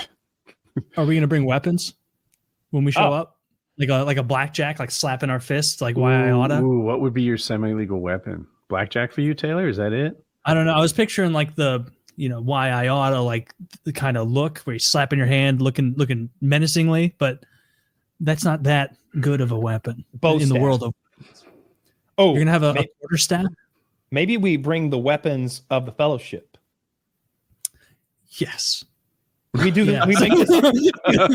We make this a Halloween. Who are you going to be, Taylor? Gimli. Yeah.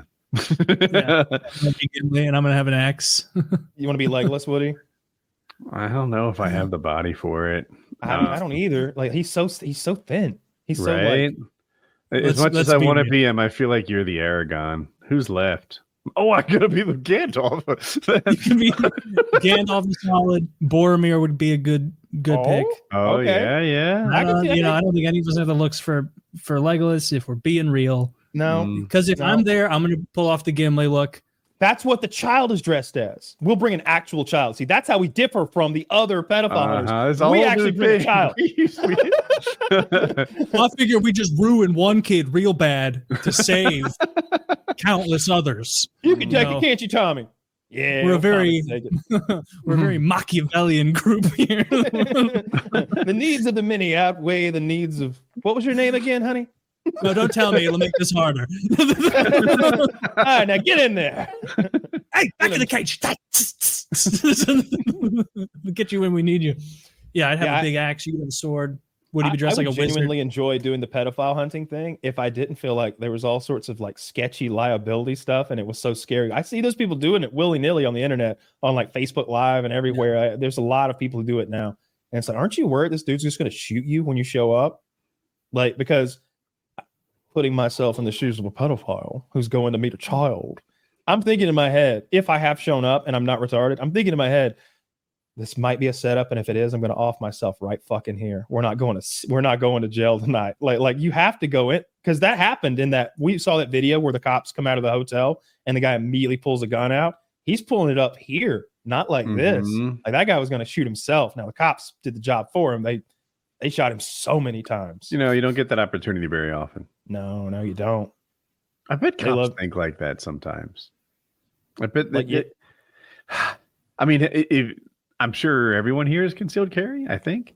But when you're new to concealed carry and you have a gun in your pocket, I mean, Jesus, isn't there 1% of you, 99% doesn't want any problems, real.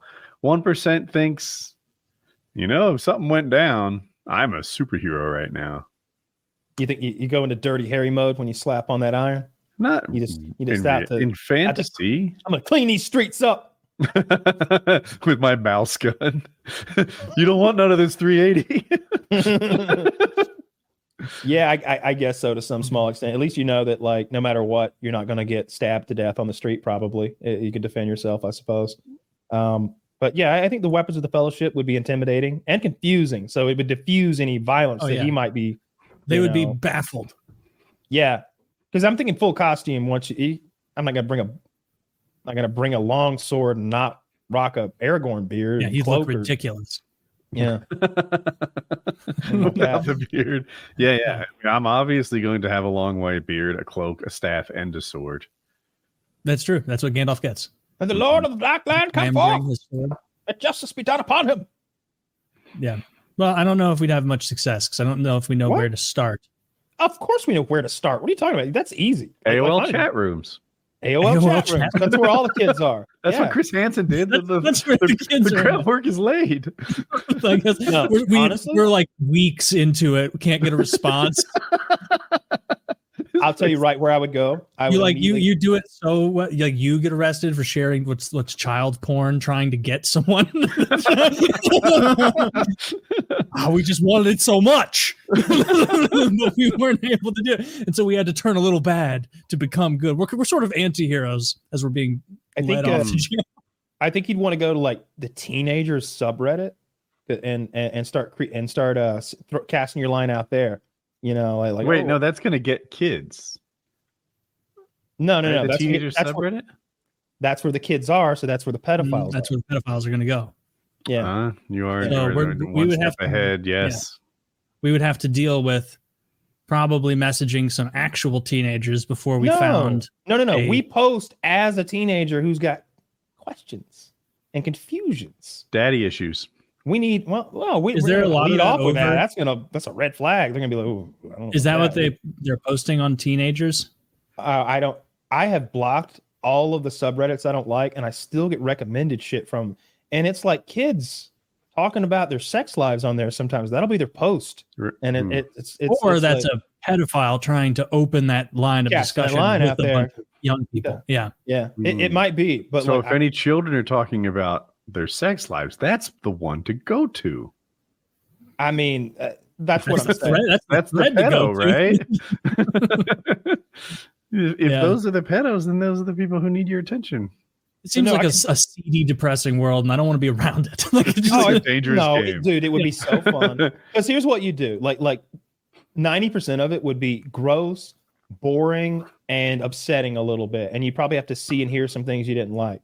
But then eventually, the moment comes where we spring the trap, and your heart would be racing that you're about to fucking like, ha ha! Like you're gonna pull the mask off him like Scooby Doo. You know what I mean? Ooh, yeah. We dress up like, I kind of like that better than Lord of the Rings. We dressed up like Scooby Doo characters. Oh wow! I call Daphne.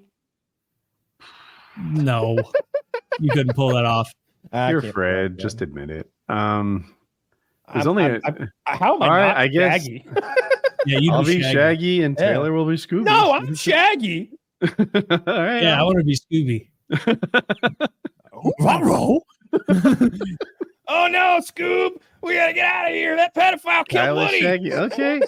I open a closet and I see someone being molested, and I turn around and do that like feet in the air spin run. Scoob! Scoob! I don't know about this one. Do you see how that pedophile killed Woody immediately when we opened the door? Zoink, Scoob! These guys aren't playing around. Maggie, there's a whole island of these people. Yeah, that would be no good. I do enjoy the videos. I like seeing that. It's the same reason I like seeing like the final pitches of a World Series or the last round of a UFC fight. Big changes, like consequences, like lives are over. You know, when that guy gets caught, I'm glad that they caught a pedophile. I'm glad he's off the street. But a little bit of me is like, dude, it's all over. It's all over. What must he be feeling right now? Like he's thinking about all the things he's losing, but he's thinking about the things he's lost, and those things don't even know it yet. Like he's thinking about the wife he just lost, who's at home and doesn't even know. He's thinking about the church he can never go back to, the job that will fire him, the future post incarceration that will be filled with registering, admitting what you did before, and having that stain on you, that mark on you forever. You might as well have it branded on your cheek when you're a sexual offender. It would be horrific, you know? So I kind of feel for him a little bit. It's just like, that's such an awful thing to happen to somebody. Then again, it's pedophile. Worst person you can imagine. That's true. They don't inspire sympathy in most instances. Really, all instances. If they're like, because like the Chris Hansen guys, like they weren't being like creepy online. Like they like made plans to meet up with like a 13-year-old or whatever. Yeah, but again, it's just a giant step up. But hear me out. It's that scenario that's been created for them where it's perfect. I get it. Yeah. You know, like they would never be acting on this otherwise because there would be nothing to act upon. But now you're saying to them, hey, all you got to do is show up at this address and it's safe and I'm willing and it's here and I'm not just a 15-year-old, I'm a hot 15-year-old, and like my parents are away in France and like this, that, and the other. And you want to watch my cat eat my pussy? Sure. Yes, I will do that for you. Like that was a request that one of the guys had made. He wanted her cat, pussy to eat her pussy. He wanted, and Chris Hansen throws that in his face, which is, you wanted her bloop, to eat her bloop, and the bloop, and I'm like, what did he say? That guy wanted a cat to eat the little girl's pussy, and he wanted to watch and do other weird shit. That guy seems pretty sinister. It feels fucking sinister as far as evil goes. They do that on purpose. Because they want to show intent and like really like bring a lot of evidence to court. So that's why they'll tell them to bring like a 6-pack of beer and some condoms and lube. Each of those things they're bringing is not only proving that they are the guy that was in the chats, you know, because they might say, I just stumbled in here off the street. Where am I? You know, but if they showed up with the Bartles and James, knock. I was just wandering the streets with a 6-pack of Bartles and James and some condoms. Sometimes they'll bring weapons and stuff. One guy brought his own kid. One guy was like watching his kid and couldn't get rid of his kid, so he brings his kid on the into the pedophile house. And Chris Hansen comes out and he goes, "Yo, get out of here with that kid. What are you doing?" It's like, I'm not going to traumatize him right now, but you've got to go. And the guy was like, 10-4, and like turns around and leaves with the kid. Did this go on the show? Yeah. So he did kind of traumatize the kid. He just did it on delay. Well, he didn't do that thing where the camera crews come out of every room and like, I'm Chris Hansen, and we're doing an investigation on child predators, and your life is ruined. Son, did you know that your child was here? But you saw the guy, right? Like word gets around. Oh, yeah. Cool. Oh, it wasn't one of the. Well, they didn't want to do it to the kid right there. They don't want to traumatize the child. That's what I'm saying. They did it on delay. That's a different kind of trauma when your mom is like, your daddy's not gonna be home for a while. Yeah, that's true. And then 10 years later you learn why, versus pedophile attack and the cops are dragging daddy down and you're going to child services until we can determine this and that, and the cameras in your face and they're reading a transcript that you only halfway understand. Like, that's trauma. Like the whole thing's fucked. That's why I think we need to step in. I think we could fill a void here. We could do it better. Does anybody ever not get it? Like they're like, we're doing a show on human trafficking and abuse, and have a seat over here. And is there ever anyone who's just like, the fuck? She said her parents weren't home. Trixie, where are you? Like, that's actually a Key and Peele bit where like, oh really? He's like, I'm Chris Hansen. He's like, cool, nice to meet you, Holmes. he's like, actually, I'm here, and then the cameras come out, and that's when normally everybody like freaks out because there's 3 TV broadcast cameras. Those giant shoulder packs come out. This guy goes, "Oh shit, you freaky! We're gonna record this shit. Hell yeah, let's get it on together. Me and you." And he's like, "Do you know how young this girl was? She said she was 14." Yeah, like, he's just pumped for the whole experience. Doesn't get it. Nobody ever was like that, but there were some guys who didn't know. They often don't know the gravity because they'll be like, "I'm guessing you're her dad." He's like, "How do you know Becky?" It's like, "From the internet." "And I'm guessing you're her dad." It's like, bro, you wish. Bro, you wish it was just an angry father giving you the talking you've ever heard on that show.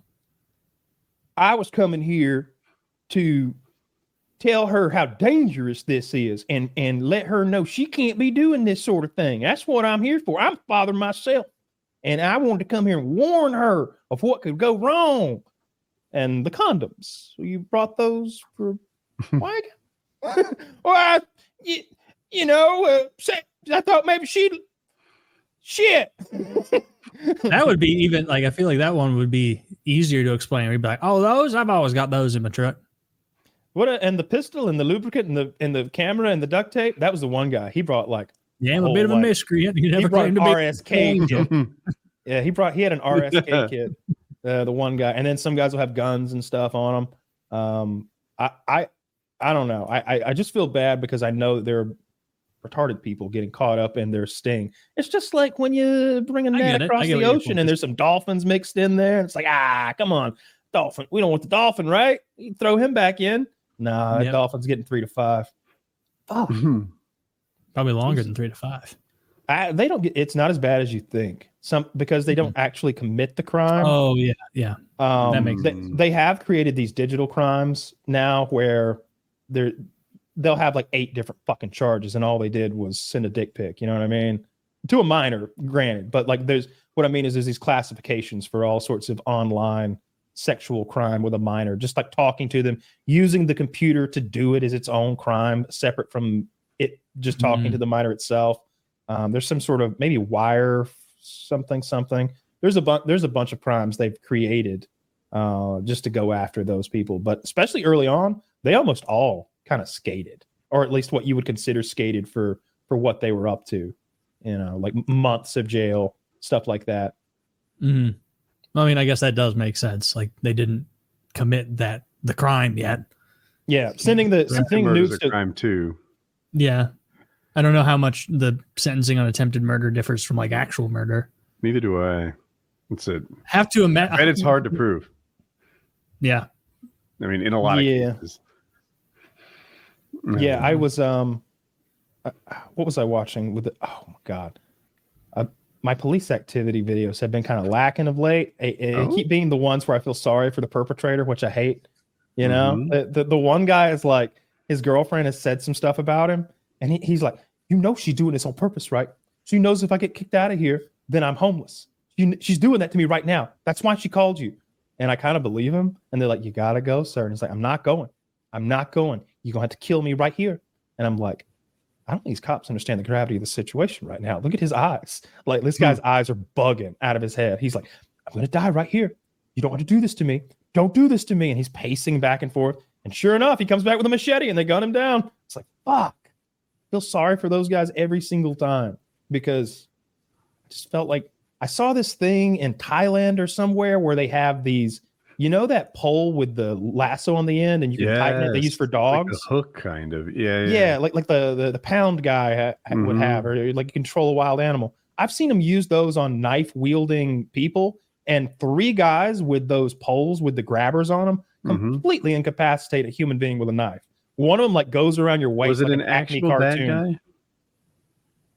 Or was it a training event? I've seen both. I think I've seen it with an actual bad guy, and it didn't work that well. Like it seemed like one of those things that, in karate, they're like, all right, first I do this and then I go boom, and that simulates double groin strikes. No one's ever done double groin strikes like this, right?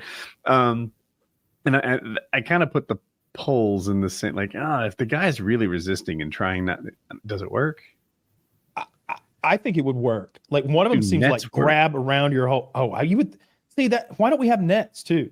My problem with Kyle, if I came at you with a comforter and tried to get you, how do you think that'd go? No, a net. You need a net gun. So like you can get a 40 millimeter net launcher. You go poof and hit him with the net. And I also saw there's an auto lasso type thing. It shoots out of a gun, and it's like 2 ball bearings on a wire, and it hits you and like wraps up and locks. And I'm like, why don't we have some more of those? That shit looks fun. What they do is they get so close to the guy with handguns and maybe a 40 millimeter less than lethal that as soon as he takes 2 steps, they have to murder him dead. And they shoot him 20 goddamn times. It's just like, I wish we had an off switch. I wish we had that Star Trek phaser and we just set that bitch to stun, because so many of them are just having a bad day. Just having the worst day they've ever had. And if you could just, because oftentimes it's kind of like the suicide thing we're talking about. I'll see this guy who's being resistant, he's being aggressive, he's being violent, and then they tase him and he hits his head on the ground and he's like, I'm so sorry, sir. That was not me back there 30 seconds ago. He's a different dude. That ass whooping will just turn their attitude around 100% so often. And then there's mentally ill people, which is its own thing. An ass whooping doesn't fix that. I don't know if you can, but bullets don't fix it. I just wish there was a net gun or a sticky glue gun. I remember seeing in Future Weapons how they'd hit people with like this big automatic glue launcher and just really foam them up. You're right. That foam that expands and turns into insulation. Let's go. Fire hose of that. I need a fire hose of that. It's cool. Just stoke them down. They'd be all gluey. A lot of suffocations here, but it's cool. I also saw there was some special police unit somewhere that had chainmail. They had like a full medieval it was like modern chainmail, and you need your knife responding officer to have something like that. And in big cities you could have special units for that. If they say the guy's a knife, it seems like you could call the knife squad out real quick just to save a life. That makes sense. Oh, you guys want to call it a show? Yeah, I suppose so. All right. PKA 720.